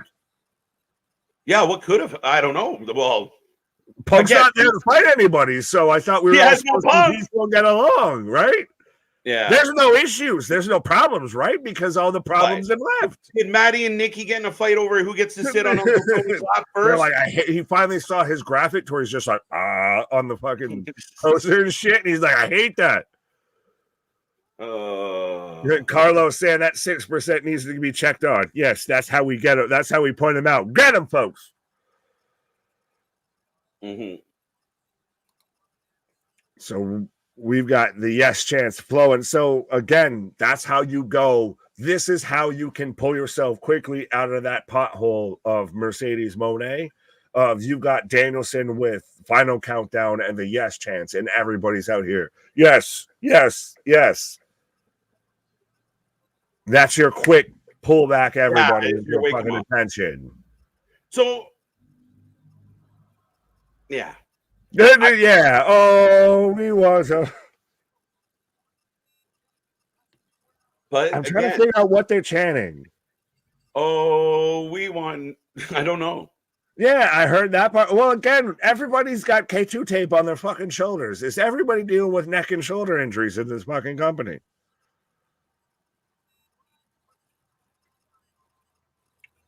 Is this the first time in a long time Danielson's defended the world title against somebody of his same size and stature? In this company or just in general? In general, honestly, think about it. When's the last time Danielson? When's the last time Danielson wrestled somebody of his size and stature? Remember, like the thing that made Danielson famous was like, you're too small. You're not the type of guy that would ever be a world champion. And now everybody around him in the company is like him. You're the big guy. You're the big guy now. He's Jack compared to Perry. Right. But ladies and gentlemen, those predictions are closing up. Get them in. Get them in. Right. And we got the collar elbow and the roll through. But again, K2 tape. K2 tape is hashtag not sponsoring this shit. Yeah. And this match is going to help prove my argument to a lot of people. When you have a pure baby face and a pure heel going one-on-one, the crowd's into it. They know who to boo. They know who to cheer. They know what their cues are. They know what their marks are. Let it go. And that's what they're doing right away. Absolutely, absolutely. This still, like you said, and you were the biggest proponent for this initially, of this is where Danielson's going to get the best match out of Jack Perry. We all know that Jack Perry might be a little bit limited in the ring and everything. Still new to this, still fucking developing all of that. Right. Danielson's a vet, and he's going to drag you into deep waters and drag a good match out of you. Right. Oh, cry me a river. There we go. All right, thank you. Mama Cornette says White Sox over Jack Perry was a sign that was pulled up. In which, by the way, for those who don't watch baseball or anything or outside of the U.S., the Chicago White Sox have at times had even surprisingly less attendance than AEW. There was at one point a time to where they had all of like 20 people in the crowd for a baseball game. Baseball's funny like that. Like the fans just won't go unless you're winning. Well, they'll have games in the middle of the afternoon, and the team's terrible. If you're on a fucking 75 game losing streak, why the fuck am I going to pay any sort of money to go and see you? You better pay me. But it's good. Jack Perry rolls out, ladies and gentlemen. This match is off and running. Technically, the main event of the night. Just so everybody knows, we got one more match, but it is unsanctioned and lights out. So this is your main event, which I think is better than the commentary team has done. Facts, and it only took you a sentence to do it, and you didn't have to wear a sock on your face either. No fat. That bothered me when they're doing like the hype packages, like the whole thing that everybody's crowd's just Jack Perry's walking, and you just see like a couple bros that are clearly fucking 3 sheets to the wind, just giving him all of the fucking business. Do you think they're making a mistake continuing to play into like, well, we'll book Jack Perry in the main event? Because it's Chicago, but again, a lot of Punk's fans went to WWE. So the people in the building were technically more likely to be Jack Perry fans or Buck fans that think Punk was a cancer. If you do it without like the unabated, reasoning behind that, I think at times is a bit too much. If you could make it work and it just so happens, it's a nice little fucking... know that you're going to get that reaction there a little bit. It's the same thing. Yeah. You're going to get a pop. You're going to get that extra little bit of heel heat. So might as well lean into it a bit. Yeah. But you got to have the reasoning and the recourse behind it. Yeah, fair enough. As right now, Daniel is all over Jack Perry. Back and forth, though. And I like the start of this match. A very traditional, solid wrestling style to start this match. Not a jump start, not a brawl, a straight up a wrestling match to start. Very Ring of Honoring. KJ and Nick are the commentary team. That's what we're here for. We are your alternative commentary. 100% we're the alternative commentary you need in your life and the wrestling buddies you can't get in your real life. Mm-hmm. As Danielson's just grabbing and pulling at the nose and the face and everything of Jack Perry out there. This is very much like you said, we're slowing down the pace. We're going to make everything that we do now matter because we're going to slow this down and we're going to draw it out. This has been the juxtaposition to everything else on the card tonight. Of everything else on the card, it's been fast paced, been boom, boom, bang, bang, bang. This is, we're doing drop toe holds, we're doing fucking, shoulder throws and shit like that. We're doing this, bow and arrows and shit. We're doing this as a technical wrestling match, and we're going to slow this shit down and build throughout this. Mm-hmm.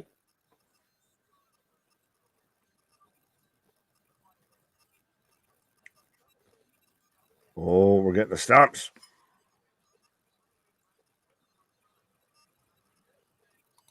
What up? Emo SC. I got red on my Tonto Blue Jays t-shirt. I'm a New York Yankees fan now. Huh?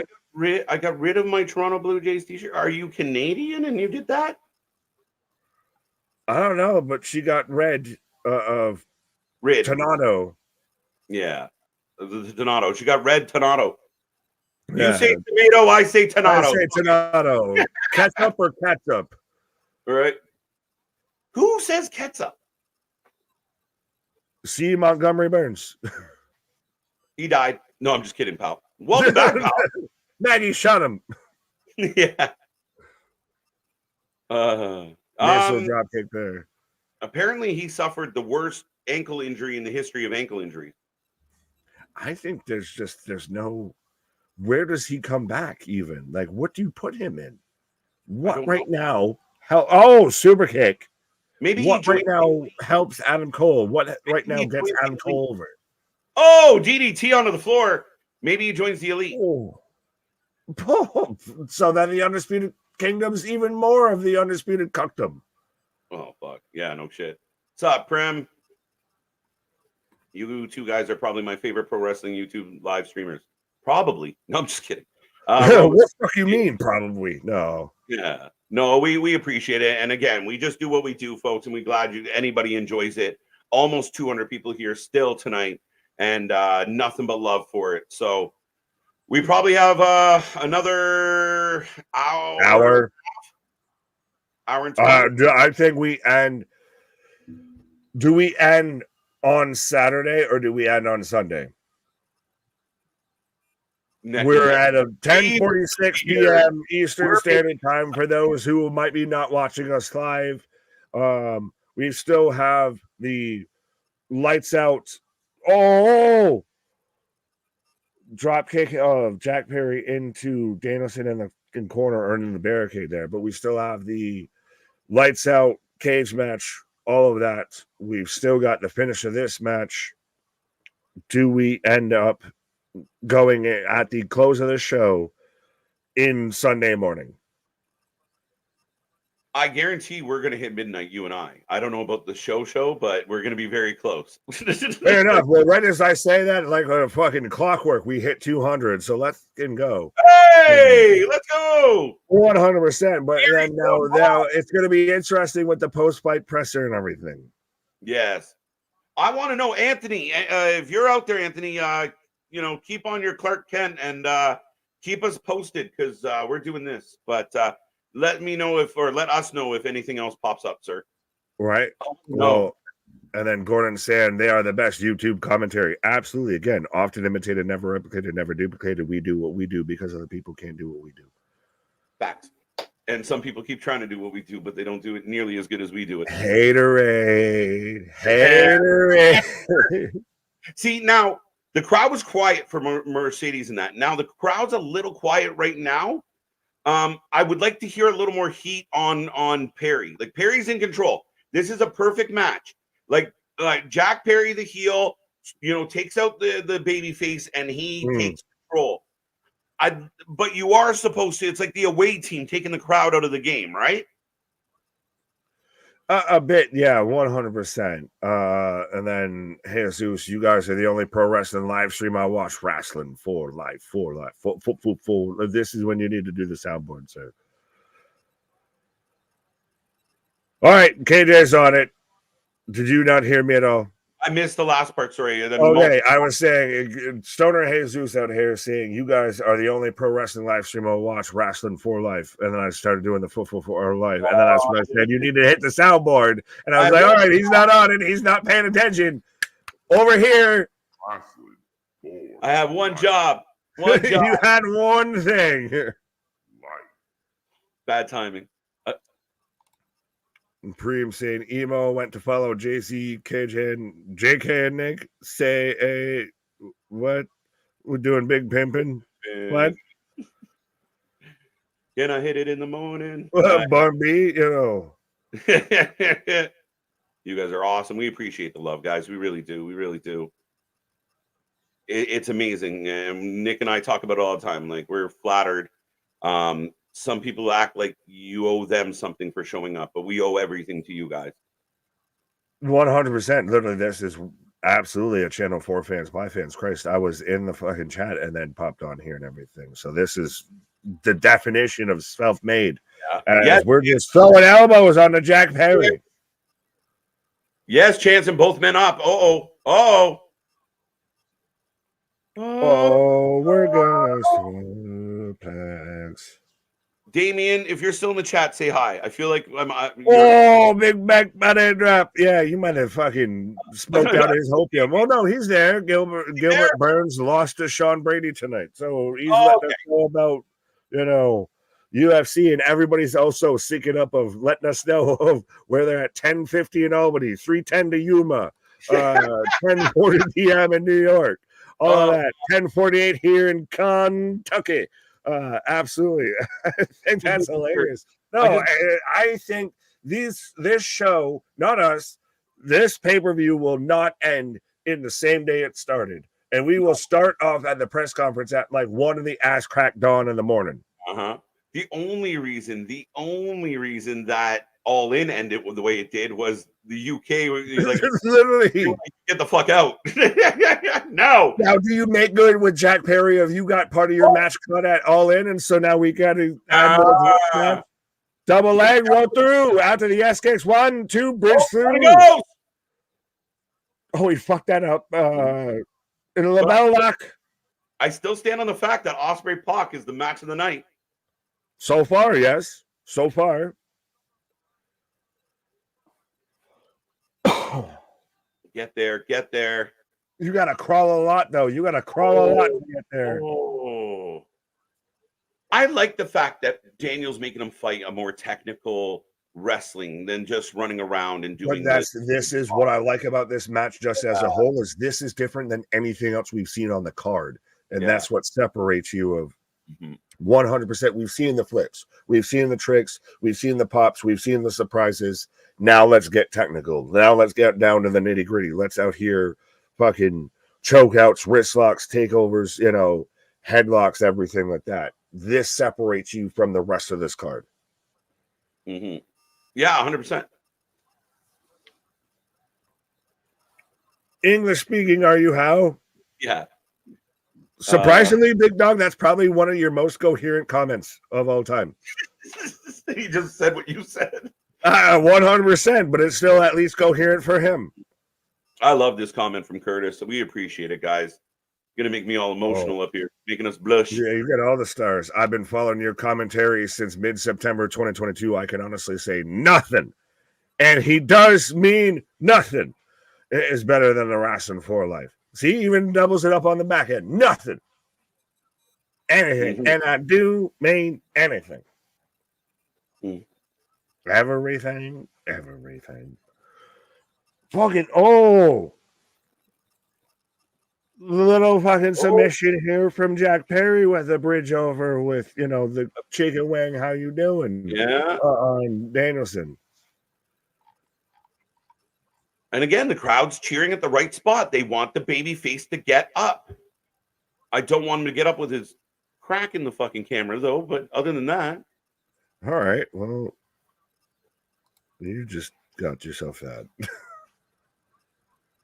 Oh, what? Yeah. Is that a temporary? Yeah, that's temp. Oh, that's a penalty box. He got 2 minutes for high commenting. I like it.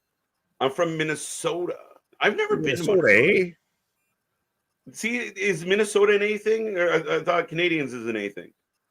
You say a boot. They say a. Yeah. Is it just like all the You both say, well, part you're of the close, states- kissing cousins. Yeah, the part of the states that should actually be Canadian are like we all like Right. fucking Fargo. Larry, I was from the first 7 for wrestling, so now we got like badges of I'm an OG past in member type Dale's shit. an OG. Larry. OG, triple OG. Yeah, I mean the days when we were just sitting here rambling in front of 6-7 people. Thank God Nick was in the chat. I'm a psychopath. What can I say? I'm a sicko out here with the sickos. Right. As we're fighting on the apron here, folks. Yeah, I love it. MDB, KJ and Big Nick are the dynamic duo that is much needed in the IWC. We just, again, I think we said it. We wanted to part the sea. I was so tired. Nick and I and Anthony. I know Anthony's not here with us, and I know he's in the chat as well. But again, we've had we just wanted to part the Red Sea. We were kind of tired of the wrestling fans. We're the Moses of wrestling. Yeah, we didn't care. You know, I don't give a fuck. The WWE, like the tribalists are a pain in the ass. The AEW tribalists are a pain in the ass. Oh, we walked up to the IWC and just said, "Let my people go." Yeah, follow us. We're going to the desert. Right, we will part the smart mark seas. We're going to Burning Man. Right. We're gonna walk through the live streams for 40 days and 40 nights with vitamins and everything else. And you just hear Jack Perry smack off. Yeah, a rose such a splatter. It was just Jack Perry. Fucking no one gave a clatter. Right. Or matter. I don't know. Said that Mr. Burns lost a UFC fight, but he's old, so I expect that. Poor Mr. Burns. No, it was Gilbert Burns lost tonight. So I was like, what? Or Tom Brady and Gronk. I know who's who. I know who's who. One of the most accurate depictions ever. I was gonna say, I know who's who. I might be wearing 87. I don't know if I'm just getting delirious at this point. Gronk smash 100%.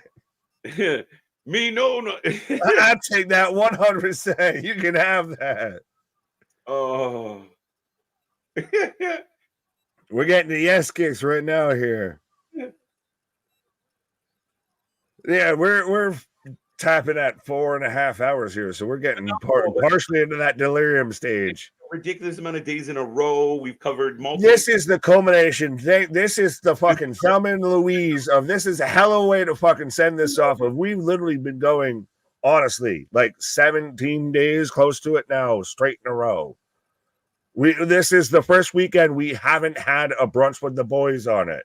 So thank you for everybody with all of this. But yes, this literally just feels like a nice little fucking send out. Oh, snare trap. Yeah. Snare trap. But see, the crowd goes quiet. I want them to boo a little more here. But again, I think that's because you know he ain't winning. Yeah. That's the only thing. You don't know he ain't winning. You know he ain't winning. Fucker. Unless you're one of the 15% that took Perry. 16. Woo! Woo! Folks, that's how you get them with the big nets and everything. That's how the fucking loony bins catch them. Get them. Right. The waves always come back. Fair enough. That's David Silver versus Jack Perry. This match is far too long. No, this is your world title match. But this is why I was mad about Osprey's match being booked early, because now we're in a lull right now, guys. This this was at one point going to be. They brought the best out of Jack Perry. Now this has become a Jack Perry match. No, but the match isn't bad. It's just not good. It's not the most exciting match. And what part of it is, I'm a little surprised that the fans aren't a little more in it. Like they've really. I feel like a lot of these fans, like if these two were, using tables and thumbtacks right now, they'd be losing their mind. Like it's that audience that's. Like this is because you know what you're about to get in though too. You know what follows this is your thumbtacks, your blood, guts, and gore. So to sit there and have a technical masterpiece in front of that might be a little wobbly foundation. Yeah, no, 100%, man. What are you popping about? What I'm popping about? I don't know. I think I'm just delirious at this fucking point. Well, no, where was it? MDB. I saw you. KJ and Nick, KJ and Big Nick are the Paul Pierce and Antoine Walker. Thanks. I know who I am there. Boston Celtics. You're the truth. I am Antoine Walker. Listen, if I'm in the NBA, I'm the coach. I'm just saying. I'm not getting the team. You're not no Jason Williams. You're not, JJ Barea, no Luka, no Dirk, no. Wait a minute. The ref's down. The Bucks are in. And the crowd boos. Boo! Jumped. They had the worst match of the night, and so now they become also the worst match and the worst segment of the night. Again, you're overbooking the shit talent and you're underbooking the over talent. Who's going to help Danielson? MCMG? No, you can't do that here. We're setting up for the fucking Spike Tombstone here. The tuna driver. Right. And why do you need to do the extra little leg kicks? By the way, is Rensburg the fucking ref? Did he cease to be? Is he no more? Is he out there like, hello, Polly? Hello? Like, they're literally hitting moves right beside you, motherfucker. Wake up. Mm-hmm. Oh, they're setting him up. Here we got company. Really? Who? Audio and Yuta. Run them out. Oh, who gives a fuck? Oh, who gives a fuck? It's a 90210 reference. Oh, Dave Silver, I got it. Thank you. You said that. Did you get the reference? I didn't get it. I didn't. I don't know what we're trying to even talk about was a reference. I had a light bulb moment live. I honestly feel like I'm losing my fucking mind. What was the 90210? What are we talking about? Dave Silver versus Jack Perry. Big knee. Danielson's kicking out. He's got his eyes open. One. Kicked out two. Two. Wasn't even close. No, I agree with Luke Perry's boy is not winning. No. In it. Paused. Yeah, facts. Right. Yeah. The crowd doesn't care to the point that they don't want to chant anything. But this is where I'm begging Tony Khan, Nick, and I think you are too. Mm-hmm. Just listen to your fans. If you're booking for the sickos are bored with your friends. Again, I've said this so many times. Is this man deaf? Can this man hear? Like, it's the same thing with Jericho. All of that of like, you say you listen to everybody, and you apparently listen to nobody except for your inner circle, because there's no way we would be here if that was the actual case. Yeah. Jack Perry is built like my mom. As he just double. Yes, he's doing the yes, but the double birds. I don't mind. If you're going to do it in Chicago, this is a place to do it. It's so fresh. Oh! Fucking holy shit. Busaigo Knee and Jack Perry went from middle of the ring to the fucking far right. Mm-hmm. And he still isn't voting for Trump. We want a refund. We want a refund. No, we want a refund. Could you imagine? I still think, though, the last match is going to be. Oh, yeah. And people it's going to be the saving grace for all of this. Too. I like this pay-per-view other than a few issues. Is this better than All In? Ooh, that's going to be a fun debate. But that's the thing, is that's what I've said, and that's why you need surprises. You need big moments here, because this always lives in shadow. Yeah. This is always the little brother to the big brother of All In. So you need this to be what? 2023 All Out was better than All In because of Samoa Joe, particularly. But All Out I thought was better last year than All In. But like you said, the perception is the bigger show. This is WrestleMania and this is Backlash. So you need Backlash to sit there and stake a claim back at WrestleMania. Yeah, this match has been a bit fucking underwhelming. I hyped this match up a lot. And this is where, if you connect the dots, Nick, like I said, I hyped this match up. So this is where I get disappointed as a fan. And if Tony Khan says he books for his sickos, that's fine. I can now tolerate that. You book for a specific audience, but when that specific audience is giving up on your product, now you got to ask yourself questions. Why has there been so much snot on this show? I don't know. We focus on Danielson, and he's got all the oogies and the boogies. As now Jack Perry's just slapping him. I think he likes it, Mikey. I think he likes it. I think he likes it, Mikey.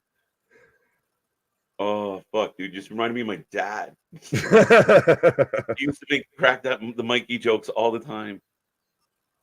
Well, right now, Danielson's doing his best Mike Tyson, his best Mikey Tyson impression out here of just laying the 1s and 2s on the Jack Perry. Oh, he landed. He landed. He landed. Oh, what the fuck? Fucking rolls out of a suplex. This is the knee. Basayoni. And honestly, Jack Perry sells that like a fucking $1 million. 2. Holy shit. Yeah, you're shitting me. Kane Dewey. And that's Jack Perry all grown up. Is just Kane Dewey. Yeah. WWE is too few and way too many. AEW has way too many. Yeah, I think there's a middle ground that they both could find. I think Trips could give us 1 or 2 more. And I think AEW, I mean, again, you starting this night off with 4 pre-show matches was a stupid fucking idea. Bradley. Ooh. Yeah, but well, no, Bradley's saying, according to PW Outsider, well, I only trust PW Insider. I don't know about PW Outsider. I'd rather be Insider than Outsider. I'd rather be Insider than Outsider. Well, that's neither here nor there. But Sammy Guevara and Malachi Black got into a verbal argument. So at what point does Sammy Guevara become an instant cancer, like a constant common denominator? Why? My question is, why the fuck are we at this point that literally, if people argue backstage, it needs to be a fucking story. Yeah. It gets out and it needs to be a fucking story. Look, so this is what's happening right now, guys. Daniel Bryan is beating the living piss out of Jack Perry. So in their head, Jack Perry, again, it's like saving Bryan had to empty the tank to beat him. But the crowd's up on their feet. But I don't mind it's fully he's got to empty the chamber because this is old gunslinger. This is, old man Logan, Daniel Bryan. Okay, I'll take that. But again, he's out here in K2 tape. He's out here pretty much. If he loses the match, he's out of here. He's done. He's at Mickey James. He like I said, he's old man Logan. He's just waiting to somebody put him in the fucking ground. Jack Perry throws his hand up because he's a badass. Oh, sacrifice me. He's Raven. He's Raven. He's 2024 Raven. Don't you dare. Daniel Bryan gets the win. Everybody that watched WCW remembers Raven had the fucking poshy life and he was just the angsty, pissy fucking teenager and everything like that. What a mark. Okay. He's see? The head looks smart. Okay. Yeah. Because I was thinking good Raven, the Raven we all love. The actual Raven we all like. No, if you get pissant Raven, that's, he's the pomp fucking kid, but wants to be the little bratty bullshit. And the crowd reaction is minimal for this. Yeah, so my argument is, yes, chants at the start of this match are nowhere near as loud as they were at the end of this match.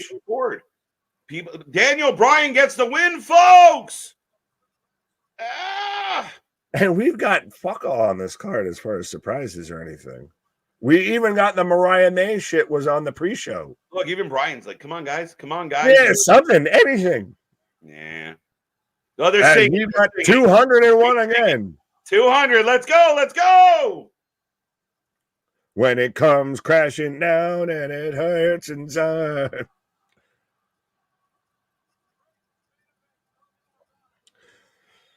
Oh, wait a minute! Luchasaurus! Oh my God, are we going to get Christian Cashes in? Lucha Kane, Danosaurus, well, you're coming to the aid of my former.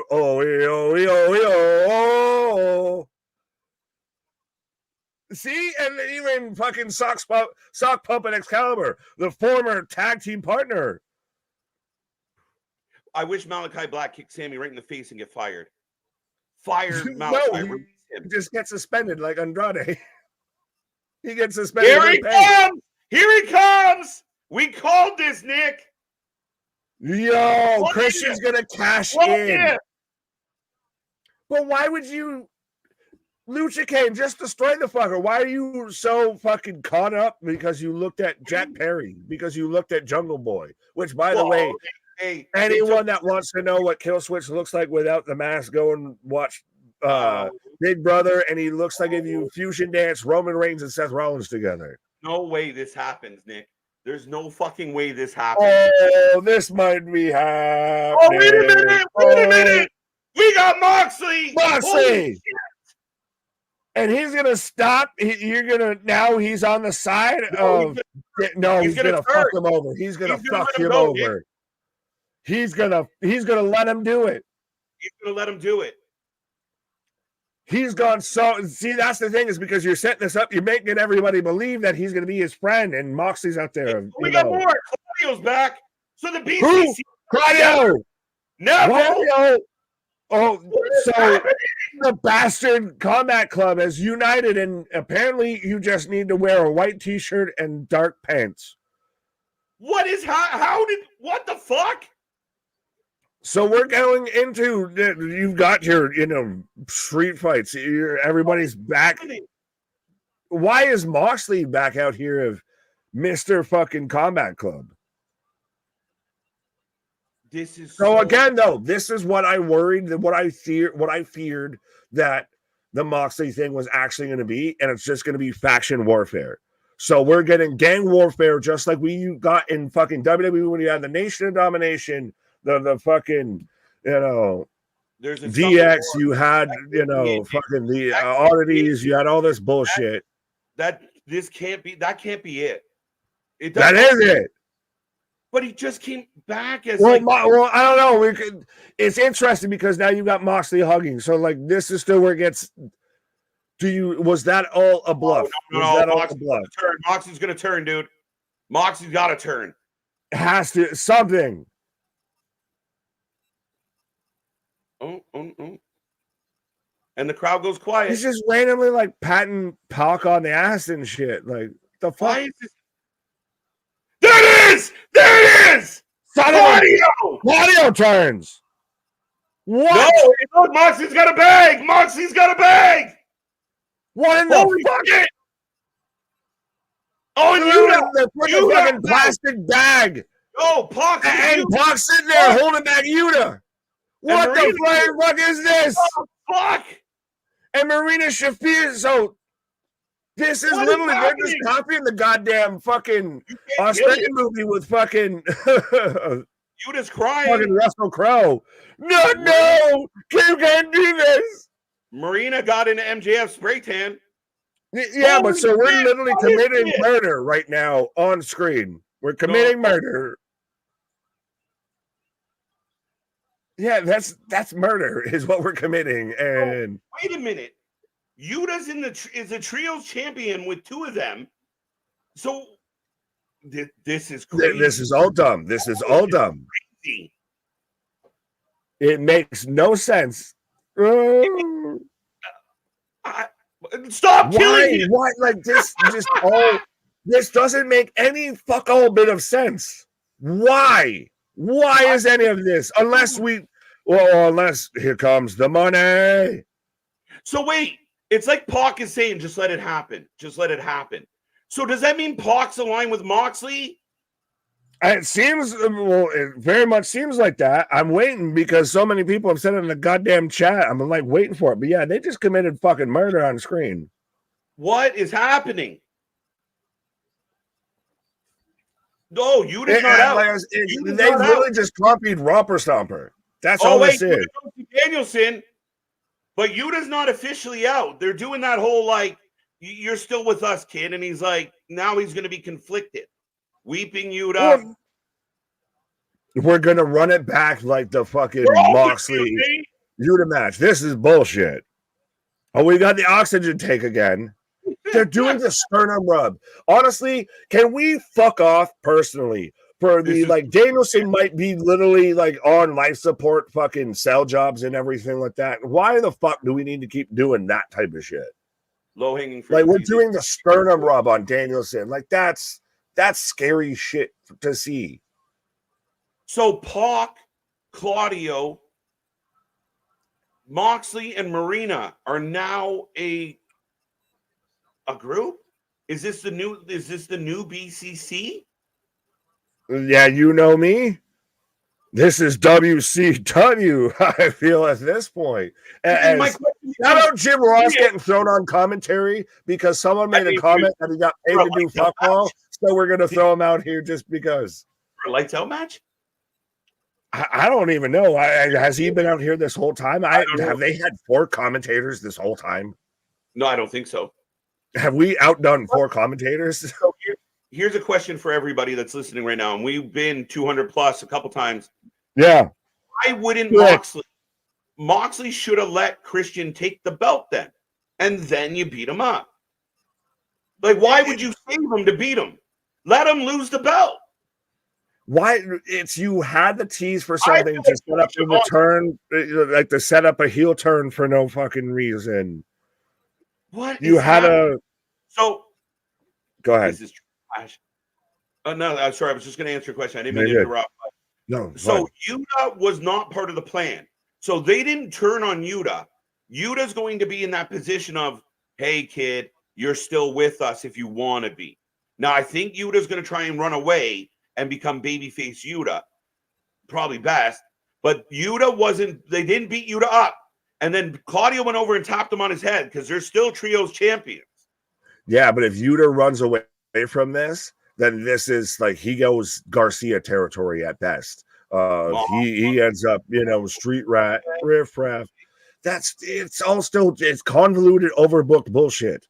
You did a surprise. You didn't need Christian to do the other part. You didn't need A to do B, and instead you took A, B, and came up with D instead of C. Facts. That's where it becomes overbooked. You didn't need the middle part. Right. But is it in an epic chance to misdirect, I guess? The misdirect who? No one even thought that fucking Moxley was with him to begin with. We were literally waiting for him to turn from the second he showed up. Where was the surprise? The only surprise was that Claudio did it. The other bald guy with the white t-shirt did it instead of Moxley. But it's WWE, guys. It's Pac. It's Moxley. It's Claudio. If you guys want to keep the Shane McMahon rumors going, it's all WWE guys except Yuta. Here comes the money. But they turned on a WWE guy. On Marina, but again. Well, Marina's... She's there, Ronda Rousey. I can't. As we're getting down to the reason everybody here, the unsanctioned match, the holy shit fuck match of the night. What could be the most gruesome, twosome match of 2024 here? Yeah, ladies and gentlemen, after all the chaos we've had tonight, and that's where I don't know if you should suffocate a guy with a plastic bag right before a lights out cage match. Well, that's just murder, by the way, too. That's just murder, like publicly. Well, why couldn't you just? I instantly thought of National Lampoons when the kid in the back seat fucking put the bag over his brother's head. Anyone gets that right on you? Could Miro? And to me, it's just such a. It's been pointed out that they're just copying Romper Stomper, the fucking Russell Crowe fucking Australian movie and everything. And they're literally doing it to a fucking T. It's like, cool. I've watched indie films too. I don't need to act them out. Yeah. Holy shit.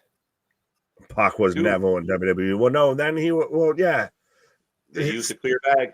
He sat there and walked out when he was cruiserweight champ. Yeah, and he should have.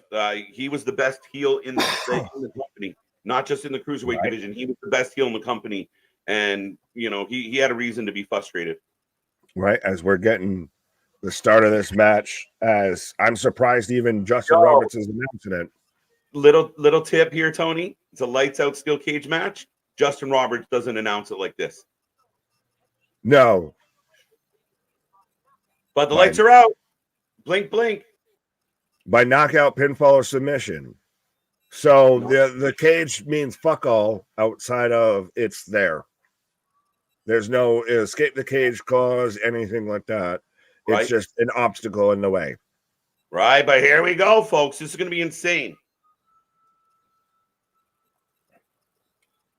As Hangman coming out here now, who needs the win more, honestly, out of this? Or you can say who needs the win more? Who's the babyface? Who's the heel with this?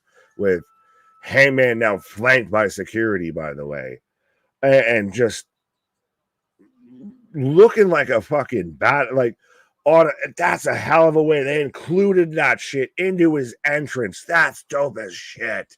Like, I know Heyman catches a lot of grift and a lot of guff and everything for being, quote unquote, the empty-headed dumb fuck.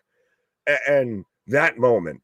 But since then, he has been nothing but a star. And even before that, he was part of the biggest feud going on in AEW with him and Kenny.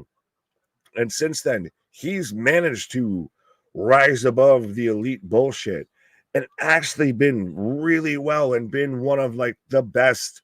If you had to look at an AEW guy, Hangman Page to me is as much an AEW type of guy as, AJ Styles was a TNA guy. And they're kind of, I almost want to say, close on that parable, because they fucking deliver. As much as they get hamstrung by one moment, they deliver when they're there. As we're getting Swerve out here. Nana with his coffee, I swerve when I drive. Yeah, swerve when I drive. And they do have this as, Swerve's wearing fucking a whole attire. Somebody's getting set on fire. When was the last time that Swerve's been out here with a fucking top on, with long sleeves and all of that? Somebody's getting set on fire. He's got the whole Harlem Heat type shit on it. He's literally got pictures of his house getting set on fire on his attire. But I like that it's a bit of that kind of USC vibe. A little bit of, they're both flanked by security, so they're emphasizing on that moment of Swerve's got it on the back of his attire. Heyman had it in his Titantron, which I thought was amazing. But hi, sir. Sorry, folks. My head exploded. Hachu. Swerve's at the ring. Cage isn't even down yet. Well, do you think, though, that with Swerve coming out here with the long sleeve attire that's different than what he would normally wear, like means we got some, we need some flame retardant? Well, it's funny that he's got the picture of Hangman all over his attire. Yeah, isn't it ironic? Right? It's like, well, that's a nice shot. Gird your loins, folks. Gird your loins. Yeah, again, I think it's crazy that that's what he did, but yeah, maybe it indicates he's gonna need some protection.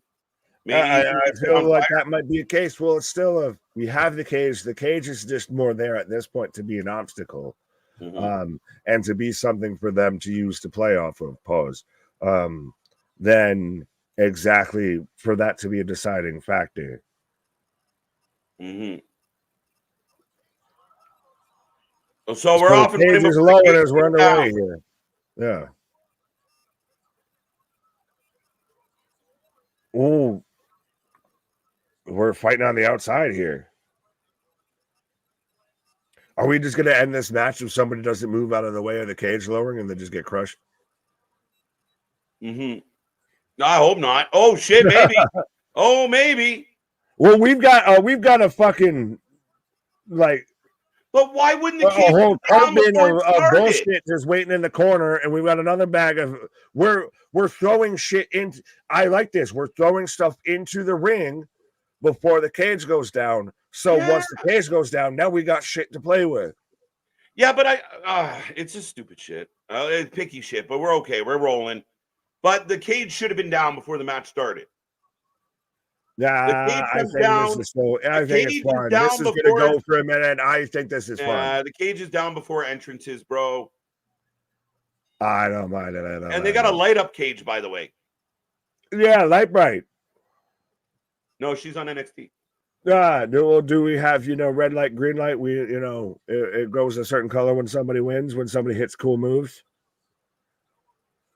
Oh, so by the way, for those listening and not watching, we've got a follow-away slam from Hangman as Swerve kips up and hits a big boot, but the cage is now fully lowered, and we've got tables, totes, and random bags of accessories thrown in here. What the fuck? What did it just come back up and then go back down again? What the fuck? Mm-hmm. Why? This is my favorite comment of the night.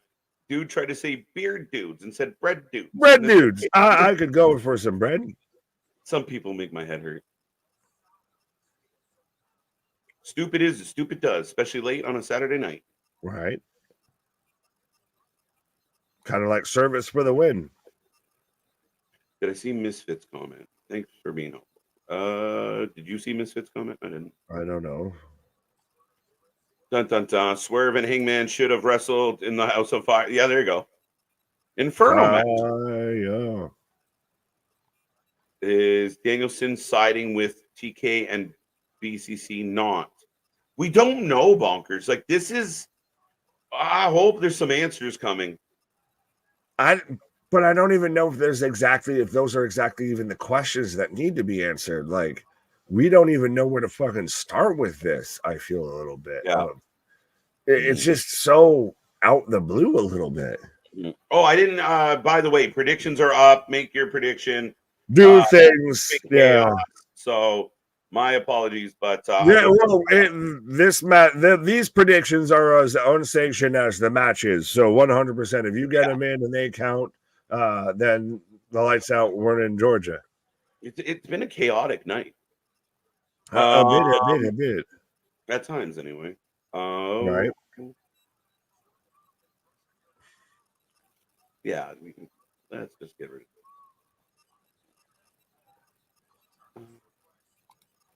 it. And you can barely see it because it's lights out. Mash. What? Do you still think we get Shane tonight? No, because the idea that is he'd be associated with Moxley, and therefore that has come and gone. Staple gun. Been there, done that. Well, Johnny Beans out here. Shout out Johnny Beans. Sounds like a Python saying Sup KG and Nick AEW. Here we go. We're trading staple guns. Well, no, he's stapling Swerve. Swerve's just taking him right to the chest. Listen, you don't need to share your kink in public. I don't share mine. You don't need to share yours. Right. As now he's doing the meme of fucking, all right, this is Jericho every TK booking session of, all right, just put me on the show and everyone's fine. He's got the fucking staple gun to his back. But AEW tweeted, due to the graphic nature of the attack on Bryan Danielson, we will not be sharing the footage. AEW does not condone such action. Well, you fucking aired it. Right. As Swerve's just picking out the staples out of his chest, as you can literally actually see like one staple, two staples, three staples, four. Mm-hmm. Oh, he's got pictures of his kid. That's his family. Oh, because it's his family home. So he's going to pictures of his family. You burnt my childhood home. You want to play games? So I'm going to stick my family to you. Well, this is what Hangman did in the Texas Death Match when he was fucking stapling finger paintings to fucking Swerve's cheeks. My friends and I used to get drunk and staple each other. Darwinism is a thing, folks. Darwinism is still a thing. Hangman for the win. I wonder what the vote looks like right now. Even 50%. Like 50%. Fair enough. 100%. Light edge to Adam right now. Oh, again, see, like I said, call back literally to when he was stapling his child's finger paintings to Swerve's face. Now I'm stapling pictures of me as a kid in my childhood home to your fucking face. 100%. Oh, fuck off. This is the best, to me, feud that's happened in AEW history. It's been one of the best rivalries, if not the best rivalry in AEW history.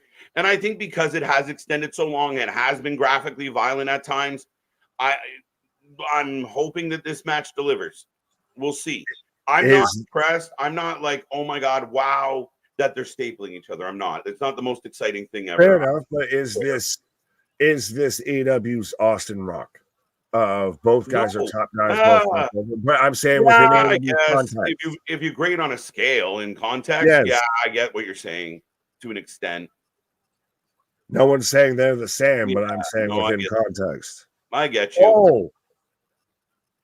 Shout out for AEW for spraying for the actual good cage of it's actually got, you know, the big beams and everything like that instead of it just looks like ragtag. It's a strong cage and it's got lights up on it. They're trying to make it cool and different. I don't mind. That's an interesting kind of setup. It's the Tesla cage.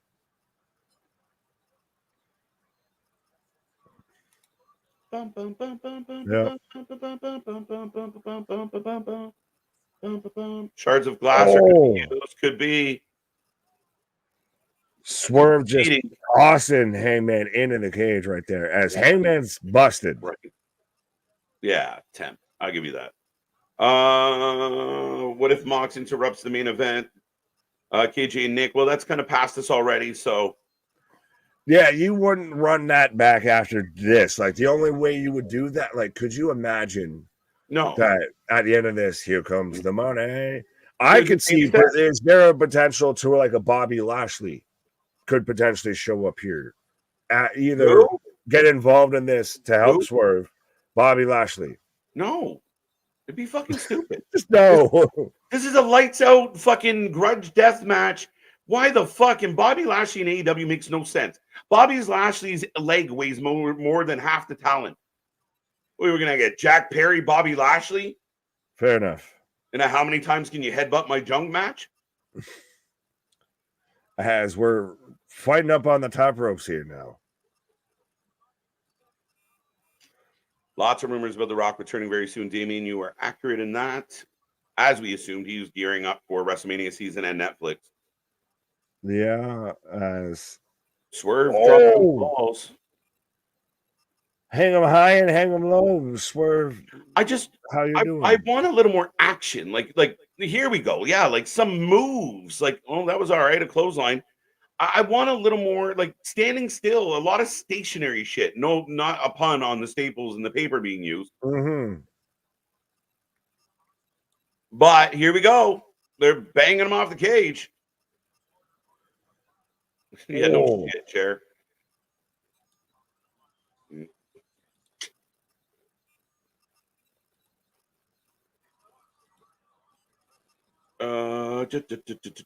I wish we could bring back the TNA weekly streams. It's just a matter of minutes. And again, Anthony's doing an amazing job with that, but we can't. And when we did TNA, we just unfortunately not enough people viewed it. Maybe we'll try it again one day, Boston. But we do need a day of the week we can do other things on. Yeah, we do still want to. I've got a clothesline with barbed wire. This match sucks. It's boring. This is boring as shit. The crowd is quiet during a death match. A lights out match. But yeah, no, we do want to just have time to where we can still do original content and everything. Like, yeah. We're not quite at the point to where this is the full-time gig to where we can just put out content and make content whenever we want. Boston, I'll tell you what, if you can get enough people to comment on our videos asking for TNA, we'll consider it. But there has to be a groundswell because we've done TNA a couple times and we get better numbers when we do court and other stuff. So that's just the fact. Right. And again, it's going to get bumped for preview shows. This is boring as hell. I'm legit not interested. Yeah. It's dragging. It's a lot of standing still. Like it's a lot of do the thing and then point and look at the crowd. Yeah. Do the thing and then point and look at the crowd. Like, yeah, you kind of want the essence of a wrestling match in this somewhere. You want to see some impact. You want to see some motion. You want to see a match. Yeah. Like even you think of like a Hell in a Cell match. They're throwing bombs. They're going back and forth. This is all about what stunt do we do now? Okay, this is the staple stunt. Okay, this is I throw you in the cage stunt. Now I'm going to go get the barbed wire stunt. But there's no brawling. I want to see visceral anger. I want to see brawling. Yeah, and like this is literally Hangman's just walk and drag and throw Swerve into the cage, and then walk and drag and throw Swerve into the cage. I'm going to say right now, as of right now, Statlander and Willow has been a more interesting match to this point. Good luck. Hold on tight. But that match was great. That's the second best match of the night. Your best match was Osprey and Pac. Your second best match was Stat and Willow. I'm not wrong. MJF Garcia? No. Fuck. It was good. It wasn't great. And Christopher said KJ and Nick, best wrestling announcers. 200 likes. Let's go. Oh, I like that. Thank you, Christopher. Right. Always love the 200 likes. Thank you, people. Thank you. Thank you. But again, when things exciting are happening on the show, we're at 200. And again, this is put the crowd to bed. Well, and especially this is what wraps up the show. And if this is telling you go home, you might really go home. Mm-hmm. As now I've just got Hangman just wailing on Swerve's cranium. When, again, I still say it, when you don't bring that cage down and you set the mood and the cage is down and then you do the entrances and you build the anticipation, you have the guys like checking the cage, making sure it's good, and you build the anticipation. Where was that moment where they were just standing nose to nose and you feel you get the anticipation, you get the crowd riled up? That didn't happen. The cage didn't even get down, and you were fucked from that point on. You get like when you see a blood feud, when it's John Jones versus Daniel Cormier, and they're staring each other nose to nose. You've even got the ref that's got to keep them apart because I'm a fucking hurt you, and they're talking shit and everything back and forth and everything. That actual intensity. Mm-hmm. That's the biggest thing on this. He's bleeding lacked is any sort of sense of intensity. Is Swerve's bleeding, or he smashed raspberry jam on his face? Mm-hmm. As now I've got him getting his face grated against the cage here. Chris was saying you're welcome, first time listening. So absolutely. So then be a friend, tell a friend, tell everybody that you know. You're being a bad friend if you ain't out there spreading the good gospel of wrestling. Trust me, that's why you even got those heresies out there trying to throw some things in the chat.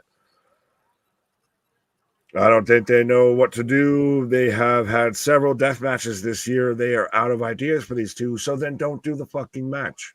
That's actually a very valid point, though, right? Like, again, right. You've had so much that's already happened.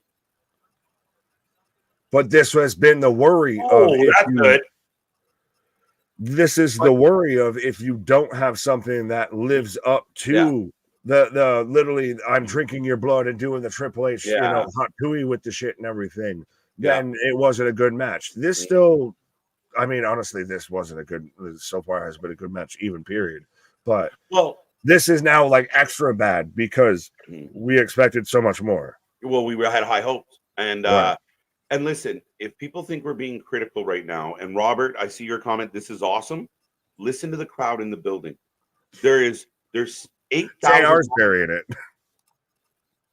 Oh, is he? According to A.B. Johnson, yeah. But that again, Robert, I know you think this is awesome, but you've seen listen, I can send you, reach out to me on Instagram or Twitter. I'll send you a catalog of matches that are miles better than this. If you think this is this is not awesome. And there's 8,000 Roberts in the arena that aren't cheering. So if it's so awesome, why are they not cheering? Just like I said to Damien, if Sasha is the shit, why are the crowd not cheering? As we got a drive-by or house call over the ref, and he bobbled it a little, missed the clothesline, overshot it. And now the ref is checking on guys during an unsanctioned lights out match. The fuck are you doing there? Right. Why are you checking on him? If he's about to die, he dies. That's he dies. He dies. Yeah. Everything after the Mercedes match became worse and quiet. Yeah, quiet and quaint. It's just slow. It's just slow. Like, these are two really talented wrestlers. It should be a match within the war, and it's just. And this is just super like walking brawl shit, but you're not walking and everything because you're just in the cage. So now, like, you've got Swerve just throwing chair shots at the back of Hangman. It's just there's nowhere to go with this. Like, there's Swerve, your baby face, and he's about to throw. Is he the baby face? 100%.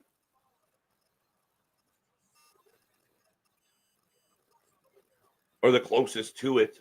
That's what I was going to say. You can make the case that either one could be it. Well, again, that's bad booking. That's 100% bad booking.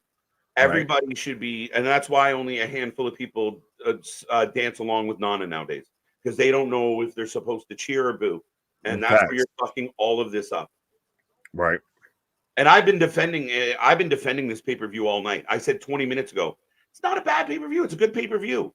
But the Danielson match underwhelmed. This match is underwhelming. Absolutely. Mercedes shit the bed. Well, that was Cinder block. You're right. Shout out to Keith Lee.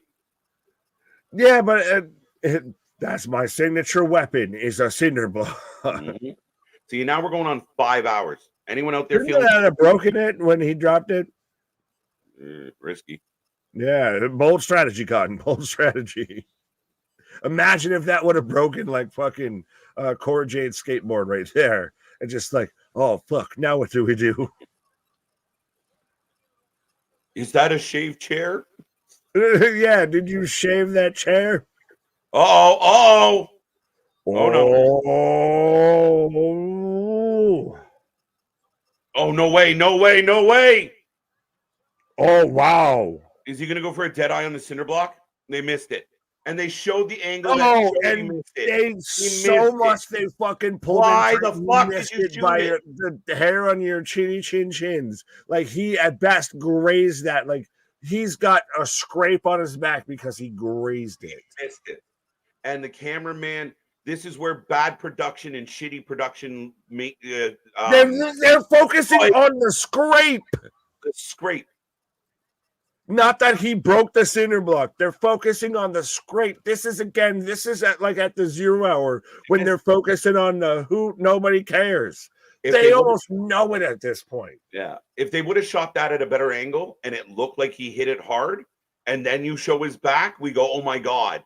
But we saw him miss it. But they still they missed it. Like, I got a 9-year-old first. It's a fuck up on the wrestlers with that, first and foremost. Yeah, I got a 9-year-old daughter. And then 2, it's a fuck up that you were that close and tight to it. Absolutely.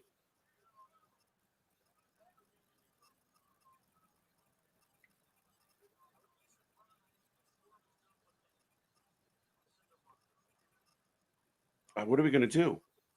I think they're going to set up the table, put Hangman on it, put the cinder block on his chest. At least something. We're getting the table set up in the corner, but Hangman's tied in there, so yeah. No, this is we want fire chant. We want action. I want action. Statlander and Willow was better than this.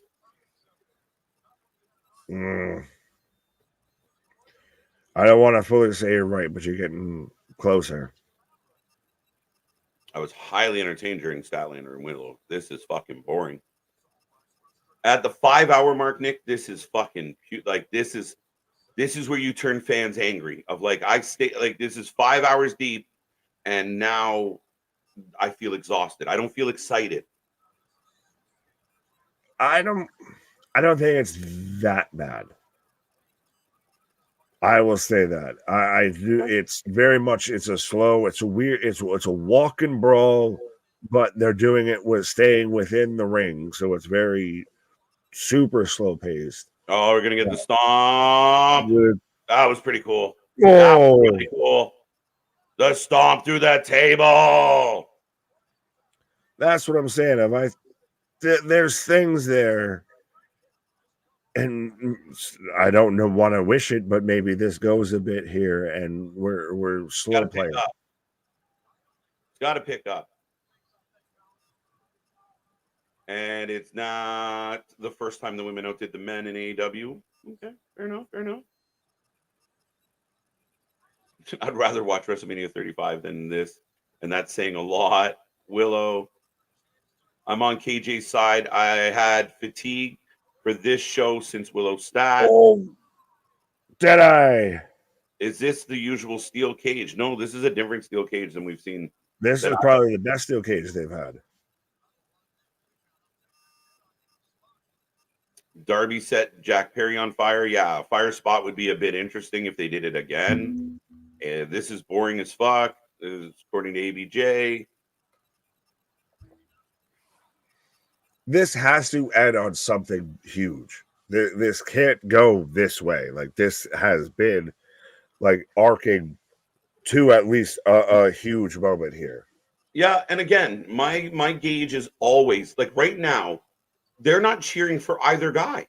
Like, there's some chance, some little chance, but the crowd should be going insane right now. And they're not. What the fuck is he holding up? Wait, what the fuck? He's got a fucking, I guess, a shank of burnt wood. It's from Swerve's house. He's got a stake of burnt wood, so he's gonna strike it into his chest like a fucking vampire. It's from Swerve's house. As explained by he went into the burning house and took a stake. It's not stupid.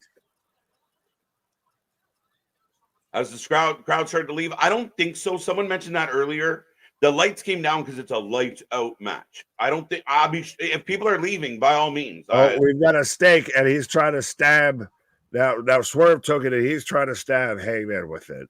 So yeah, I don't get this shit because you're not going to bludgeon him to death. Just like Moxley. He's not a vampire. You're not Blade. Right? Oh, shit. I was jabbing him in the head. He's not going to jab him in the chest, but he'll jab him in the head.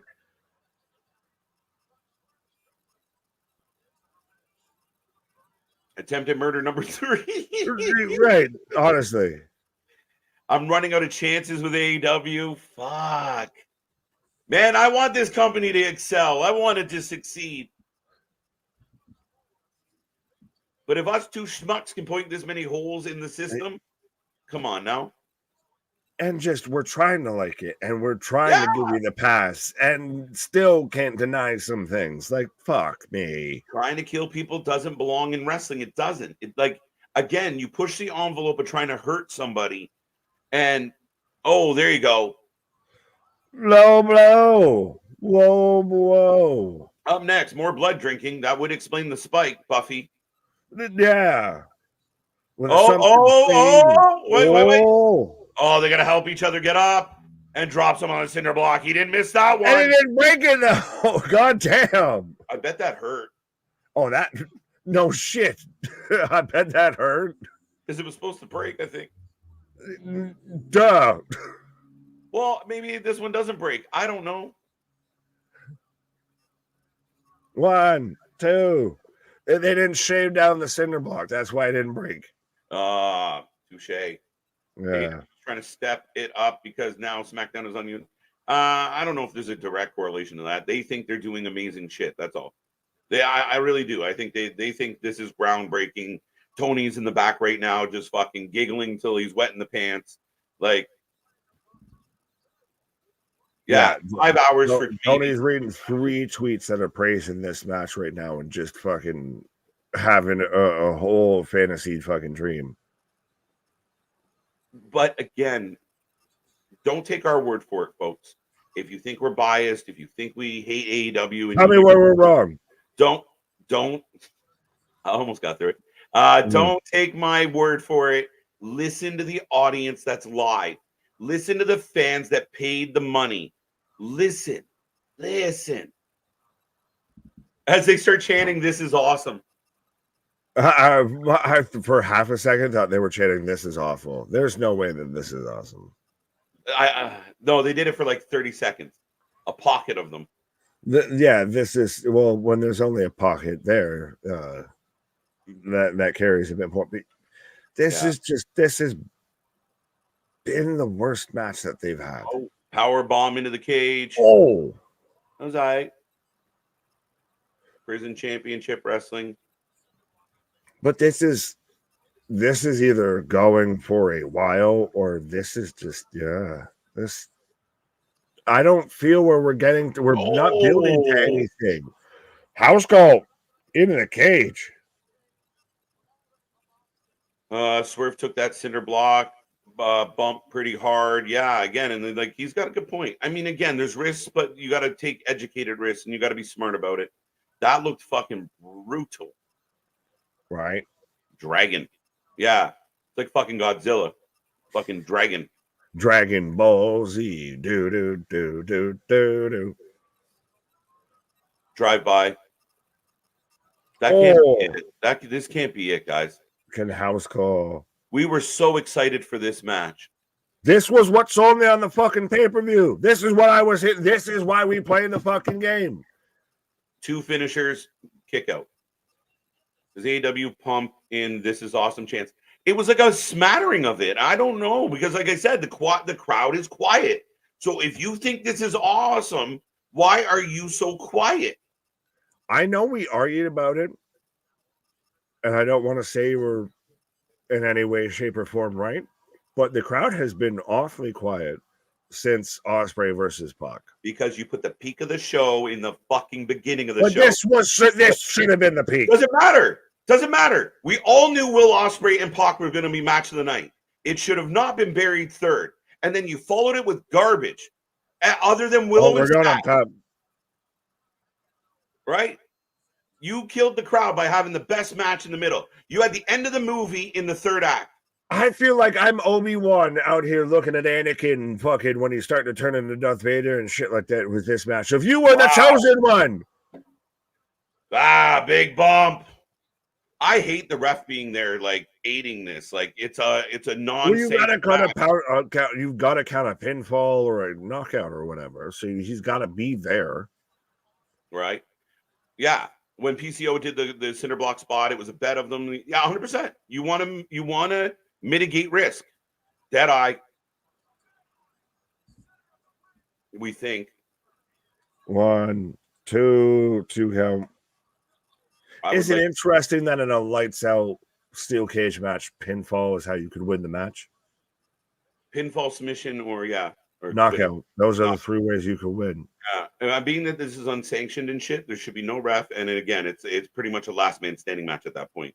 The ref count pinfall in this style of match blows my mind. It should be one of those of the refs just there to make sure all combatants are safe and count a knockout.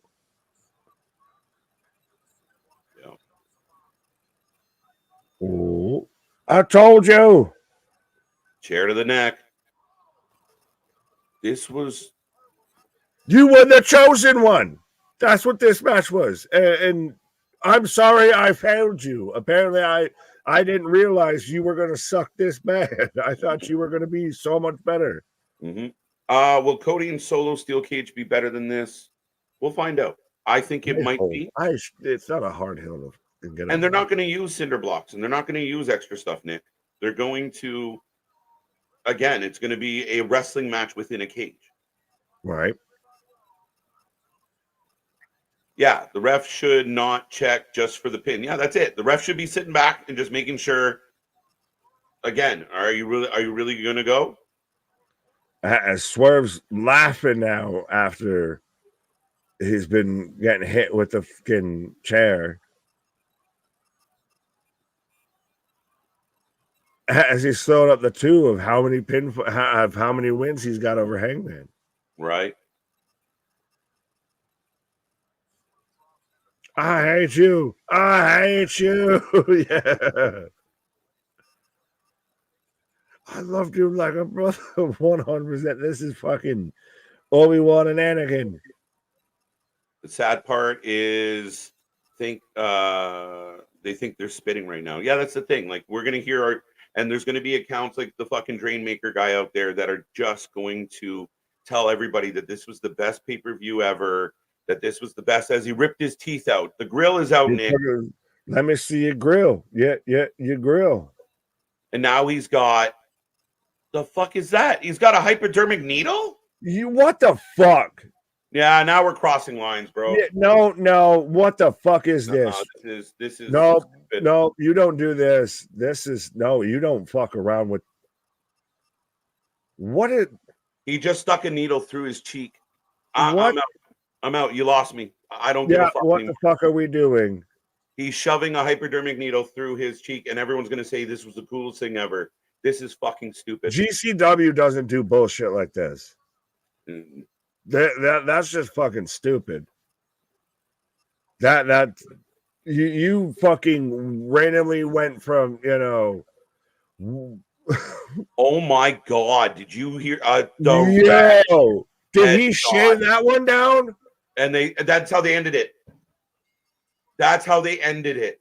That is fucking embarrassing. That is fucking brutal. You send that on. You stuck a syringe in a fucking hypodermic needle into this man's face after you took out his grill. And holy shit, did you fucking?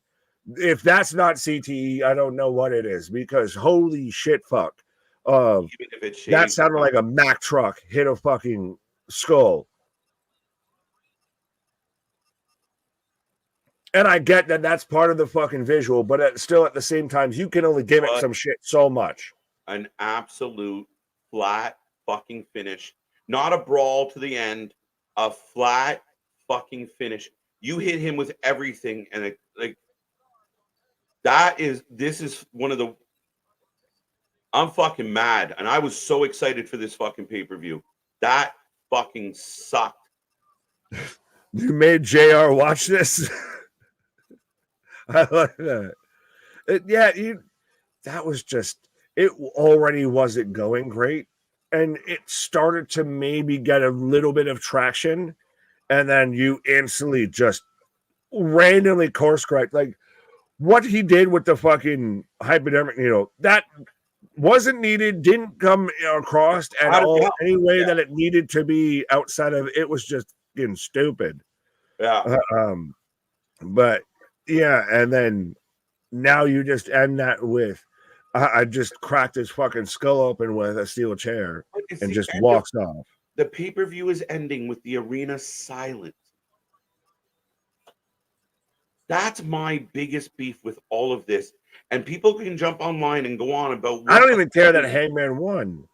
Look at the crowd. Look at the crowd. They are dead. You gave him a root canal. He gave him something here. This was trash. What the fuck was that? Even Damien out there, Mr. Hopium himself, out there saying, "What the fuck was that?" And Damien loves his violence. Well, and it was. He's going back, Nick. It took such a fucking random ass left turn. Oh no, he's not. It was boring. It was fucking boring. That was one of the most boring fucking fucking lights out. Why does AEW do so well at building on a story but fucks up finishing one? Well, they're not known for building stories either. Either way, but still, just like think about it. This is what you have, and that was just awkward. That was just bad. That was just, what the fuck was that? Again, I hate to admit it, but you were right. Osprey and Pop. A was clearly match of the night. And post that, it's like even pre and post that, this has not been a great pay-per-view. I listen, for anybody just tuning in, I was praising this pay-per-view, trying to will it on. I really, really was. They wonder why there is no TV deal. You know what? That needle spot could be very similar to the James Mitchell spot, and it could negatively impact AEW. It really could. You don't have a TV deal locked in. You can have Tony come out there and say, I think we're going to be blah, blah, blah, as much as you fucking want, unless fucking pens to paper, then bitch, you ain't got nothing. Too many people in AEW are from the indie scene, and the only way they know how to top themselves is more spots. But again, here's what the fucked up part is. Let's take the indie part of this. Where was the indie part of that match other than them just poking each other? They are like, where were the fucking moves? Like, do some moves, jump off the cage, do something cool, exciting. One table spot off the stomp was decent. Your cameraman fucked you on the cinder block spot, the first one. Oh yeah, wasn't there was it wasn't a fight about that. Sorry, go ahead. No. I was just saying that match, there was nothing that really, even when you got to that whole needle spot or anything, that called for that. Like it was starting to get a little bit of momentum, and it took such a hard turn out of nowhere. There was nothing that led to that. And I'm going to be 100% honest, and I'm going to let it, as we always are. But anybody out there right now that's praising this pay-per-view, if you go find another streamer and they're talking about how great this pay-per-view was, I'm sorry, you're part of the problem. You're part of why AEW won't get better. You're part of the reason why people aren't going to the buildings anymore. If you think this was a good fucking show, you are part of why I am so frustrated as a fan. Because week in and week out, I hope they go back to what they used to be. Go watch old clips when the buildings were fucking packed. And then you tell me that it's just hate coming their way. People didn't stop buying tickets because they hated you. They stopped buying tickets because they were getting this shit. That the wrong people were being pushed, and all of this shit's happening. And after 5.5 hours, you think we chose to spend 5.5 hours watching something we hated? That is fucking ridiculous. But if you can't look at the TV and hear no audience response and go, that was a bad pay-per-view and my favorite company needs to do better, you were part of the problem. You were just as bad as Tony Khan and everybody else. Because the chicken shits out there that won't be honest, that was fucking garbage. It was garbage. They had the matches in the wrong place. Your big send-off sucked, Nick. It sucked. Oh, 100%. That was just, you expected so much, and that's what I worried of. If it didn't live up to the hype and everything, then what would be the repercussions of that? Because that was your send them home. That was your big appeal to everything and anything with this pay-per-view. That was your main draw. That was your huge angle that you ended your go home Dynamite with. And you fucking failed to deliver on any sort of platform with that, on any level. Swerve Strickland went from the most over guy in this company that Nick, you and I were sharing videos with each other of Swerve walking into indie buildings and the entire building shaking. The fans were reacting so big. Nana had the entire place swaying back and forth like a fucking Biggie concert. And they fucked that up. They run a lackluster fucking title run. They take the belt off them. And then at Last Stand, they fucking bury him. They make him look like a bitch. They stab him, they poke him, and they roll him out for dead. What do you do with Swerve now? What the fuck do we do with Swerve now? Just not even, well, I 100% agree with you on that. And now it's even, that's not even a good look for Hangman and all of that. That's not a super way to fucking close out. Like, what did you really accomplish in all of that? And it's, again, you just become this muttering, puttering, stuttering. As I do want to... Yes. Invincible saying, what a match. This is ECW 2.0 epic. No, ECW didn't even do some bullshit like that of sitting there and fucking hypodermic needles and shit. GCW doesn't do some shit like that. And that's ECW 2.0. No, that's fucked.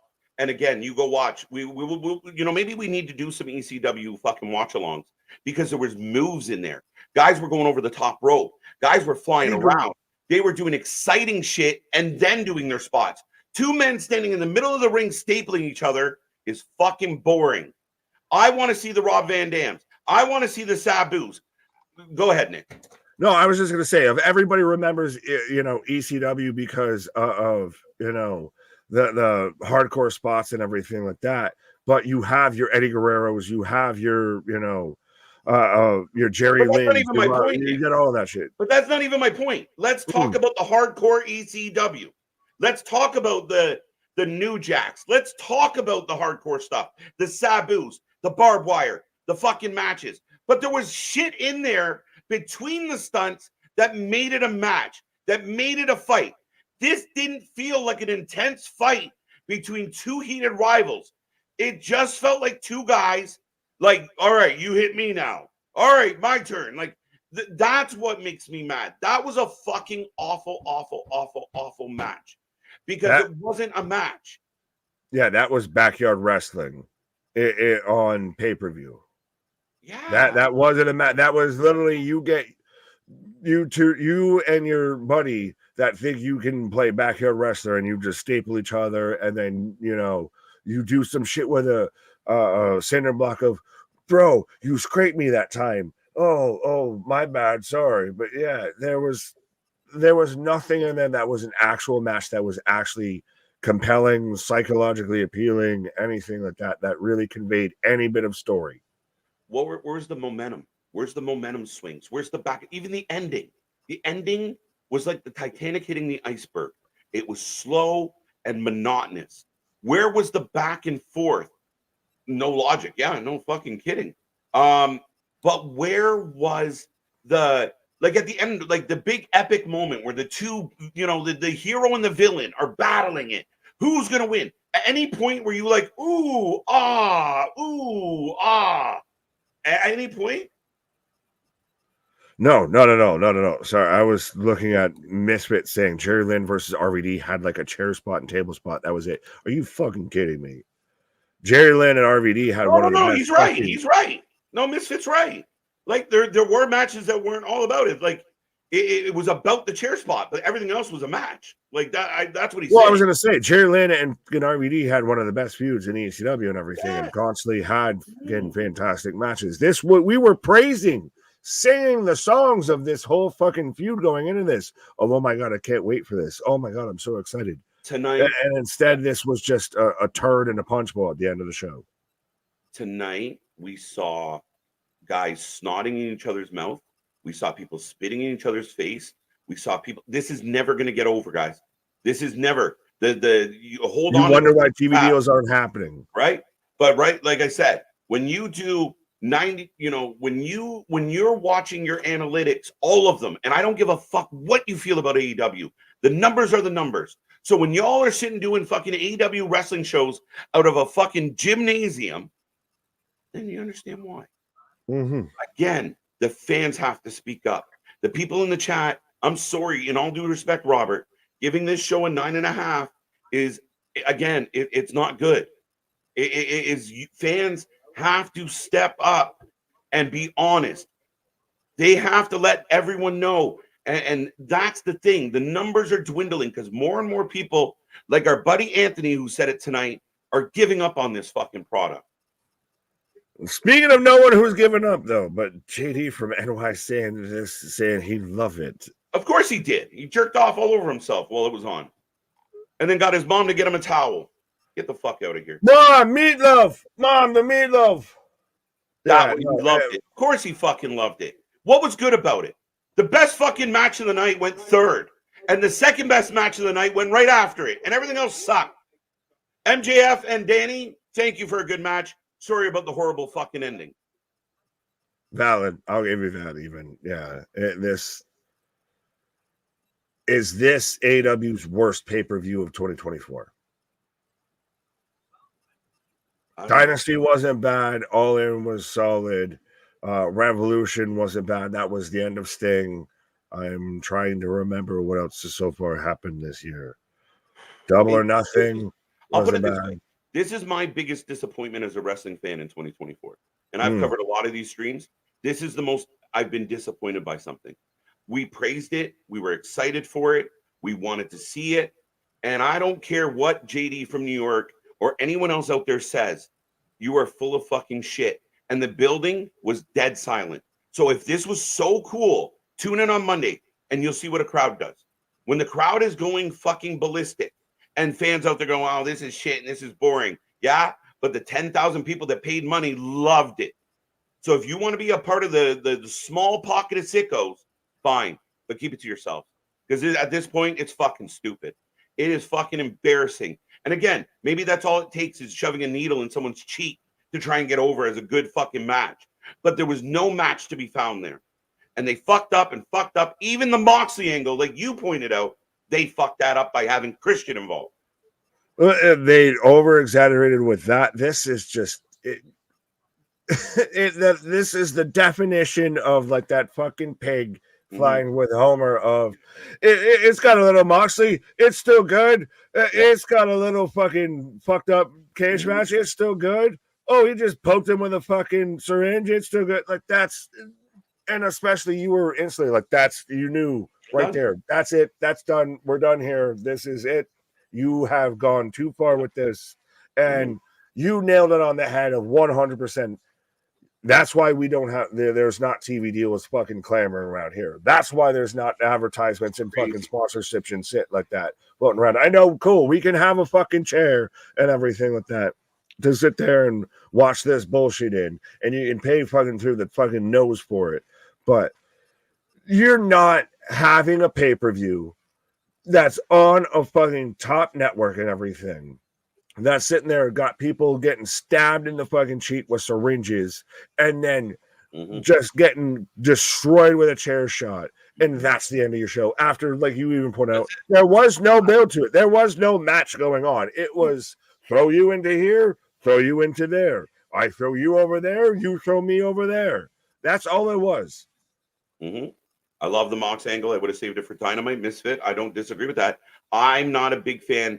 Like, pay-per-views are either to end feuds or have something that kicks off a feud, and then the odd feuds are going to continue past it. But when you're doing heavy angles that you should be doing on your boring ass Wednesday show, that's a problem. Well, Anthony Ferguson saying, how can Discovery Warner even think about giving Tony Khan a TV deal after this snake oil product was put out? Man, I like, dude, we got here today pre-show and we looked at each other and we were like, man, let's fucking go. We were so jazzed for this pay-per-view. And if you guys don't believe us, go back to the beginning. And I know some of you have been here for all 5 hours and 40 minutes of this stream so far. Right. We didn't come in here going, fuck AEW, fuck AEW. No, we wanted this to succeed. We wanted it to do well. And again, people have to be honest. And now I don't know for a fact that JD from New York said what he said. It was secondhand information. But as far as I'm concerned, any fucking streamer, content creator, or YouTuber, or any above out there right now praising this pay-per-view should give up what they're doing, should fucking quit and walk away. You can say whatever you fucking want, but you suck at your job if you can't watch that and be honest. If that's what you think good wrestling is, fucking quit. Because it's fucking garbage. And you can't admit it, that's tough. You don't like WWE, so what? But I'd rather not watch wrestling at all than watch this shit and only this shit. Or at least if you're Meltzer or anybody out there, at least admit that you're part of the con. See what I did there? Yeah. It's, you either admit that you're biased, and it is what it is, but there is no salvaging, there is no saving grace for this. There is no, you can't even get by. Like, we All In got by a little bit because of its last match and because of its surprises versus anything in ring.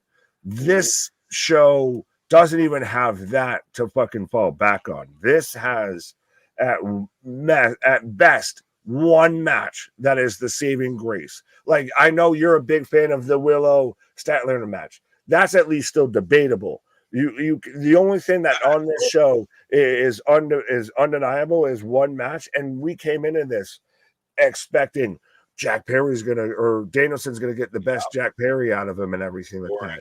Oh my God, this match is gonna cook. Oh, I can't wait to see how far they're gonna go and everything like that. Now, granted, they did go far with sticking a fucking syringe into somebody's face. But there's a line of going too far, and there's especially a line when it's not called for and it's not built for. Like, there was nothing that led to this shit. Yeah, no, dude, I'm like I said, you're not seeing a hater. You're seeing a frustrated fan that has watched every minute of this fucking product. And tonight, this moment, if I had people around that were looking over my shoulder, I would. This is what you watch? I'd be embarrassed as a wrestling fan. I really would. And you and I watch death matches. You and I see crazy shit like this all the time, but with purpose, with function. 2023, I wanted fucking Alex Colon versus Rina Yamashita to be one of the matches of the year fucking candidates and everything like that. Like, death matches can be done and can be done well. This ain't it. This ain't it, dog. Right? Later on, Boston. But yeah, no, man. If you guys think that was a good cage match, if you guys think that was a good lights out match, there is a library of matches we could show you that show you. And again, everything like you talked about Cologne and Yamashita, like they did big spots, but there was wrestling moves in there. They were thrown. How many punches got thrown in that match tonight?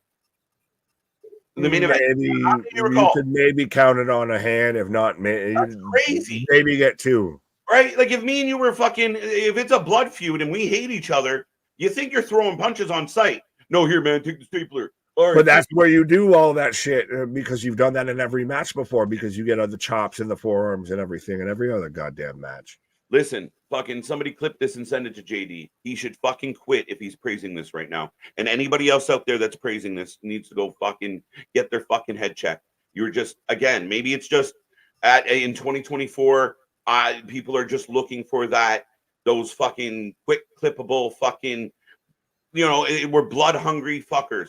But it didn't go well. It was not entertaining. It was boring. 10 seconds of a show does not make a great pay-per-view. Even if you want to hang it on, they went super extreme with it. No, from top to bottom, this was not at all. JD called the main event a classic, had the balls to compare it to Triple H versus Rock. Get the fuck out of here. I want someone to clip this and send it his way because I can't because he blocked me because he's a pussy. Fair enough. But JD from New York. That is embarrassing. That is a fucking joke. That match is not a classic. It was boring. The fans sat on their hands for most of it. There was no fucking build. There was no back and forth. It was just a fucking you hit me, I hate you. It was fucking boring. And if you can't admit it, you're part of the fucking problem. And I don't. You've exposed the grift. That's what it is. At this point, now you can really see. You're Neo in the Matrix now, everybody. If you can see who's doing the fucking grift, shuffle and jive and everything of how can I, stay alive and how can I suck off the teat of the one TK and all of that versus actually calling a spade. And this is not at all of even whatever 3 letters that were in front of it because even trust me, half of this stream we were taking shots at WWE too. This is just bad wrestling. This was a bad show. This is something that you sit there and you charge $50 for it for a bad show that at best, honestly, and I know it's going to pain you to hear this because you're such a big fan of Osprey versus Pac. You could have done that as a Dynamite pay-per-view or a Dynamite main event right there. So your best match of the show could have been a Dynamite main event. And that's a whole fucking pay-per-view. Yeah. And Gilly, thank you for making this comment. I know you're trying to get bro. No, exactly. I was trying to save this and I was trying to praise it. Okay. The Danielson match is going to make it better. Oh, the lights out match might save it. It didn't. You fucking you're right. I praised it. This isn't bad. MJF Garcia wasn't that bad. The Bucks match sucked, but Willow and Osprey back-to-back matches cooked, and I stood for that. As a fan, I'm like, this is okay. And the final 2 matches murdered this pay-per-view. And exactly what you said. I was trying to fucking build it. I was trying to give it love. I was trying to be positive, but that main event fucking sucked. Well, we were going good. We had the Osprey Pac match and everything, and then the Willow Statlander match after that was all right. And then that match was the second best match. You keep saying was all right. Maybe did you go for your pause during that match? Because that match was fucking excellent. That match, those 2 women kept the crowd alive. They were the only 2 matches that the crowd was completely into from start to finish. Fair enough. Well, and that's the match that you thought when we were arguing about the Osprey Pac match that was going to die a death then. So thank you for making my point. No, it was the Mercedes match. We both thought the Mercedes match was going to but that wasn't the next match. That was the match down the road. And That match died a death. You thought it was going to be the next match. Willow and Statlander overachieved. Willow and Statlander actually did a good job of maintaining the crowd. That dead spot we got came one match later than I anticipated, because Statlander and Willow, who are two of the best women in your division, who aren't even fighting for belts, got fucking buried. And I don't care what anyone says. The minute you put that Osprey match third, I called it out that they were going to kill the pay-per-view, and they fucking did. And it never got better after that. And that's going back to Gilly's whole comment about how, and he even said the last two matches were ass, but how we anticipated though that was okay. So we're going to be building to the final two acts here. You've got a title match that should over deliver because you've got Danielson and Jack Perry, and that instead just got weird and had the fucking Moxley angle with the Christian thing that was just convoluted for no reason at all. Like now we had literally, that's when we got a murder attempt number one, and then we followed it up with, you know, Swerve and Hangman, which was not a wrestling match. That was an angle in a cage at best, and that's murder attempt number two. Yeah, and when you can't really do what you need to do, when you can't really put on a good match, you go for the over top, because they broke out a syringe. There's people out there going, this is so cool. And Misfit, just to clarify, as far as the match I'm praising, that I stepped away, I'm sitting right in front of my screen the entire time. I'm not on this screen because I'm still producing this show. So let's be very clear. I didn't miss a second. I just wasn't in front of you. Okay, then. Osprey versus Pac, Statlander versus Willow. Osprey versus Pac was the best match of the night. Statlander and Willow was the second best match of the night. MJF Garcia, third match of the night, even though the ending was a little bit meh. Yeah, that was trash.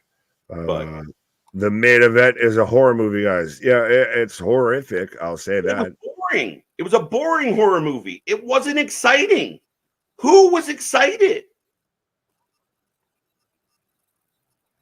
I'm waiting.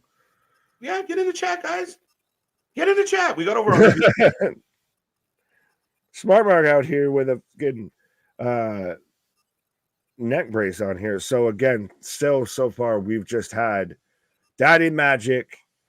I really can't remember this woman's name in the center of here. She's not Renee. She's the other one. And then RJ City and Smart Mark out here. This is the All Out media scrum right now. Just what the fuck? This is how you captain, like how you culminate the 2-week build, everything like that. You said we were all jazzed like a motherfucker after Hangman's out there setting a whole house on fire. If we do the whole social media story, and it's amazing, and it gets everybody talking. Of that picture was hard as fuck, and this is how you end it. This is what you follow it up with. I'm officially calling out JD from New York, man. We got to find a time and place to debate this out, man. And you think you're fucking, you're Mr. Oh, I call it the way it is. No, when you see the fucking people in the IWC overwhelming you with opinion, you fucking cower and you go with them. And then when the minute they do something else like this, you jump right back on that fucking bandwagon. Listen, I will go toe to toe with that motherfucker all day long. You convince me that was a good show, that was a classic. That is fucking boring wrestling, and people should know better. It was kind of caca. And yeah, I don't have time for racist midgets, so you can have that. That ain't even what I'm mad at. It's fucking embarrassing. It's embarrassing that a grown-ass man could get on there and go, that was a classic, like Rock and Stone Cold. That's fucking embarrassing. Well, yeah, the thing was Triple H Rock. Mm-hmm. And yeah, no, well, it's funny that you mentioned Hulk Hogan with that, man. But yeah. Mm-hmm. Man needs a high chair to do a podcast. You can have that. Apparently, in modern wrestling, all you need to do is just show up to the, do absolutely nothing, and then pick a few high spots. Pick a few, like, we set something on fire. Best pay-per-view ever. You know, you can have a shit pay-per-view, but Sting retired at the end. Even though we fucked up Sting's retirement, best pay-per-view ever. How is every pay-per-view the best pay-per-view ever? How is every time we walk down this road, it's the best thing ever? Because every show is the best show ever, too. Of Delusion is grandeur. Dude, again, we praise the show. Go back and run the tape. And I even tried 3 hours into this stream, like Gilly pointed out. You know what? This isn't bad, guys. This isn't bad. 2 out of 4 is not bad. Well, unfortunately, it became more 2 out of 8. The Bucks, Hangman, Perry, the Danielson, the people closest to Tony Khan are burying this company. And 2 years from now, this company won't even be a fucking thing.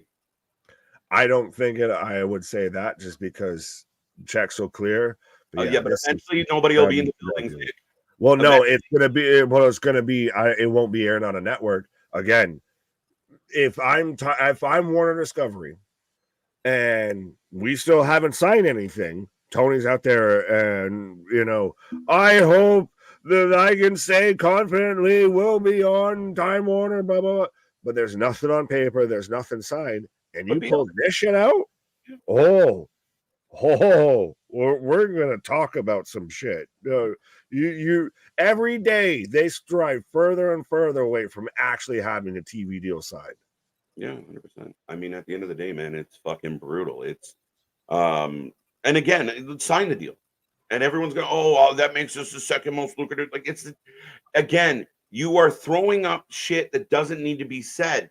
Because it's like, again, you're in a race by yourself. Who are you competing against for that second spot? Nobody. You're fucking dumb.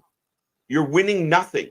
And then anytime you fuck up, you go, oh, they just hate us. Nah, I'm challenging. And I've done this before.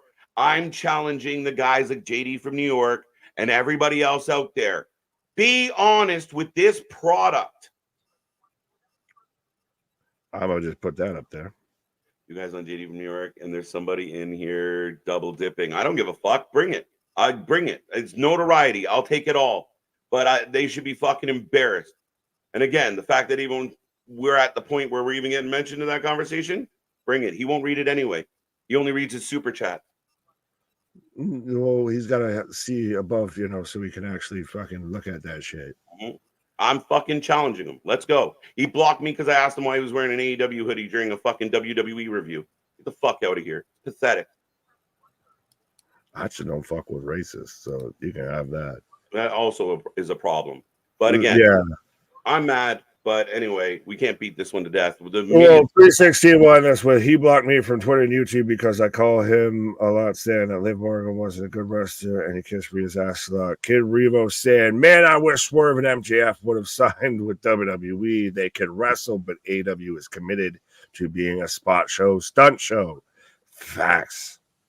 That main event, that lights out match was boring. No one's going to convince me otherwise. And that's it. Yeah. Do you want to talk about ratings, folks? By the way, anybody give a rating? We do take a rating out of 10 on the show. I don't know how much longer we're going to stick around as far as the media scrum goes. I don't know if they haven't even really started. This is literally just I don't want to even call this the media scrum. This is where you get the guy that's coming out of here of, what are you still doing here? Go home. It show's over. What would I rate this show tonight? I like the opening match, other than the ending, but Jekyll and Hyde. Osprey and Pac could arguably be considered one of the best matches of the year to this point. I could listen to arguments for that. Yeah.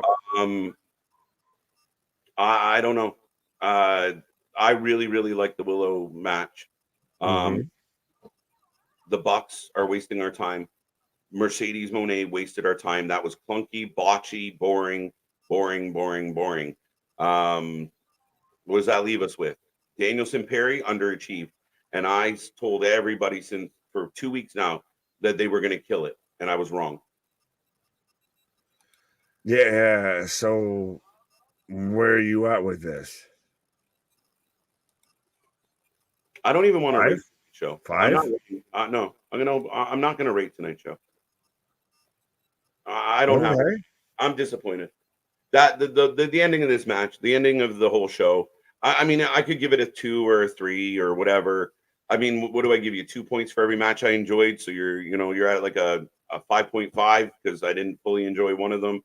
Who gives a shit? We'll be here on I don't know. Again, this is fucking. Man is so dejected, and I feel bad because you're the one that's here every Wednesday, and you're like umpteen time dejected from everything AEW. Like I'm out here, I was like, oh well, maybe it's a 5, 4.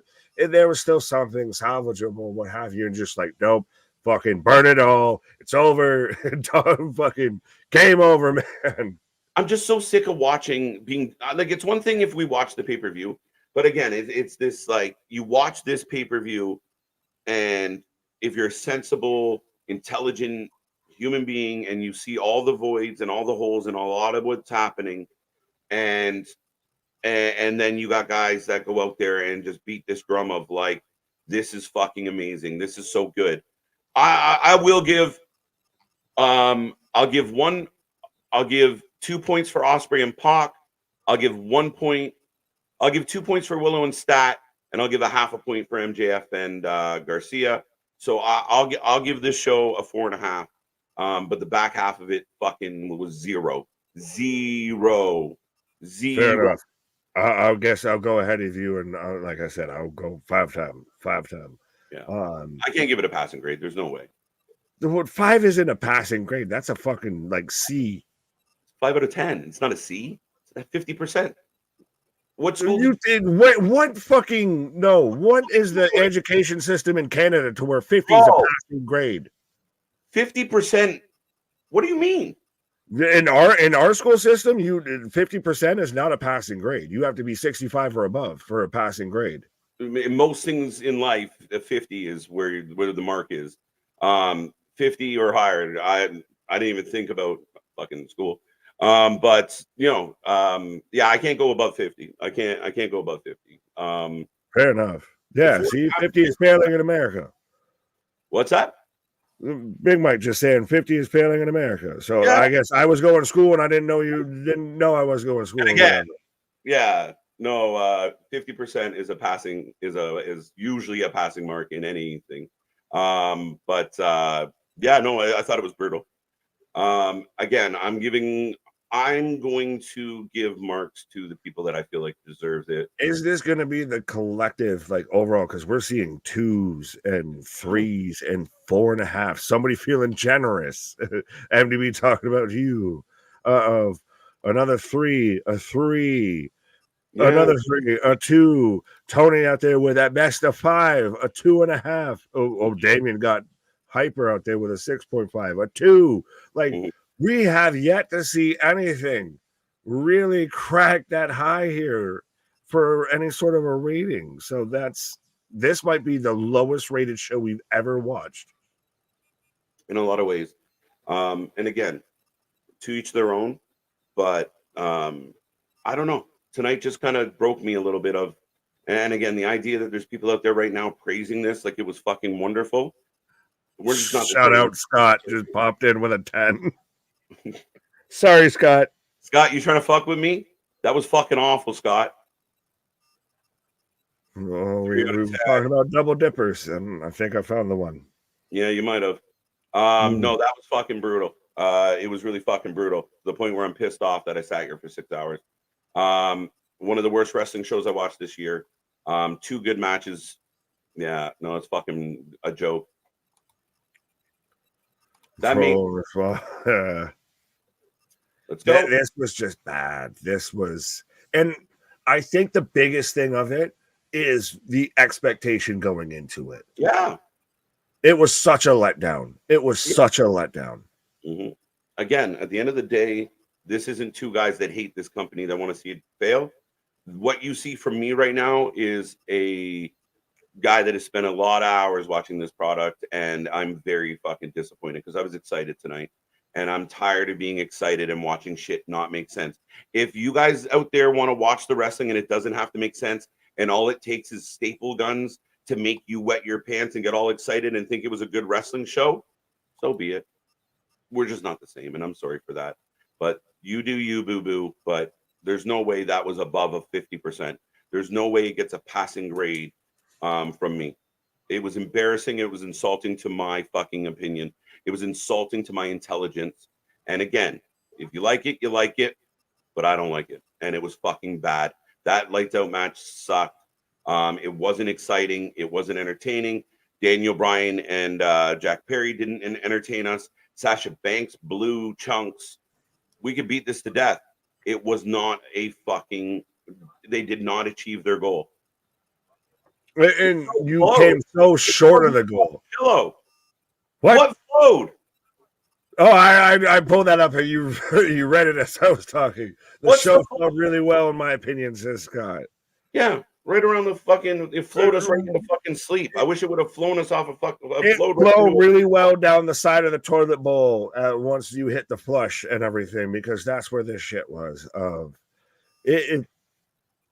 This was an overblown and overfed fucking dynamite at best, and the biggest issue is the fucking letdowns and everything that you thought could have, should have, would have happened here. Yeah. And you saw the potentials and they just proceeded to just fuck off with it. Well, here's the thing. I'm tuning in for pro wrestling. I want to see good pro wrestling, Nick. And and that we didn't get that. And that lights out match was not good pro wrestling. It was fucking not good pro wrestling. Not at all. Well, Oz even saying it was an insulting show. Scott's trying to save face with. I was talking about Saturday Night Nitro. I guess WCW meets WCW. I guess that wasn't even sports entertainment. It wasn't. And for the people that show up and they don't even watch the other products and shit all over them, fuck you. Because you know what?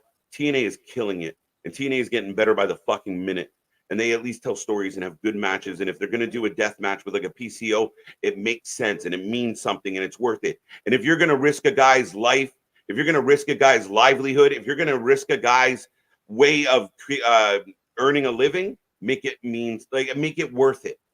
Again, nobody wants to see anybody hurt, but I definitely don't want to see them hurt for nothing, for a stupid spot. And if you got all your jollies off because a hypodermic needle got shoved in someone's mouth, then again, we're not the same. Well, and to think, though, that you go from the highest of highs, one of the best moments, we've talked about it, I said, in Dynamite's history in recent memory, you said of Dynamite's history ever, of that house getting set on fire. And we've built this up to be one of the best feuds of all time.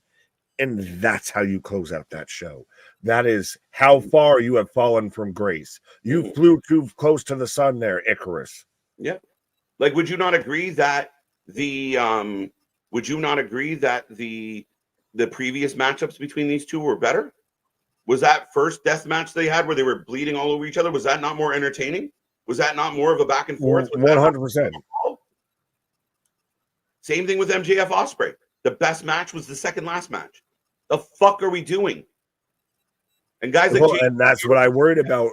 If you can't deliver with what you've, if you can't outdo what you've already done, then you don't step up to that plate. That's it. But anybody out there that wants to shoot their mouth off, this channel here will always be happy to sit down and have a debate with anybody out there. You think you're bad, you think you're tough, you got all the answers. Let's talk about it. Let's blow holes in your argument. Because if you can convince me that what I just watched was good, I'll apologize. But until then, fuck you. Because you're part of the problem. You're the part of the 600,000 sickos that are watching this company die and don't give a fuck because we got some blood. So what? As we're getting the setup and transition again on the fucking pre-show, so I think that's our cue to fucking pack it in on the night here. Yeah, we just eclipsed 6 hours, and there's only so long I can bitch and complain. This is one of the most disappointing streams I've ever done, folks. And again, if you disagree, we started off so happy, so high, and just ended so low. Yeah, and not Sokoa. But ladies and gentlemen, as you see on the screen, we are back on Monday. We watch more live wrestling than anybody else out there. That's why we are allowed to have the opinion we do. Some people watch a quarter of the wrestling we do and think they know it all. Just because you watch clips and read articles doesn't mean you know shit. And at the end of the day, nobody watches more live wrestling than us. So tonight, for me, was one of the most disappointing things I've ever sat through. But we appreciate our fans. We thank everybody out there for being a part of this. We will be back Monday and all week long. Can't wait. And I'm really curious to see what the fallout is on Wednesday. But we thank you all for being a part of this. Enjoy the rest of your weekend. I don't know, Nick, you got any final thoughts? I just got to end it with Paul's comment, which is just kind of encapsulates everything here. With I fucking love these guys, but yes, the rest of them may suck, but we never do. Our shit is real. Our shit is raw. Our shit is all authentic. When you talk about that rest, you're able to put that full life with it. All right, ladies and gentlemen, Monday night, the season premiere. A whole bunch of shit's going to go on, and we will have 10,000 strong cheering at the top of their fucking lungs. Until then, we'll see you on the flip side. And JD, you know where to find us.